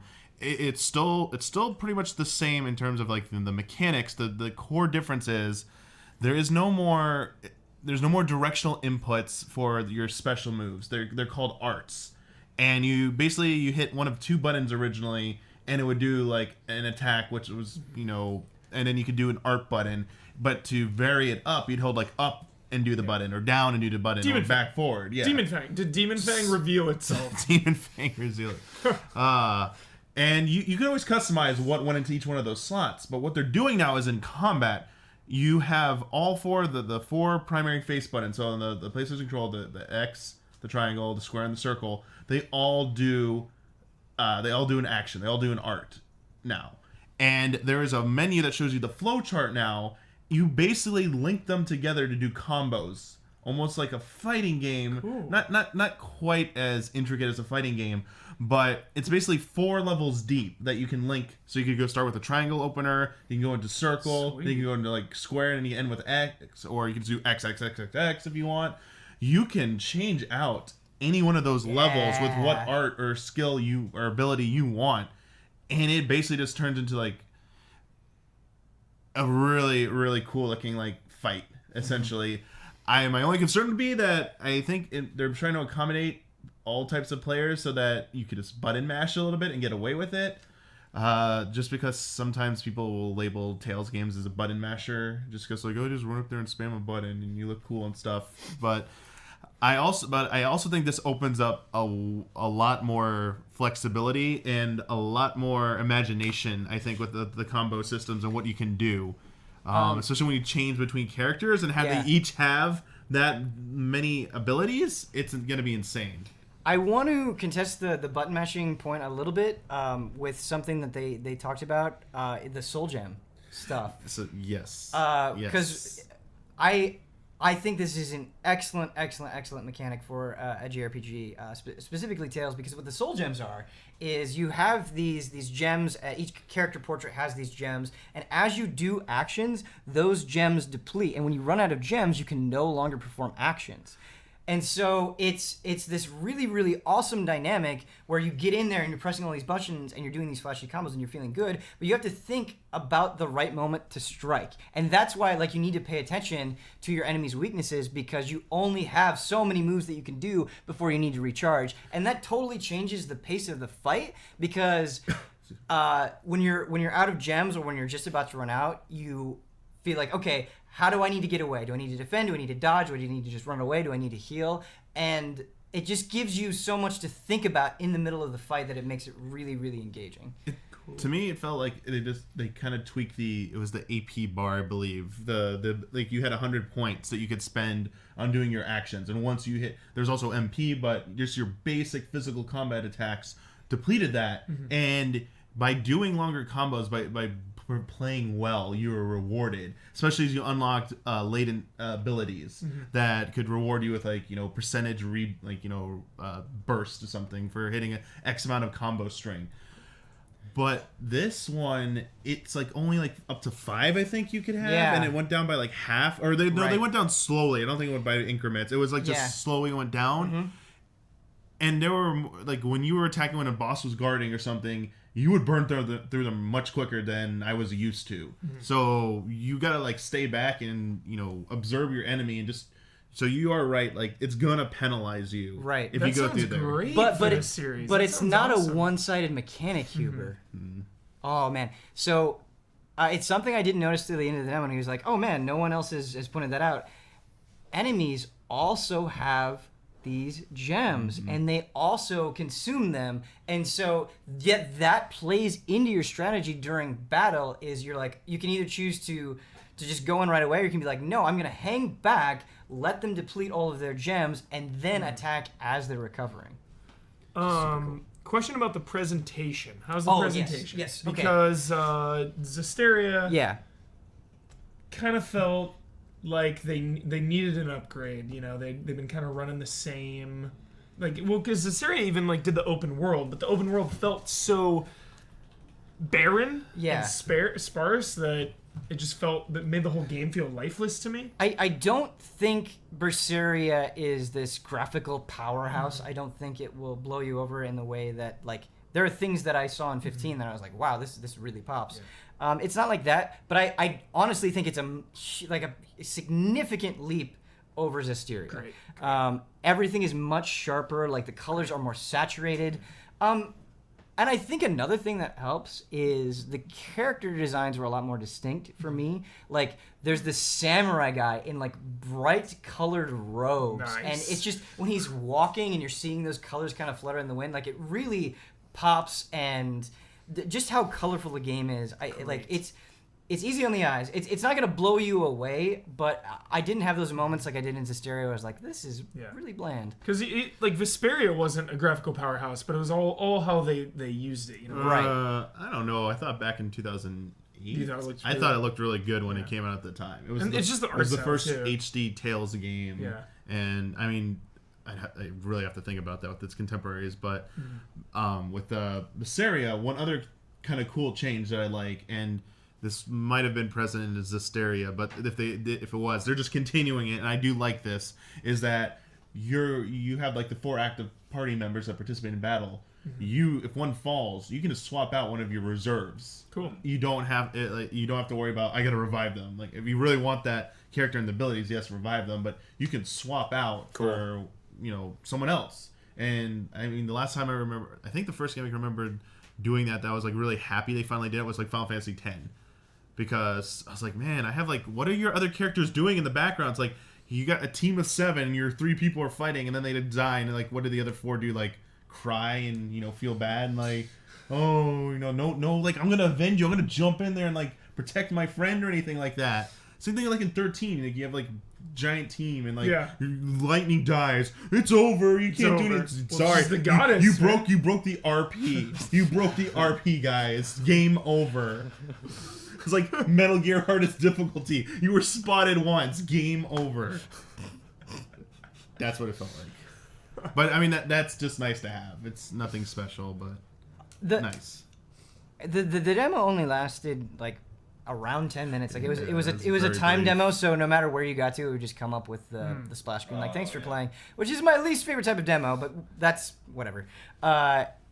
The best way I can summarize my experience with the demo is after reviewing Zodiac, I was like, that was cool, but I think I can take a break for Tales on a while, and I didn't get that excited about Berseria. After playing this demo, the Japanese version comes out in August. Like, I am for sure importing it and streaming it. What a surprise! And What a surprise! No, but I mean, Sweet. like it excited me. It got me pumped on Good. Tales in a way that was really good. invigorating for me. Yeah, because we've had these conversations where the franchise has seemed safe. Hasn't broken much new ground. The open world was cool for the last one, but this sounds awesome with the combat system. Damiani, give me a hype check. Hype check. Hype check it. Hype check. I mean, I'll be back. I liked what I played. I feel better about what I saw than anything I saw on Zodiac. Sure. But at the same time, I'm worried that I felt like when they went with Vesperia and they did this leap into HD, the art style looked really good. And then they're like, oh, like Exilia, we're gonna like make bigger areas, then we're gonna make them seamlessly connected. They haven't done much to address the fact that, as you said, there's like jack shit to do in those areas. Like, here's a bunch of monsters, run up to them. Oh, there's some chests that are hidden. Like, go collect them all for your achievement. Yeah. Oh, there's some here are these mats or the items that just spawn randomly. Not spawn randomly. They're just there. Go get them. Oh, when you come back, they're there again. You just got to use them for selling and crafting.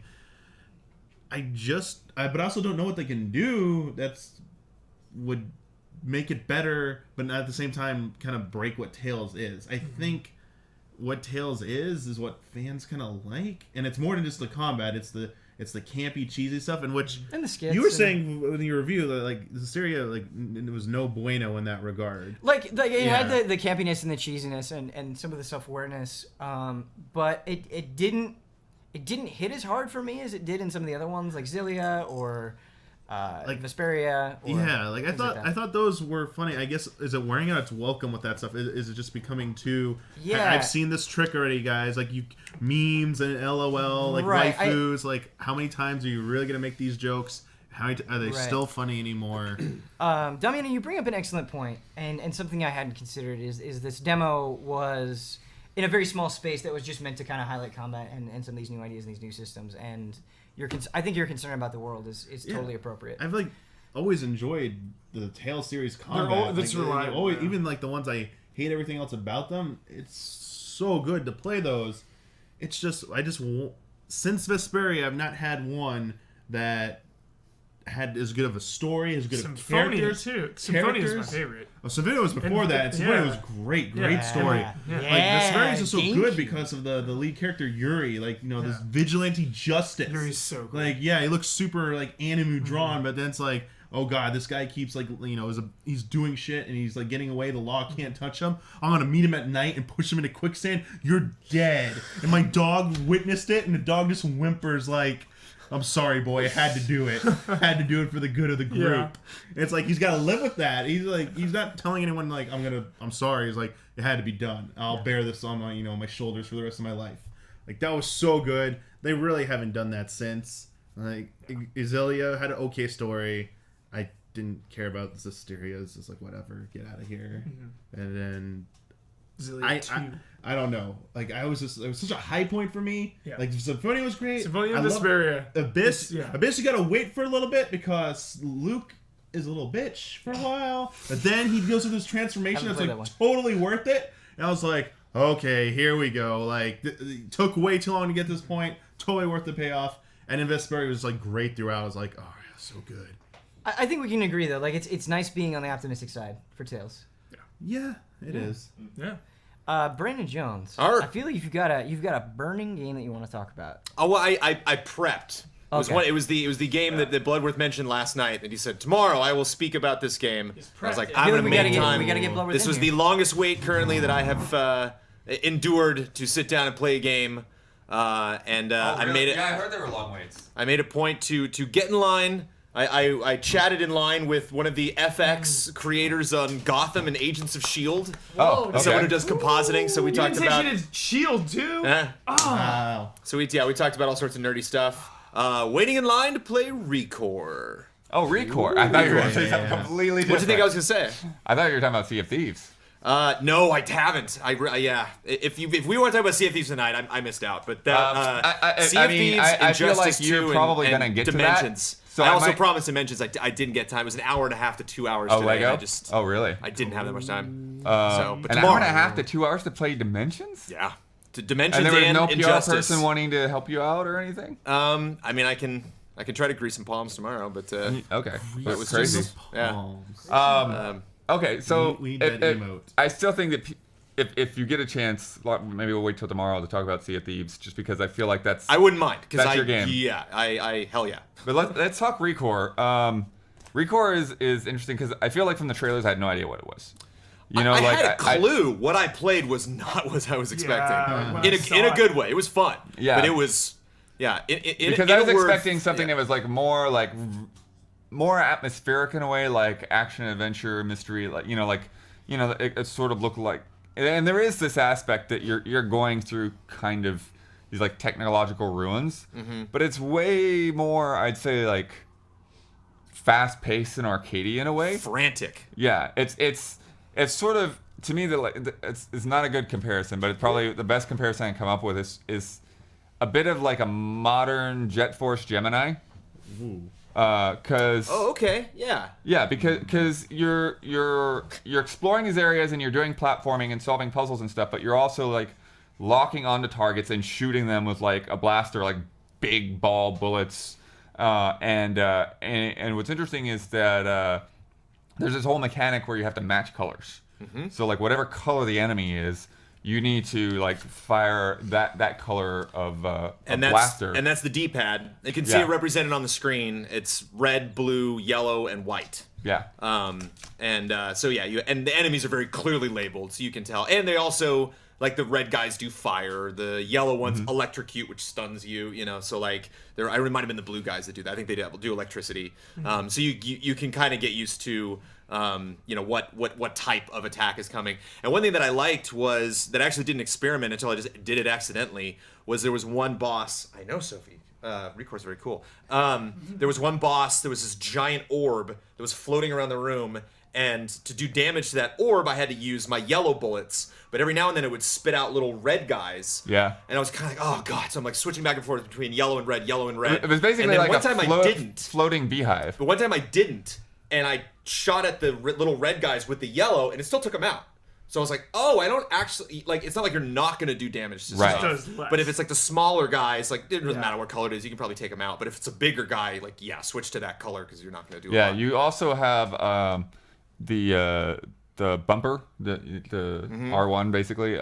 If you hold that in, you have a charge shot. Yep. And also you have to cool down a bit, like your gun can overheat, and so you have to. So if you send like 3 charge shots in a row, not only can you not do another charge shot, you run it, you're out of ammo. Like you can't fire just your regular. Yeah, so you have to keep that in mind and kind of dodge and jump over some attacks. And lock-ons, left trigger, fires right trigger. Yeah, and you also and then the other part with with sort of the glue that makes Recore what it is your little robo buddies. Which is funny that we haven't even mentioned robots yet. Yeah. So you kind of have them as like your assists. So Your cores.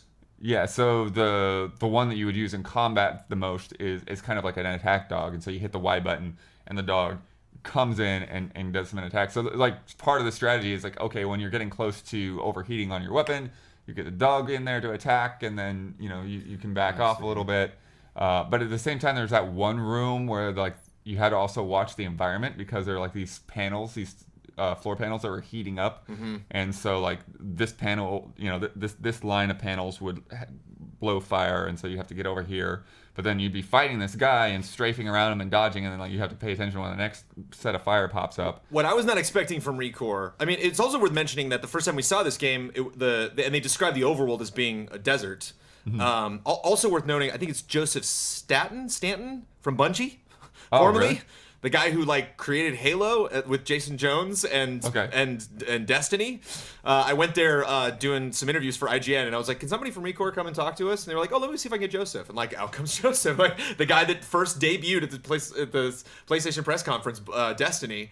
Was just like, "Yeah, I'll talk about Recore," and I was like, "Oh my God, Joseph, what's up?" And like, he was so enthusiastic, and he said that I was curious. I'm like, okay, are you just showing us desert, and then maybe there's some snow areas or stuff? It is desert. Like maybe they're holding off the cool stuff until later in the game, but it sounds like the overworld is mostly desert, right. And there was no desert in this. Like when you started the demo, and it was kind of the beginning of a dungeon, and it was about 4 or 5 rooms that you just kind of had to do some light puzzle solving, but mostly combat. Really just jump, shoot. Yeah, and there's some platforming too. Like there are parts where you had to. You had basically double jump and then dash across. Yeah. Oh, you had a really cool like jet boost dash that you had like little boosts on the bottom of her feet. You were always pressing at least 2 buttons. Always. Yeah, Also, there was no downtime. I was not prepared for how good this game looks. All the marketing, everything that's been leading up towards it, I was like, okay, this is going to be another, $30 downloadable game, super good, solid, 8 out of 10, 8.5 out of 10. Like Recore looks great. Yeah. Saw it in motion, in person, in action, and it looks so different than what I thought it was gonna be. Yeah. And what I thought it was gonna be is kind of like not Last Guardian, but like a little bit like that in that like the puzzles are gonna be based on which core bots you choose to use. And like you may have to like take a core out of this one and plug it into your friend, and then he'll go off and do something.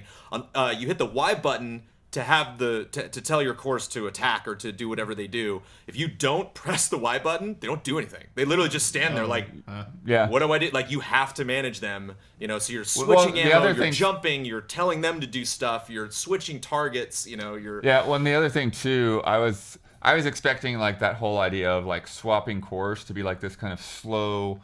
Contextual process, and like no, just like hit the button and swap to your other robot. Yeah, they drop right in. Yeah, automatically. and the second one I didn't really see the use in combat as much.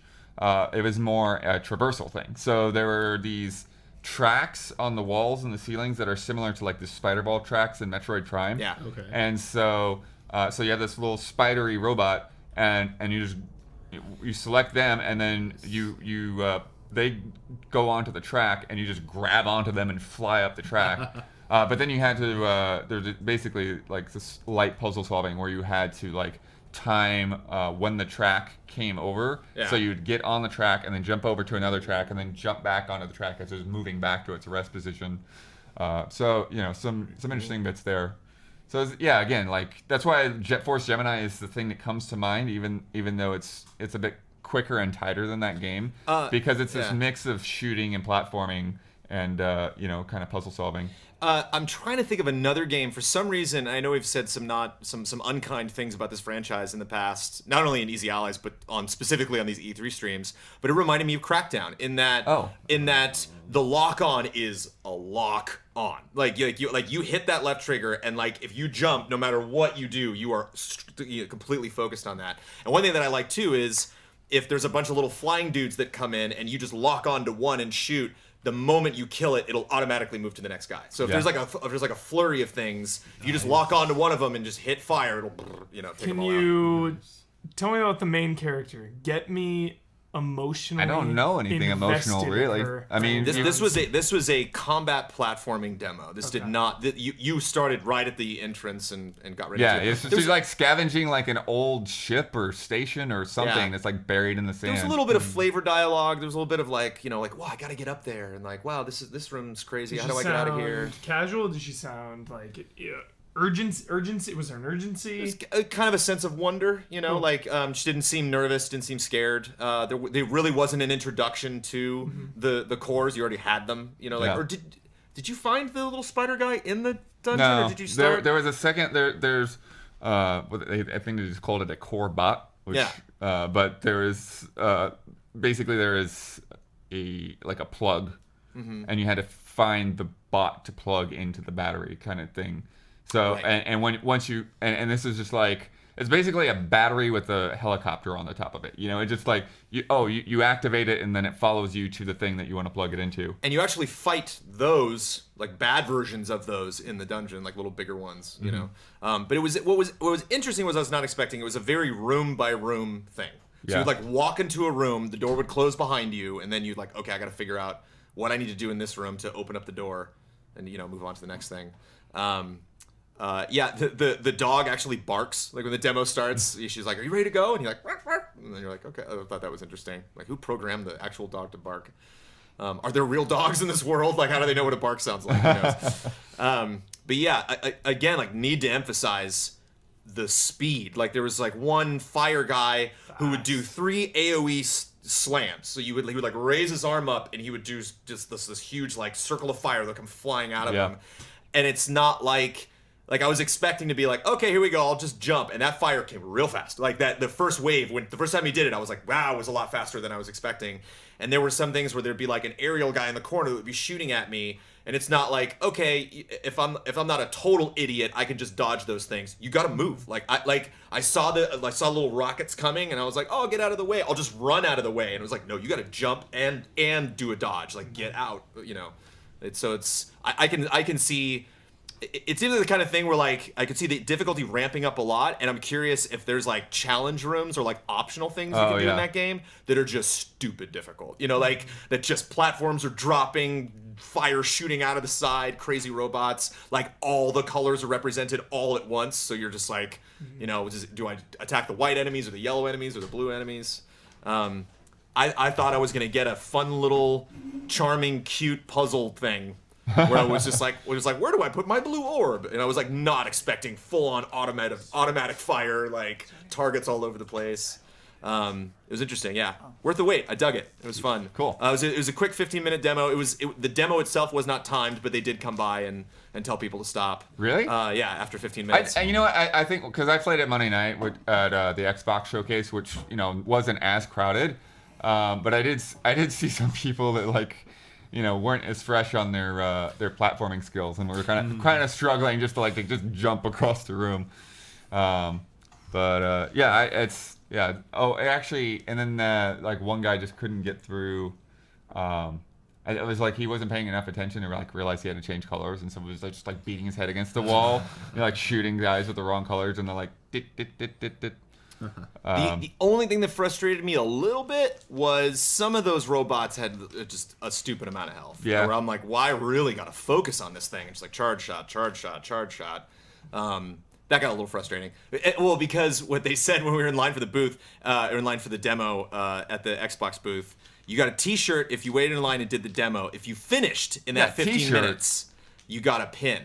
Oh, okay. And so I'm like, okay, I got to do this. So I'm like really paying attention and focusing on these guys, and I like couldn't do it. So like there were some points where I'm like trying to whittle this thing's health down, and I'm looking at the door, and I'm like, do I have to kill this thing before that door opens, or can I just skip this guy? There's one point where I like ran across the room to the door and couldn't open it, and I was like, there it was. I just failed right there. I got to the last room, but I didn't finish it in 15 minutes, unfortunately. But very surprised with that game. Mm-hmm. Anything else before we? Not on Recore. No. I have a couple throwaways that Huber and I can talk about real quick. I've got a couple of quickies too. Oh yeah? Yeah. We'll do the quirkies? Yeah. Can I do a quick Huber quirky? Do Sure. it. Do it. How about we do a thing? Feed me. I put a 2-minute timer on each quirky. No. Okay. And then They're you gonna just be stop quick talking about it. anyway. You're gonna tell us at 2? I love Yeah. it, Kyle. Okay, tell us when to go. All right. Can I say the name? Can I say the name before we start No. talking? I Yeah, love yeah, it. this will be fun. No, This I will be love it, fun. Kyle. Road Rage. Oh, Whoa. yeah, That's yeah, a yeah. quirky, dude. Yeah, we don't played need Road it. Rage. We don't need a time. Come on. Yep. This 2 will be a minutes. fun game. Blood, we're playing Lightning a game, round. man. That These are not. Yeah, these are not. This is 2 minutes. 2 minutes easy. Yep. Okay, got it. Got her song. Okay. Okay. Okay. All right, hold on. Nailed it. Look at this. Too much time. It's taking 2 minutes to set up the 2-minute bit. Okay, here we go. Ready? 15 seconds has gone by. Jones, you have 2 minutes to talk about Road Rage. Got it. Wait, what? Sorry, Road Rash? Rage. Road Rage. Rage. Road Rage is the name of the game? Yeah. Road Rage. All right, wait. Sorry, can I get in? You want to get some Road Rage? You played Road Rage? Oh no! Just everybody gets like 2 minutes. Ben's got some quickies. Just We got some quickies. Yeah. I got 2 quickies. They're both. Was it Maximum Games? Is that what it's called? Yes. Okay, yeah. 2 Maximum Games that I Feed played. me, Jones. Let's go. Okay. 3, 2, 1. So you're on a motorcycle. You're driving around a city. They said the game was open world. That it was exclusive to the city for the demo, but they said there's gonna be lots of other environments. The best thing about this game is when you go up next to somebody, it's all melee weapons. He said there might be guns in the game, but there were not guns in the demo. He wasn't 100% sure if there were going to be guns in No, the he game. said there's a sawed-off shotgun. Oh, that is a sonic shotgun. Confirmed. We could see there were only a couple. There was a bat and like another object that was unlocked. The third item on the list was the Buster Sword. It was like Yeah. it was literally like they were like riff on the Buster Sword. There was like all sorts of crazy like different. Yeah, there's like a Voorhees Friday the 13th like hatchet like all sorts of stuff. When you drive up right next to somebody and wind up, everything slows down and the ragdoll physics are ridiculous. So when you smack somebody, they go flying off the bike. So it's a game. It's a game that knows what it is. It is not the. It is by far the ugliest game I saw at E3. Yeah. I didn't like the slow motion. Okay. It took me. It amused out me, of but I it. could see it getting real old. Yeah, Yeah. I would much prefer just, in the moment, racing down, barreling down, whack, and knocking someone off and continuing on. And obviously pedestrians. And Just pedestrians, thump, thump, thump, like down the sidewalk. But there's some funk. It's got some funk. It's still. Wait, I as think in good thing? no. Bad funk. Yeah. It's got that bad funk. Yeah. So it's still a little ways away. Again, work in progress, but. But it's not that game. It's not the kind of game where I'm like, oh, this game could be so much more. Yeah, It's like, it is what it is. It is what it is, baby. Absolutely. And they know. You're just gonna drive around the city. Be like, oh, look, there's a little thing challenge I can do over there. You load up, you do the thing, it ports you to the highway. You do the highway race, you're done. They easy said game to demo. there's missions, so it's all story mode, but some of the missions are like escort this rider, kill this boss, and the boss has more hits. Assassinate So this that guy was who has cool. people protecting him. Yeah. So we'll see. It was less than 2 minutes. 2 minutes. Oh, that's a good quickie. All right. And I got one more, and I'm totally done from that booth. Okay. Uh, So we got another quickie. You're allowed to say the name of the game. Going into E3, I knew that I was going to be checking out Mark McMorris Infinite Air. So I was like, all right, I'm getting a snowboard game at E3. Sweet. Mark McMorris, Infinite Air. Okay. Mark McMorris is apparently a very famous snowboarder. Mark McMorris, Infinite Air. And apparently he was there, but I was not. I did not Right. have time to wait around for Mark McMorris to get back. All right. But I also got Steep, and so I was like, all right, 2 snowboarding games. So make sure to go and check those out. I'm ready. 3, 2, 1, go. So the big thing with Mark McMorris Infinite Air is that you can build your own tracks. And that you can, so they had a real simple like half pipe thing that if you hit the Y button, you could go back and redo it. The learning curve in this demo was steep. So much so that I played steep. It was not steep. No, it was yeah. Yeah, they talk like it would be a sim.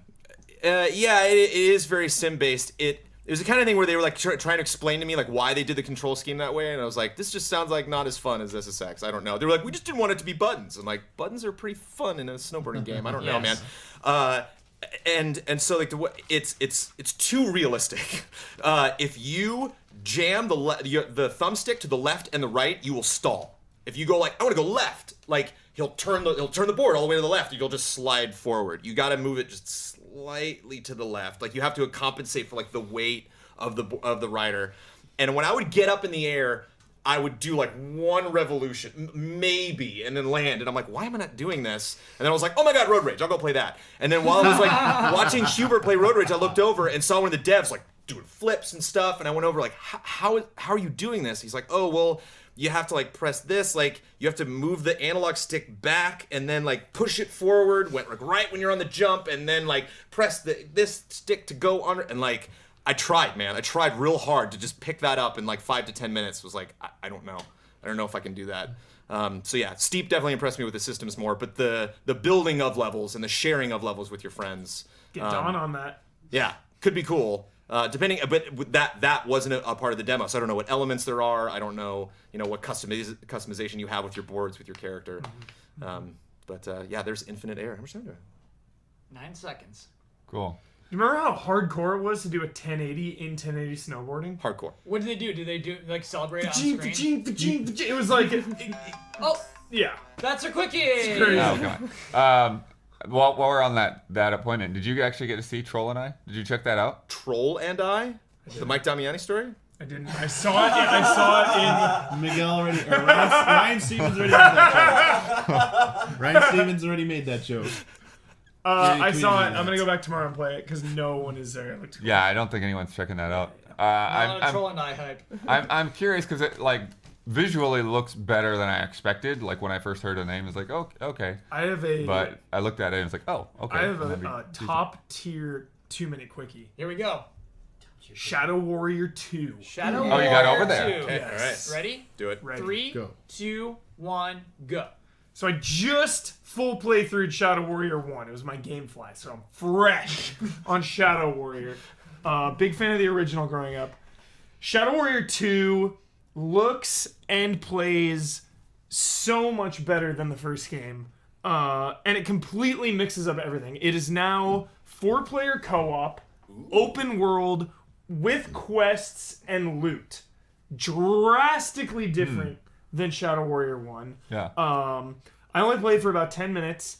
I was in this really cool cafe, and I went down to this guy, and we had like dialogue options, which is new for it, and he sent me on this quest to go kill this beast. The first huge thing that was apparent was the enemy design. Shadow Warrior 1 has like 3 enemy types in the entire game, just very basic, like humans with guns and just like generic brown monster.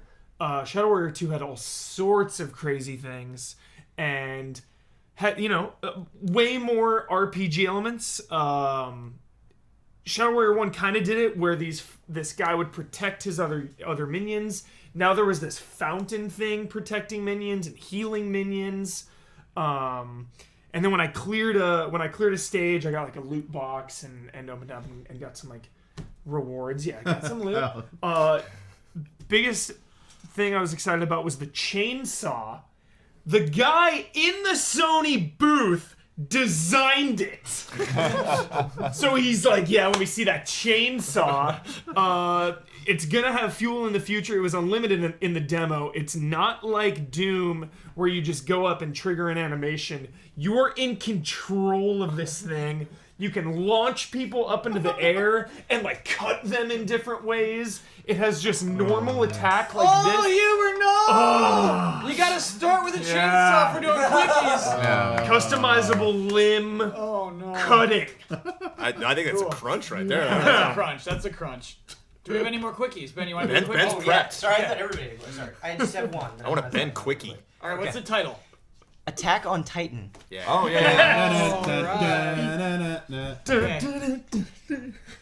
Somebody said on social media, I don't know if it was you or someone else said Spider-Man on social media. It's and I started to get a little verklempt. Yes. 3, 2, 1, go. Okay, so Attack on Titan is made by Omega Force, the Dynasty Warriors guys. Hold on, stay with me. It captures the feel of the anime so well, but it's what makes it interesting goes well beyond that. So they also did Dragon Quest Heroes, which does an excellent job of bringing that series to 3D. The anime look that this game has is so convincing, and you just press X to fly into the air, but it's not like you're swinging a spider web and it's not graceful. You're shooting these beams into trees, into cliffs, and your character jerks and you feel it. You feel like you're being pulled by this mechanical machine through the sky, and there's weight to it. It's so convincing. And what's incredible about it is the missions themselves, because in the missions you have these titans, but it's not just like one titan and it's not just like this battle. You have titans rushing a gate and you need to prevent them from getting into that gate. You can also do a side objective where one of your best friends is going to get eaten by a titan, and if you go and you save her, you get extra supplies, and these supplies are so important because this isn't some power fantasy. You're not just some cool dude flying through the skies with swords cutting down titans. What you get to do is you have to pay attention to your gas. If you run out of gas, you can't boost through the air anymore, and you can't do extra damage to the titans. Your blades also dull because you're swinging them on these giant fleshy monsters. And what you have to do is you have to go around a titan's head, zip at it, and you have to like push X, and then you have to fly through the air and rotate. But if you rotate too hard, your like cables will break. And so it's not button mashing at all. It's like this really interesting. Okay, I'm losing my train of thought. I have to go past this. But I'm sorry. 5 seconds. It's great. It's great. It's great. I'm done. That was amazing, Ben. That was a good quickie. I saw someone walking up a wall. That was really cool. Just like wall running. I just saw with it. the most like intimate encounter, dude. Wow, Ben. Hype. That was a good Oh, boy. one. What, you got a So quickie? it looks like Dragon Quest Heroes visually, Ben? No. No. I'm just. Damn it. I'm sorry. No, What? you can say no. Totally You can answer his different question. style. Yeah, yeah. No, it doesn't But I necessarily. It mean- doesn't look like Dragon Quest Heroes visually. What I was trying to say there is they did a great job of bringing Dragon Quest to Omega did a good job of representing that series. They're also being faithful to Attack on Titan. It doesn't necessarily look like Dragon Quest Heroes, but it captures the look, the aesthetic of that series really well. It's not a cheap, dumb game. So people get eaten. Aaron turns into a titan. You don't find out what's in the basement. Whoa. Anime.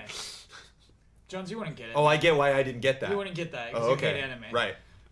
Blood, you got a quickie? I'll do one of your quickies, but then the other one I want Damiani to get over and get some B-roll going for me. Whoa. Oh, okay. I have one quickie. Settle after in. Blood. Sure. Okay. All right. We got It two more probably wouldn't quickies. be 2 Okay. minutes. Gears of Actually, War. I got one too. I got a quickie as well. Okay. Gears of War 4. I don't have much to say because it's. Gears of War 4 is a Gears quickie? of War 4 quickie status. Our first, that's our What's first up? AAA quickie. What's up? AAA How quickie far right they here. have fallen. Okay. Road Rage and Gears of War 4 Yeah. even tier. Okay. All right. 3, 2, 1, go. I think, I mean, it's just because I feel like we've said a lot of, what I'd have to say about this. I was, again, this whole impression of it being very survival horror, still, kind of coming across, I mean, maybe not the survival part, but, this creepy stuff. And the characters in the demo I played, basically, they were following a creature that had swallowed one of their team members, and they were trying to get it out of the stomach before because what's been happening is these pods have been metamorphosizing people into these other creatures, and they don't really know what's going on. But then at one point they break open a pod, and all this stuff comes attacking them. And then at one point later on, some creature gets pulled into it's basically reskinning the emergence holes, but now they're extra pods that turn them from weaker creatures into even stronger, like a normal locust almost kind of thing. But because of this, there's all of this stringy, fleshy stuff all over the place. It's this snot covering over the doors that you have to chainsaw through. You can knock pods off of the ceiling to use as cover. But then they're again, a lot of the cover is just very destructible. So even when you're in the graveyard, the tombstones you can use as cover, but then they'll break and you have to get around them. Then I did get to use the buzzkill a little bit. Ricocheting buzzsaws off of walls is cool, but not very easy to do. It's one of those kind of weapons where you kind of have to have it mounted in a certain way to aim it, so it makes you a little bit more exposed and vulnerable. And then at the end, there is this creature that kind of shoots spikes out of its tails. and so I had to like try to dodge around that, and I ran out of buzzkill ammo, and so once I was like going at it with a normal gun, it was even more tricky. That was Right on the good. nose. Cool. Nice blood. Hunting down a beast that swallowed your team member. I Yeah. love that. I'm okay with that. Yeah. I'm super okay with it. Your team member is still alive, I'm sure, too. Yeah, rip it out. Yeah. Thanks for saving me, son. You're welcome. But Yeah. you're covered in slime. I believe Blitz said snot. Snot. Mucus. You thought it was slime, but it's not. What's your quickie? Kingdom Away Hearts with you. 3. Yeah. Half-Life 3. No. Gravity Rush 2. Oh, you gotta good play one. it. Good one. Good one. Nice. Okay. Ready? 3, 2, 1, go. Cat and Raven are back. You're still playing as Cat. Takes place, seems like pretty soon after the last game. You are in some Sky City trying to find your way back to the town from the first game. Looks really good. Like visually. Like the aesthetic looks even better than the first one. Like even what they did with the HD remaster. Yeah, it looks Just really nice. looks really good. Looks really good. They ironed out any of the small kinks that from the gravity mechanics and the combat system. Feels very fluid. Feels very good. Like smooth. I didn't have any of the lock-on issues. They polished out like the stupid thing where you miss and whiff. Like they made it like they refined the aiming system a little bit, so it's a little bit easier to be a little bit more precise to aim. Just felt really good. Same great presentation. Still had the comic book panels where you could rotate tilt the controller, see like the layering effect. It was just very, very fun to play. Jolly. Very happy. And there's two things you can do in the demo based on what you picked at the very beginning. So I got a completely different boss battle than what some of the other attendees had. There was the whatever, I forget what they're called, the dark monsters. You could fight like a big one that has like kind of like shielded with a like hardened like bone or whatever. You got to break it off and hit the eye weak spots. The other one is like a mech, like a giant like mech thing, and you got to tag team with Raven to destroy the points. And if you can do it, if you do it normal, it's like lighter, weaker attacks, but you team up with her for combo attacks. And then the special attacks are back. You can do the gravity stuff to lift up things, hurl it with the circle. Feels so good. It's like yes. Dude, Raven hype. Yeah. What was Raven doing? Raven was. What was she doing? She was there with you. You were teaming up to kick some ass. That's what was happening. Like, what's up, bad guys? Let's do this. Gonna catch this thief who's stealing shit from one of the merchants. Having none of that. Nice. Good one. Oh, so pumped. Oh, tell me how you go. So Okay, I got one quickie. quick it up. Quick it Old up. man John, can we Bossman. switch seats? Sure, yeah. Quick it Your official timer. up. What's the game? The game is called Inversus. I was just about to. Yeah, good one. Were you gonna quickie Inversus? No, you should do it because you, Oh, okay. you haven't done a quickie yet. Yeah, yeah. Just mention that I was very, very good at this game. Okay. Okay, thanks. Go. The game is Geometry Wars meets Othello. Othello? Othello. Okay. You are on a board that is black and white squares. When you're playing two players, one team is black, the other team is white. If you shoot a white bullet across a black tile, it will all turn white. And then you can move over that space. Now you can move in space. You can't move in the space that is the same color as you. So basically, a little Splatoon, like you're trying to dominate the field with your own color. However, those bullets you shoot will kill enemies. And so really the goal is to shoot your bullets into the enemies, the other color, take it over, conquer. You have 5 shots. You have 5 bullets. You can shoot them all at once, but then you're out, and it takes a long time to reload. You can also hold in a button. The way that you shoot is not twin stick, it's actually face buttons. Triangle is okay. up, for instance, circle would be right. So basically you can hold down square for a left shot, but then you're committed, and that's gonna shoot 3 bullets, which is devastating, but you're committed and everyone knows where you're about to shoot, so there's no you can't trick them with that very much. There's also an arcade mode that's much like Geometry Wars, where you're just progressing against other enemies in this Othello board, and I played with Jones. We co-opted it. It was extremely fun just to play that together, trying to conquer the boards together, face the enemies, and they obviously get very crazy in arcade mode. And this was at IndieCade. This is an indie game that will be, I don't remember the platforms, to be honest. It's spelled Inversus, like versus mode, Inversus. Definitely worth checking out. Very fun. It rumbled. It just felt good. It was an arcade game that felt good. It had a good feeling to it, and I value that a lot. Very easy to pick up and play. Did you mention the shots cancel each other out? No, I didn't. If two people shoot at each other, they cancel each other out. If somebody's shooting at you and you wait until it's just in front of you, it'll bounce the bullet back at your opponent. Terry. Well, you guys played together? Yeah. So jealous. It was fun. Yeah, we had a good run. Jolly Nice. good time. Jolly good time. Man. I played that game and then I saw Daniel Kaiser. What more do you need out of life? Cool. I haven't seen Kaiser yet. I did see Megan. Yep. Yep. Oh yeah. People are asking about South Park. Megan hype. I'm not gonna even do a quickie. I'm just gonna say what you saw in the Ubisoft presentation. They pretty much just showed that in real time. Oh, okay. Like they showed a few of the extra things that were cut out. Literally the same presentation. Still funny and stuff. And Still looks good. a lot of people want me to talk about Resident Evil 7, but I really want to save it until at least one other person has played it. And that will be tomorrow. What are we trying to do first tomorrow? I want you guys to in the do it. VR or the Resident normal? Evil I want you guys- Okay, we'll try and run and do RE7 Yeah, first. I want you guys to do it VR so we can discuss. Yeah. Cool. I want that conversation to be in depth.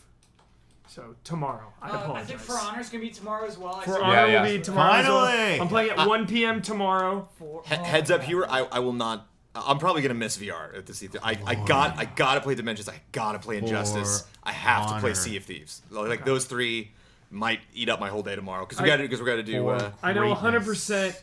I could stake my life on it. Ben will play Resident Evil 7 VR tomorrow. Yeah, 100%. Cool. Yes. 100%. Yes. And Zelda. I'll Yes. stick my And life. Zelda. Yeah, I'd stake my life on it. We will kill Hubert tonight. If Yeah. Ben doesn't- I have two games that I played yesterday that are definitely longer than 2 minutes. I don't have to do those now. I'm just Yeah. I'm putting everything else on the table. What else everybody got? Let's tease it. Let's tease to chat because they want to know what to expect and everything. These two games are the premier Activision games. Activision brought 3 games to the right. show. The one I did not try out was Destiny. I'm completely out of the loop on Destiny. Sure. I I feel just like felt Ben should get in on this. I felt my opinion on Destiny would be riddled with holes as far as like my understanding of the progression of that game, what needs to come in the next expansion to build off what they've done before. So I only played Skylanders Imaginators, which was better than I thought it was going to be. Which had like the crowd cracking up watching these guys demo this game, and Call of Duty Infinite Warfare. Do we want to get in? Do we want to? Should I do Skylanders first? Obviously. I have a request as well. I do, before the night is over, want to see Ben and Damiani talk about Tekken 7. Oh, 'cause I was- also been in chat a bunch. Okay, I was Okay. gonna hype that up for tomorrow. We need stuff. We still got some time. We don't have to start Okay. worrying about wrap up yet. Okay, cool. Skylanders Imaginators. So we get Crash is coming. He's fun. It's the original voice actor. One of the Whoa! yeah, apparently so. pretty That's cool. what they said. I didn't really hear him say a lot in the game. He can spin. He does that attack. They have new like senseis. Those are the new things. They're all based on specific combat styles. So there's like the brawler, the bowman, I think there's like 8 of those. And there's like 8 of the, every time they release new Skylanders, there's like, this is the new type of Skylanders. Go buy 10 of them. Crash is one of those. He's a brawler. One of the things that I thought was fun is he can drop TNT things that you can then just run up and destroy, or, if people get near them, or when he spins and gets near them, they fly around him and then just go flying off into the environment. And you can take selfies, which like seems extremely stupid, like Jones selfies really, but like he ended the demo by like putting Crash on and then having Crash like jump up in the air and be like ah! And then he like freeze framed it, like moved to the camera and be like all right, and like took a selfie and you can share it. Cool. The coolest thing about Imaginators is you can build your own Skylander. So you get a specific piece that does not look like a figure. It looks like a little, like a little case of something, just like a little like vial, and that has a crystal in it. And the crystal is themed based on the elemental properties that people who play Skylanders before should be familiar with. So there's like life and fire and earth and stuff like that. So you pick which one you want to do that's elementally based, and then you picked one of your like 8 to 10. I don't remember the exact number of the different type of like combat styles you can pick. They picked ranged with bow and arrows, so I was like, yeah, so like, so that's definitely the one that I'm gonna pick. But you can also, pick brawler and magic user and all sorts of different types of things, based on the type of fighter you pick and the element that picks your powers. So when you go in to select what powers you want to give them, those powers will change based on what weapon you have and if you're life or fire or whatever. You can pick their head, their arms, their chest, their tail, their eyes, their helmet. Like there's like I think at least like 10 different types of things that you can customize just visually about them. And obviously as you go through the game, you unlock more things. You can pick what they sound like. So you can pick a bunch of different types of voices. Once you pick that voice, you can pick if you want it to be super high-pitched, if you want it to be low, if you want it to sound like a robot, if you want it to sound like ethereal and ghost-like. You can give them auras, so you can just have like, you're gonna make it look like they smell, or they have like sparks coming off of them, or they have like little rainbow things trailing behind them. One of my favorite things is you can pick their catchphrase. Oh, cool. And you're given a beginning of a sentence and the end of a sentence. So I think like the thing they said is like, beware of the zombie apocalypse. So if you like hit a button after they pose, like he'll say that. And so like it was like beware of the, and then on the second thing it was like zombie apocalypse. And they'll actually say it as their catchphrase in the voice that you picked with whatever mods you wanted to put on that voice. You can also add sound effects to the character. So whenever they jump or whenever they do certain things, it'll play a sound. And like, apologies if I'm just 6 years old, but they added a fart sound. So the guy's like explaining the dynamics of the thing, and this guy's like jumping around. And like, we're all journalists doing our job, like taking notes, and we're just like cracking up. I'm like, but I can imagine like being a kid and just like, oh, I can finally make my own you can change size too, so if you want the head to just be like ginormous, like, and it's super quick when you do it. How big can the head be? Not like Donkey Kong big head mode and GoldenEye, but like big. Okay. Because you can make everything else super tiny. So if it's like medium size and you make the head big, it's not that big of a difference. But he made the legs like super small, so it has like big ripped arms. You can pick color sets. So once you finish it, if you picked a bunch of different random things, you can be like, make him like blue, and it'll be like, okay, blue. Or you can go into each individual thing, the color of their eyes, the color of their hair, arms, chest, legs, tail, everything, and like actually go on a color wheel and like pick the exact color, which he's like, we don't have time to do because that will take like a really long time if you go piece by piece.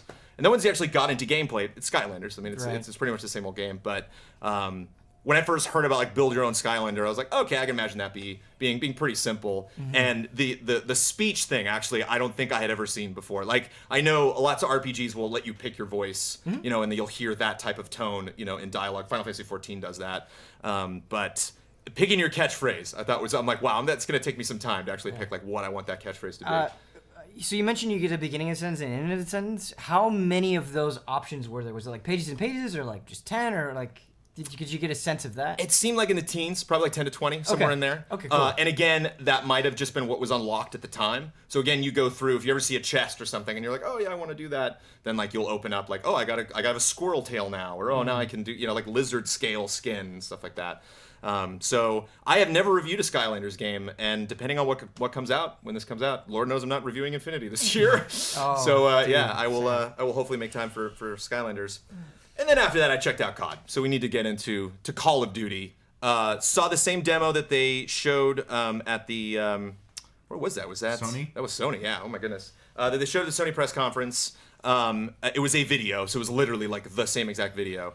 And what was interesting is in the I think it was on one of our podcast episodes. I was like, I'll tell you what the Call of Duty demo is going to be, and it was this demo. I was like, you're probably going to fight through a city and then get in a ship and then fly up and then fly and go into space battle, which at the time when I described it didn't sound very exciting. And then I saw it, and it was pretty epic. Yeah. So you are in. Let me actually get I can't remember like what exact city you were in. Hold on a second. So you were in Geneva, Switzerland. You land in the city. People are freaking out. Like I was actually really impressed, and maybe it was just because they had like 7.1 going in this like small space, so it's just like the speakers. Yeah, David Cage situation. But like I was affected by the screaming. Like it was clearly like just people were freaking out. And right when you start the mission, this bomb hits or like something lands and kicks up a ton of smoke. And that smoke just, and like your whole team's like, get cover, and you like run up and like hide behind a car, and just all of a sudden it's night, just like total pitch black. And then like smoke kind of starts to clear, and you see people like coughing and just like, wow, what just happened? and there's a robot with you, which kind of picks up where Black Ops 3 actually left off, even though these are separate teams doing it, and I don't think the story is at all supposed to like merge between the games. But what was cool was one person was like coughing and trying to like make their way through the smoke, and this robot comes up and it's like, please evacuate the streets, go back inside. And the person looked up at the robot like, oh, I was not, it sounded like a human voice. I was not expecting you to be a robot. And then just classic COD, bad guys come in, robots come in, you gotta take everybody out. Standard shooting. They had, in Black Ops 3, I believe, they had a grenade that when you would throw would just go find somebody. Like it would land on the ground and just automatically just roll in and try to find someone. Now they have little spider robots. And some of them stunned and some of them just straight up exploded. And what I thought was cool was he dropped one, and I didn't even see it like actually find a target. He just knew some guys were inside, dropped one, and it just went in a door, and then like 3, 2, and a guy went like flying through the window. And I'm like, oh, cool. Sick. So I wonder, like, I don't know if those are on a cooldown or you pick those up, but like little OP. You can hack robots, which you could do in Black Ops 3, but one move I thought was super cool because it's something that I could easily see me not thinking to do in that level. And it was interesting that they kind of showed off, like, this is a strategy if you think about doing this. A ship came in that had robots in it, and they were just about, like the end of Titanfall, they were just about ready to be deployed. And it was like just flying in, and the guy looked up, hacked a robot that was just standing there, moved into first person, and blew it up, and it took the ship out. And so like, and then that ship came in and crashed. It was the moment from the demo where the big head of the statue comes rolling down the staircase. Okay, yeah. So it was kind of reminded me a little bit of The Last of Us in that one of my favorite things about that game is they did a really good job of being like, you have to go there. Like, you see that building, like that. And so, like, as you get closer to the building in Last of Us, you keep getting these different vantage points of, like, oh, I'm getting closer. Like, I'm almost at that point. There was this massive tower in the city that you were trying to get to. So you're, like, going underground, knocking walls over to try to climb into things. You have your classic people with you that are, like, barking at you to get in. And then you get to this tower. You clear the area of robots. Plane comes in, docks. Little ladder comes out of the plane. You climb up into it. No cuts, no cinema, no nothing. Like, thing comes down, takes off. You can see the entire city, basically the level that you just played, including past the city. You can see ships. Like, there was one crazy thing. I looked at the distance and I was like, oh, is that thing putting out a fire? Because there's just all this smoke, like, flying out of the back of this ship. And I was like, oh no, it's taking off. Like, there's like these two giant, like, jet cruisers just like getting ready to take off like into the horizon. It was spewing out so much smoke that it was just like engulfing the city. And you could clearly see that, like, I fought my way through this one hallway, but there's a battle going on over there. It looks like that building got completely destroyed. And the entire thing was in one continuous shot from when you got in the jet. So you're following these two cruisers that are just like getting ready to go up. But it's on rails, I assume. It was not, you're not in control of this part. Okay. So you get in, and I think the line he said specifically is like, time to go upstairs. And then, like, all of these things go to take off. And, again, I don't know if I can completely attribute it to the 7.1, but, like, I kind of braced myself a little bit because the two jets in front of you, like, activate their, like, there's a difference between I'm in Earth atmosphere going fast, and this is the engine that's going to get me into space. Like, I only fire these guys when I'm, like, going up, when I'm actually trying to, like, break the, go through the ozone. And the two guys in front of you activate that before you do, so you can see, and I was like, oh, here we go. And then you hit that, go straight up, No Man's Sky style, right into, going through the horizon, then all of a sudden you can see stars, and then it pivots down, and it's like straight up Return of the Jedi, like two ships, two giant battle things, like fighting each other, and he's like, let's get in there, and then you charge up the jets, go flying in, and then you take control, and it looks too good to be true, man. I mean, it's a Star Wars. They were just flying around these things, like, just narrowly missing things, just like this, like flying alongside something, trying to dogfight this one target right next to a ship that I'm like, dude, get away from that ship. That ship's gonna blow up. And the one thing that I'm really curious about, because I would imagine there's co-op. It's like, I think Call of Duty's gotten to the point, they haven't announced it yet, but I'd be very surprised if there's not some kind of like cooperative multiplayer, whether it's in those missions or other missions. And it seemed you were trying to destroy this one spaceship, and it wasn't like, oh, I just got to hit that one weak point and then that'll blow that up, or oh, it's like Star Fox, where just like this big like big bright red thing. He just shot the shit out of it. Like, he just kept shooting this thing, and like, It just like different parts of it kept blowing up, and I wonder if because it has the grapple move now. I wonder, again, it's just speculation. This didn't happen. He just, unlike the other demo, he never left the ship. Like the second part of this demo was only space combat. But I wonder if I could leave the ship in that demo. I wonder if I wanted to, I could jump on board one of these ships. And what if you're just standing on one of these ships when it blows up? I wonder if is that a mission fail? Do you just lose your co-op partner and then you can finish it? But the scale of it was just absolutely intense. It's like you imagine those moments in Call of Duty where you're still in control of what you're doing. The control is tight enough that I still need to only identify a couple targets that I need to shoot. But this is just so crazy. All of the things that are flying around me that I'm I would have died immediately when I went into that battle, and I wonder if it was just the best take that they did of, playing that one specific segment. Ended very similarly to the way the other demo ended, which is the ship finally exploded and immediately went into Call of Duty Infinite Warfare thing.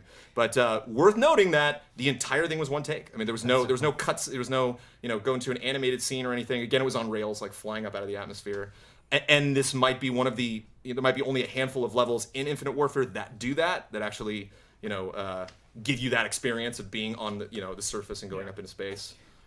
The thing that excited me most in the trailer that we saw during the Sony conference is when he was floating in space and used that sort of grappling hook thing to kind of zip and catch a point and then go to another space and then just start shooting guys. Did you see any mobility stuff like that?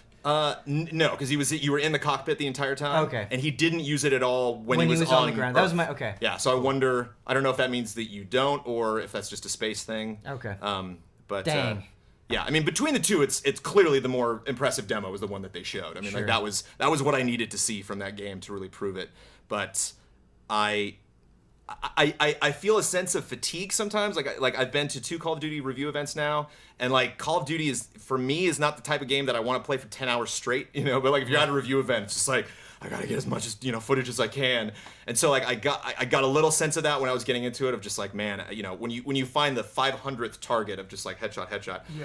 But there was just so much happening. It looked so amazing, and it was really just. It wasn't just the textures or the gunplay or the explosions. It was just kind of all the elements coming together. And again, the scale was really incredible. For me in a shooter, it's really gratifying, or really of any game, if you get a sense where you're on the ground, you're in a city environment. And so it's kind of tough to get a sense of the scale of the conflict that you're involved in. And you get in a ship and you take off, and it's there it is. There's the entire city. And it's not just oh, this is my environment, and then clearly that's where the skybox is, or that the buildings in the background are the resolution of those textures is a lot worse than the building right in front of me. Looked amazing. I mean, it really looked incredible. So just curious to see, and also couldn't tell at all where this took place in the story. Yeah. I mean, not only that, but I'm super curious by the demo that we did see at the Sony press conference. When you walked in and they're oh, you got a mission. Do you want to go do it? It's I wonder if you just decided let's do that Geneva thing, Mass or if Effect. the game starts there, or if this is your introduction to these ships. But Jazzed. I'm so extremely loud. jazzed. I can't wait to this looks awesome. It Awesome. sounds Yeah. awesome. Yeah. Co-op? I mean, I don't want to get totally gooey about this I will because be a robot. I did not play it. So I mean, if that ship combat sucks, then if it does feel on rails or it does feel kind of easy. Because they've never done that well. Yeah. Vehicles in Call of Duty. Yeah. Black Ops 3, I thought that one where you were strafing around. That was a big improvement from everything they've ever done, but it was still. It did lean your perspective towards this object that you were protecting. Yeah. And so I wonder if you're oh, I kind of I want to get away from the battlefield, and maybe try to get some distance and try to take some guys out if they're no, go back. If they give you an automatic, go back to the battlefield thing. But the fact that all of these elements are in a Call of Duty at all is what's exciting to me.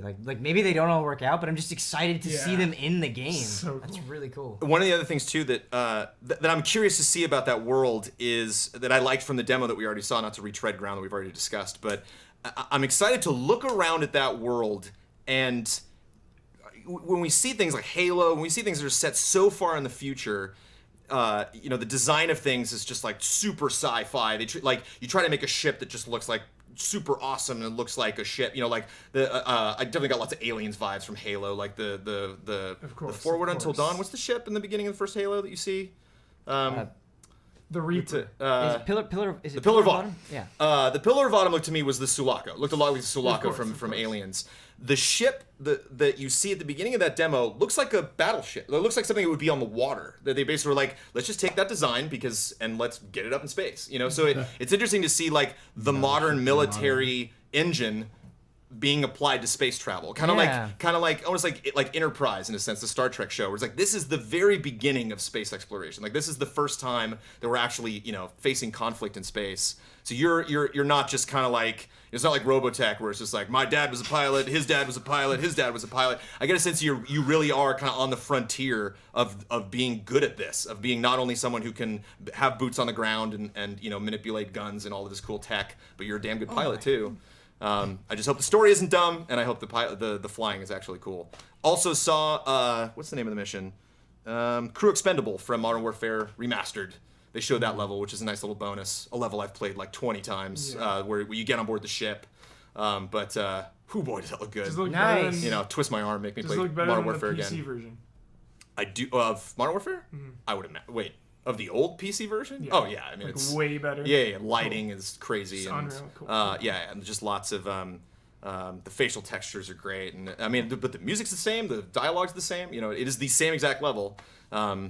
I'm kind of tempted to go back and like recut that original Modern Warfare like trailer, like with the actual with the updated. Please do. That'd be visuals. cool. Please do that, Brandon. Jones. Do it, That's awesome. Jones. You're That's locked in, super Jones. cool. Do you know why I can't do it though? It's because like when they made the trailer, they were able to like move the camera around and like just kind of like break the engine open and like Machinima. do things. Exactly. You said it. You had me at Machinima, Kyle. Super cool comment. Just that they're happy to see that Battlefield is going back to the past. Call of Duty is going far into the future. Like modern military is taking a back seat this year. Put it to which bed. I really like. Yeah, Great absolutely. comment. Yeah, totally agree. Cool. Speaking of in the past, I saw Mafia 3. Yes. Yeah. Oh, I'm waiting Good for you. Well done, Hero. Good show. Good show. Wow, we haven't talked about this yet. Always concerned when, again, we were talking about Kingdom Come earlier. Always concerned when a influential lead on a game parts ways. Yeah. This is a brand new studio. It's Hangar 13. Mafia 13. Mafia 13. Mafia Oh my 13. gosh. Hangar 13. A little tired. Spent all of my hype versus today. Mafia 1 and 2 have a couple things going for me that are so incredible. How grounded they are, and how story focused they are, and how intimate the combat is. Those games are so realistic and personal. And Mafia 3 grabbed me straight away with that reveal trailer of Lincoln in the car, has the guy in the back seat. Incredible trailer. And then they showed driving. They showed this GTA-style Saints Row, wackadoo, cars flying all over the place. Not at E3, the second Not at trailer E3, from yeah. Mafia 3 previously. Correct, yes. Going off ramps, just like getting nuts, which is not part of the Mafia franchise at all. So I became really concerned from that. So I was nervous going into this. It was a theater demo, and they walked us through about 15 minutes of pre-cut footage. No one was playing. It was all pre-cut. And here's what I saw. All right. There are 10 districts. Love the city. This is full-on open world. You've heard me talk about that. I hate when people say there's not enough to do in Mafia. There's not enough to do. The open world isn't open world enough. There's not enough hidden packages, right? Apparently, they took all that criticism from everyone, and now it is full-on Ubisoft. 900 things riddled. My hype is bottoming out. 900 things riddled on the map. Okay. But all is not lost, Ben. There is hope. Save me. There is a light at the end of the tunnel. There are 10 distinct districts, and each district has a really unique, cool vibe and economy. An ecosystem, if you will. So, the Bayou has all, like, the KKK, meth addict, crackheads just That's heavy. getting nuts out there, you know, with their meth labs and everything. Then there's like the French Quarter, which is classic high-class mafia doing backdoor shady deals, slinging high expensive call girls to politicians, jazz bars everywhere. So every single district we only saw a couple. They all had their own unique feel, and you could feel it. Just simply walking around in each of these zones looked like a pleasure. Like, where I would just walk around, hop into a jazz bar, and listen to the music. Because the soundtrack of this game is unbelievable. Mafia 1 and 2, crazy good soundtrack. Mafia 3, taken to the next level. There's like hundreds of songs. The booth has a good soundtrack. Yeah. There's a live band At the booth, there was a rocking live out. jet. Like, music is a crucial element to this game, which I loved. So we saw Lincoln go on a mission, and first things first, I'll get it out of the way. My concern has not been quelled. Okay, my concern of this driving. We saw them in a car out of 15 minutes for like 1 minute. And it was just simply going from point A to point B. So it's a little alarming that a lot of the criticism from Mafia fans was about this driving and how chaotic it was. And this theater demo showed none of that.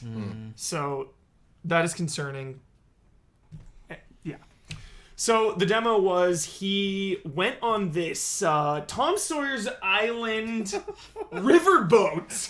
Yes. Hunt this The guy Mark down. Twain. Yeah. Nice. And again, there's a light, Ben. There's hope for Mafia because Mafia 1 and 2 are so underrated in their combat. I think they've always blown GTA out of the water in that regard for combat. Mafia 2 combat. Yeah, it wasn't until GTA 4 that Yeah. the combat was like even really fun. Yeah. Like it was just kind of a means Yeah. to an end. Yes. in Yeah, GTA games. I will fully admit. Mafia- Even in San Andreas, which is a gem of a game, Yeah. you're just like with an Uzi, Yeah. Not good. It's wiggity whack. So the combat in Mafia is incredible. He swims up to this Maverick style Mel Gibson riverboat.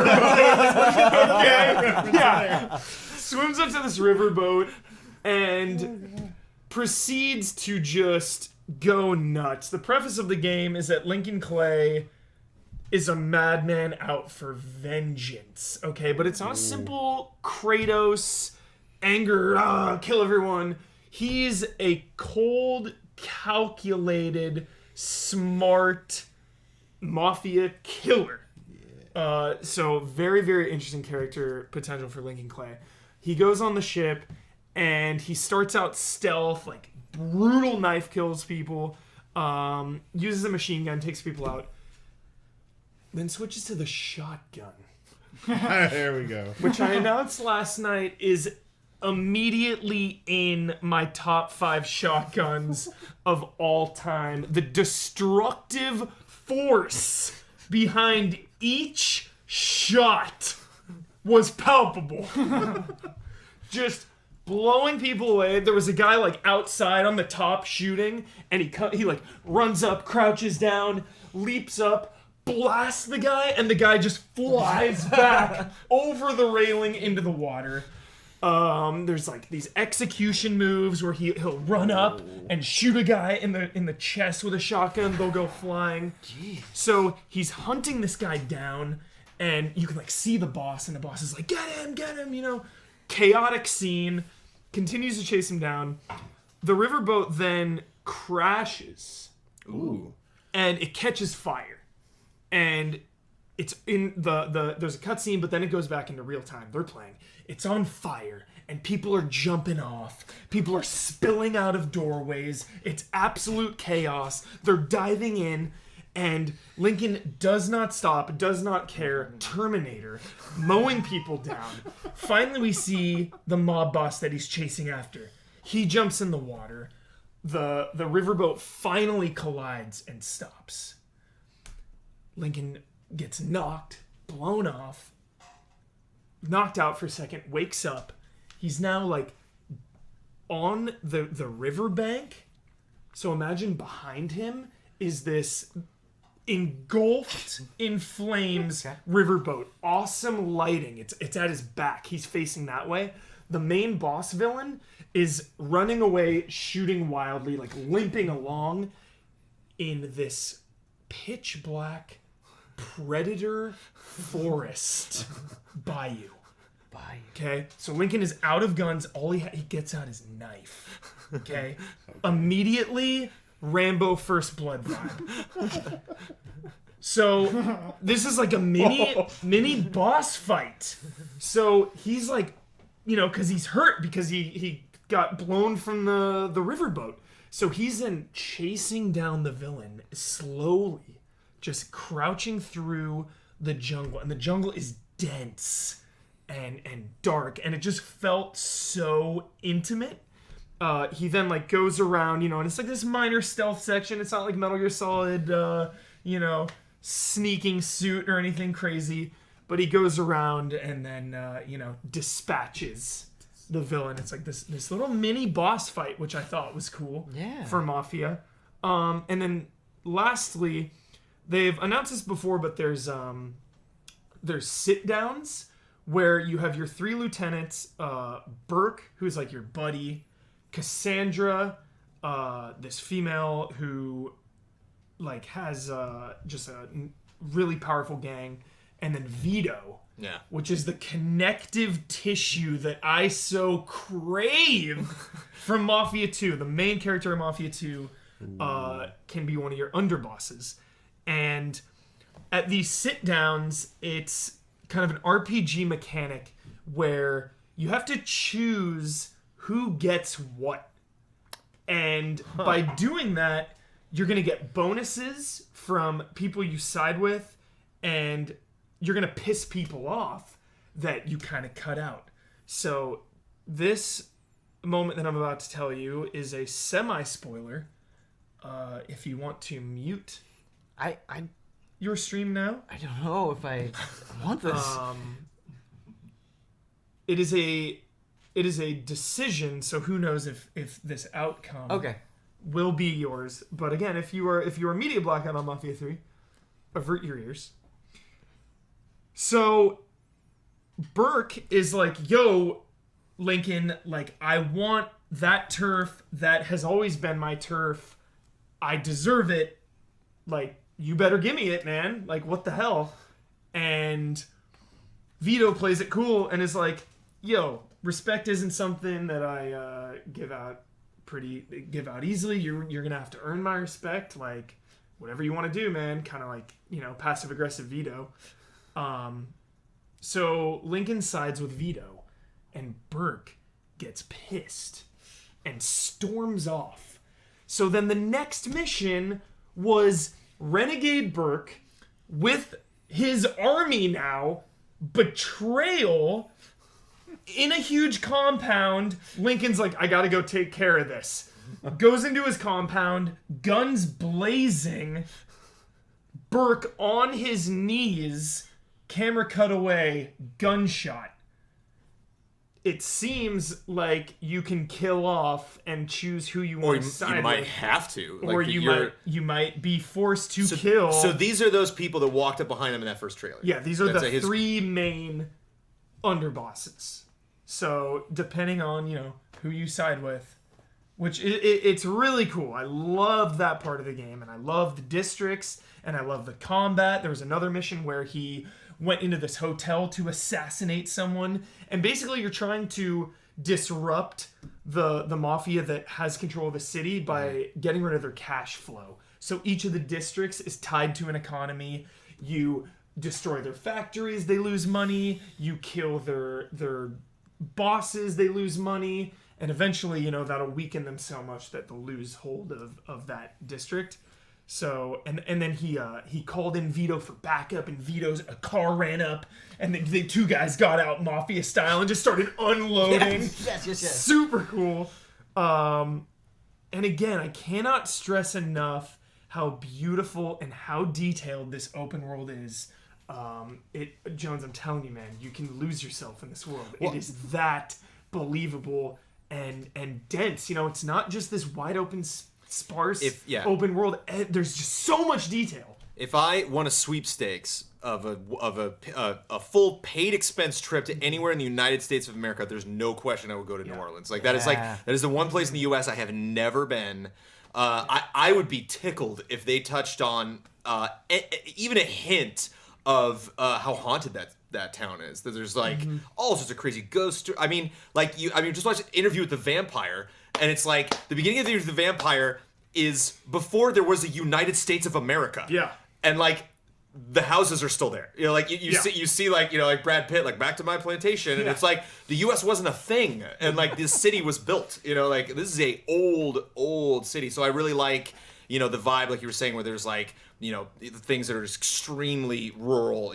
Very there's no law out here. Yeah. The woods were bayou so law. dense and intense. And then maybe say a district that's modern, but in buildings that are very old, have a very particular style. And then I imagine kind of like a more Miami kind of vibe, the most modern of the it's 60s, right? Yeah. So as modern as you can get. I have a concern. I don't know if you can answer it. Just a curiosity. Okay. And it might not. It might be a moot point because they just prepared this for the demo. But you mentioned when he got blown from the riverboat, he lost his weapons and he just had his knife. Yeah. Can you get your weapons back? I mean, it's I'm sure, in an open world game. If if ammo is super expensive, and I went into that mission with an assault rifle, a shotgun, a pistol, and now it's well, hey, it was you just took all my crap away. It was a main mission. So and then there was a cutscene after the boss. So I assume Mafia very story driven. Sure. Deliberate hard beats after missions. Warp to. You are now back at your base with just from strolling by the 2K booth and seeing without sound or very very tough to kind of deal with all the battling speakers at every E3, just kind of getting a vibe of what was going on with the story, seeing the expressions on the people's faces in those cutscenes. I was into it. I really got everything. Just there's one line or something. She's like, I can't wait for the glorious retribution. Yeah. It's neither can I. I'm ready. I want to fight for these people. I want to, and not to throw another completely random game into it, but it reminds me a little bit of Mercenaries. It had the original Mercenaries for the Xbox. It had that system where you had to piss off somebody. Yeah. You had to have someone that was eventually going to turn against you. You couldn't make everybody happy at the same time. Maybe there's 4 possible outcomes. One of them dies or none of them die. You know, if you just divvy it up so perfectly. Yeah. But again, if you keep leveling someone up, you get more powerful abilities.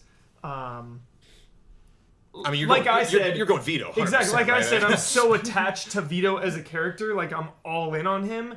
So it's going to be a test on them to try to make me not want to pick Vito or try to make me see the other two characters as equals. But I assume they know that, Vito, obviously. You know what you got me so excited about, Huber? The shotgun.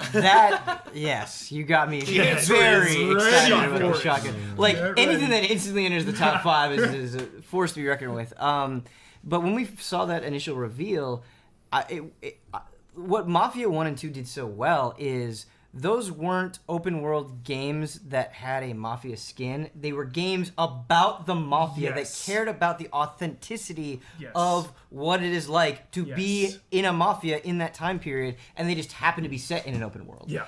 I was worried after the initial reveal it was going to be the other way around, that suddenly the open world was more important to them than you being a part of these thugs. And what you just described, it seems like they are so concerned with that authenticity. They're so concerned with that vibe, and that is everything I want because that's what the first 2 games gave me. Yes, because of my father, I am obsessed with the Mafia, and this game does not disappoint. There's the FBI guy, narrating the events about different Mafia factions and talking about Lincoln Clay and how crazy he is and how he brings more death than an entire world war. So yeah, the Mafia vibe and feel is there. But again, to end it, just the driving, I'm a little scared. Mafia 1 and 2, you drive like 40 miles an hour. You're not causing chaos, and I understand that Lincoln may want to cause chaos and doesn't care as much, and that's part of the character. But there's something just off about mowing down innocents and cops and everything in an open world in Mafia, because one shot from the new gameplay trailer made me a little bit nervous. He was like in the sewer in a boat going off a jump, like and I'm like, oh, okay, that stuff is just so weird. If Trevor's doing that, it's one thing, but if all of a sudden you've gone from like helping some woman whose kid gets kidnapped and bring it back, and the kid dies, and so you got to deal with her, and she turns against you, and then the next thing you're like, because in Mafia 2, nothing you could really do in the open world, unless you want to, I don't know, maybe talk about the Playboys, but like nothing you could really do in the open world took away from Vito's character or the story. Yeah. Like your limitations were consistent with that character, and it got me so much more invested. Yeah. And that does have me worried. In 1 and 2, the most fighting you're doing in the street is like a hit on someone, like they do Godfather style, come up to a diner, drive by, or like beating someone up in an alley. Right. Not full scale, middle of the city downtown, just unloading everywhere. Right. I know in 1 there's like a bank robbery, but it's like botched. But this seems like deliberate chaos, and that's a little weird. But again, we are approaching the midnight hour, ladies and gentlemen. Yeah. I think we're gonna have to play Jonkin to decide who gets to do the last one. Okay. that was it for me. I'm done. My list is completed. I have Watch Dogs 2, but I don't I think want to show anyone Chad cares. something really cool. I see a lot of people talk. Oh, Tekken 7. I think we were kind of talking And about. honestly, I don't think Tekken 7 is like all that long, but it's really jolly. I think probably you should end on Tekken 7. What? You guys wanted to talk about it a lot. If you ever wanted to know what Lego Batman looks like if you take off his helmet, look at this. What? It's Bruce Wayne wearing a headband. Yeah, because the eyes. So you know what it is? The headband is the white eyes. Yeah, dude, that's weird. So when you put the helmet on, the eyes look white. Well, don't take his helmet off. Can I just say real quick why? Because I don't want to be down on Watch Dogs, but the reason Watch Dogs isn't worth talking about is they just showed the same thing. No, I played it, Bloodworth. What do you mean? Where'd you play it? Played it at Ubisoft. Oh, Today. really? Yep. Oh, crap. Sneaky Yeah. Huber. Nice. Sneaky Must be hero. nice. So we did say Tekken 7. Do we want some Tekken 7 and then we'll do it. Tekken 7 Crunch and then we're it's out? super jolly because There we go. of That's how we something got to Crunch to me. experience it. Yeah. Anybody blood? You want to get him, Kyle? You want to bit? Come on, everyone. We'll We'll talk about Watch Dogs 2 tomorrow. I'm putting up some graphics. All right. Nier is not playable. They're taking like appointments for Nier though, and I went up to the Square Enix lady today and I was like, "Hey, is there any way you could fit me in for a Nier appointment?" She's like, "Sorry, we're full." Okay. Yeah, Crushed. We did talk about Resident Evil. We have yet we've yet to stream Resident Evil. We have to there's that demo that we will get to as soon as we can, and the couple of us have to check out the VR demo before we're actually going to sit down. I've finished it 4 times. Let's go. Tomorrow, Ben. We need to end the stream so I can go play. Tekken 7, baby. Tekken 7, okay. Dude, Damian, I can't wait to share this. Okay, so I feel like the way I got to experience Tekken 7 is a microcosm of why fighting games can be so wonderful. And I think it was brilliant for Namco Bandai to set it up this way. So you go up into their meeting rooms, and they've got these stations where there's just a comfy seat and 2 controllers. Let's fight.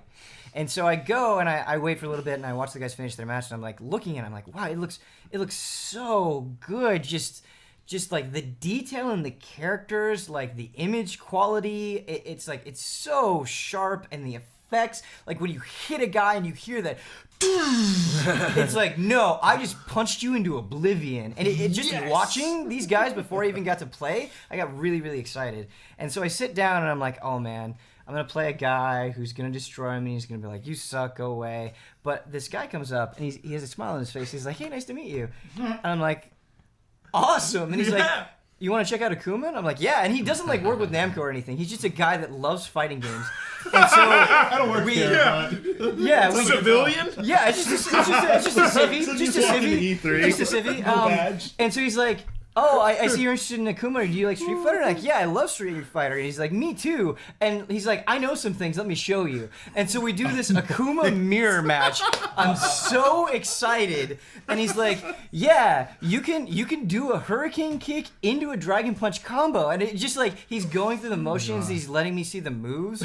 And the number one thing that I want you to take away, so it's not just like all Skylanders fighting game hype, is how good Akuma feels. And like honestly, I haven't like run him through all of the paces, but my initial impression is that I don't know how they could have implemented Akuma better in this game, because he is both exactly how you want him to feel from a Street Fighter perspective, but he doesn't feel like a Street Fighter character shoved into Tekken. He feels like a Street Fighter character that has been modified just enough to make perfect sense in Tekken. So he can do everything you expect. He can jump and do the Hadouken in midair. He can do the Hurricane Kick. He can do the Dragon Punch. He can do the Raging Demon, which Yes. with the... Yes. Yes. It happened. Yes. We saw. Wait, tell me. Don't paint the scene. Okay. Tell me about it. So he's going... This guy got a little bit of a troll on me. Okay. A little bit of a troll. He's professional. The civilian who knows a Like, few things. I'm just trying to learn the controls and figure it out, and he's like been super jolly. He's like, oh, that was a nice dodge there, and like he's being super happy, and then all of a sudden, I see his character dash forward, the screen goes black, Raging Demon. He's like, oh, that's how you do that.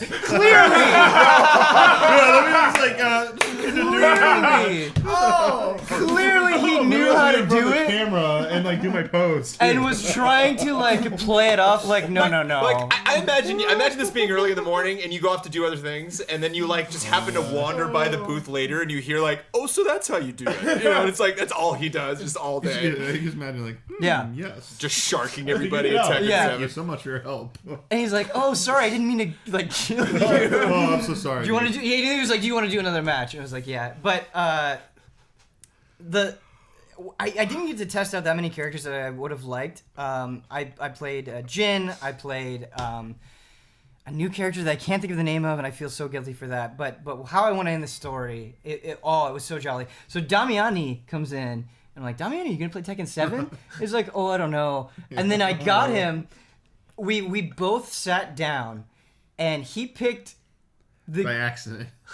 He picked this character. I forget his name. He has this giant scar on his face, and he goes, "This looks like a dark Miller from Metal Gear." It looked like Miller's evil twin. I don't even. Whoa, here we go. No, not Brad. It was with a D. It was like Dungarov or something like Dragonov or something like that. He's new, yeah. Miller, like in We'll between. fix it up. It was a 5-1. And he's just laughing. I mean, he's just like maniacally laughing before we even get in the fight because he's like, yeah, I'm playing a Dark Miller. And we just get in there and have such a blast. Like, we were grinning like idiots from ear to ear, like not knowing these characters, trying to figure things out. Like when we would do something crazy, we'd be like, oh, did you see that? And it was so much fun. And we did match after match after match. And there were these guys behind us that were clearly pissed off. And a Namco. You guys are too jolly. This is Tekken. You can't be jolly about Tekken. Yeah. And he comes up things. and he's like, Oh, that's how you do it. are you guys enjoying Tekken? Is this your last match? Yeah. It's like, Okay. yeah. Let the real players come and play. Yeah. So Passive aggressive. we had to end it, but I felt like I was back in middle school. Like, it wasn't about tier list. It wasn't about the meta. It was just like two guys hanging out, beating each other up in the best possible Yo, way. they should have come up to your station and put a quarter on it. I know. I was like, what's up? Like, quarter up, fool. What is it? It's the arcade. It's not the console version. Okay, somebody asked, is Yoshimitsu in it? Okay, Yes, he is. Okay. This is pretty funny. Yeah. Damiani, I'm so sorry, man. Like, you can hop in at any time. I'm like, I'm so hyped. Yoshimitsu. Yeah. It's like this alien, like, crazy predator hybrid that looks like it came out of, like, Revengeance or something with the mask. And I was like, what the hell is this shit? And I'm like, oh, geez, Yoshimitsu does a spinning attack. Like, I know this shit. Like, it's 10 years ago. Yeah. And he starts, like, walking with samurai swords. I'm like, what the fuck? Yeah. I was like, what kind of hexing is this shit? And I'm playing as, like, I forget like which girl at the time. Yeah. One of the, like the bride, I think. Oh, One of it was the- Nina Williams yeah, in Nina a wedding Williams dress. In a wedding dress. Yeah. Yeah. Yoshimitsu. What's the Yeah. lore there? I don't know. I have no idea what's going on in Tekken lore. Yoshimitsu was like the pastor who was overseeing it. And, like, you bailed. He's like, you didn't pay me for the wedding. I've come to collect. That's what he said? Oh, okay. Okay. That would have been the best. Like pre-match quip. Oh god! Like the characters, some of them are so stupid. I think the cat girl, Yeah. she's like cosplay girl fighting and shit. And it was like, this is just too stupid. What about Paul? Okay. Paul is in there, and there was a guy before. There was a guy that I saw playing Paul, and he just wrecked shop with him, like. Just professional. Yes, just professional. The professionals there were some hung killers out in at there. Tekken Yeah, there were some just killers all in there. day. For sure. And you played as one character. You said you did for Huber. Oh yeah. And then I played as Jack, like mech. Jack, nice. Oh man. Oh my god. Mech trolls going on there. Square, square, square. Anybody play Law? We had like they had this thing where you Bruce get close Lee? to death, or it goes super slow mo, and it's like, I think I got the winning punch. Whiff. We like whiff every single time. I was like, what's going on? I don't even know. Like we just like look one time. It looked like he just punched me in like crotch. I'm like, what is this whiff? And I'm like, it like zooms in and goes slow mo and everything. Yeah. It's like just emphasizing the moment, like Yeah. like intensity. Like I can imagine this thing at Evo. Like, is this the final blow? And then when you whiff, it's gonna be like the dodging and footsies that are going on. Like, oh shit, son, we survived. What do we do now? Oh man. And when the match ends and you're both like extremely low on health, and that one person just manages to clutch it out, in giant gold text it goes, great. Great. It's pretty cool. I want to describe the Huber character. I said for Huber as I picked him. I'm sorry I'm messing up the names. I really am. I was just so caught up in the moment. I believe his name was Gigas or Gigas or something like that. He looked like Bane Unleashed. Just this giant, like, green monster with, like, this black leather and, like, like wires or cable or, like, weird black hair, like, coming out of his head. And I did this troll to Damiani where I put it, like, I knocked him on the ground and I just kept stopping him over and like, over and over again. Boom. It was like, yeah, like Batman couldn't get up. What are you gonna do against me now? Yeah. You filthy casual. It's like, oh, so rad. We can't top that, Kyle. That's a crunch right there. I think we're good. Oh boy. Who still has stuff? Who still has rounds in the chamber? I got Watch Dogs for tomorrow. Okay. I got some rounds in the chamber. What you got? I got nothing. My slate's clean. I mean, that was a crunch. We just got there. I gotta go. Oh, what games have you yet to talk about? For tomorrow, I want to talk about Bound tomorrow. Oh, nice. Yeah. Yeah. I can talk about Bound. I really played Bound wanna back talk at about that PSX. Bound's cool. Yeah. I mean, I won't have much to say about it, but I still have Forza Horizon with my own gameplay. Cool. Roll over top of it. Tomorrow, my three main hits are Injustice 2, Lego Dimensions, which I apologize did not have time for today, and Sea of Thieves. Which we thank you for not focusing on that, so I can get a chance to get in there and Tomorrow, get drunk and shoot some cannons. Tomorrow, the only thing I want to talk about are Resident Evil 7. Yep. So please, everyone, if you can, check it out. Yeah, and dude. For Honor. Yeah. Playing tomorrow, 1 Battlefield. p.m. And I'm playing Battlefield 1 with Brad. Yeah, Yes, that's you so will hear hype. stories. Get ready. The two things that I really, really want to talk about tomorrow are Legend of Heroes: Trails of Cold Steel 2, which that series is going places. Let me tell you, and Monster Hunter Generations. Cool. Yeah. Wait, Ben, did you play Yakuza today? I did play I really Yakuza want to 0. hear it, Hubert, man. I have a story that will like. Please, can we It will end on Yakuza, please? Nah, we're good. Okay. Okay, leave him wanting more. Yeah. Can we at least do one fortune cookie? Okay. Fortune cookie game. You know- Kyle has a thing about I want to fortune tease cookies. one last thing. Okay. If we can, I think after what Blood and I saw today, Oh yeah. I think we need to have a part 2 Oh, of a yeah, certain yeah. game tomorrow. Yeah, well, we to definitely finish do it up. that. We might Zelda? even. The new stuff we saw. Yeah. Okay, of More, Zelda. We can do more part 2 of Zelda. new. Possibly more Zelda New. coming. New. Well, I Bigger, hyper. Holy shit. My hands on tomorrow. The demo we played was baby mode. People should not media blackout Resident Evil 7 because it is not in the main game. Yeah. It is a standalone.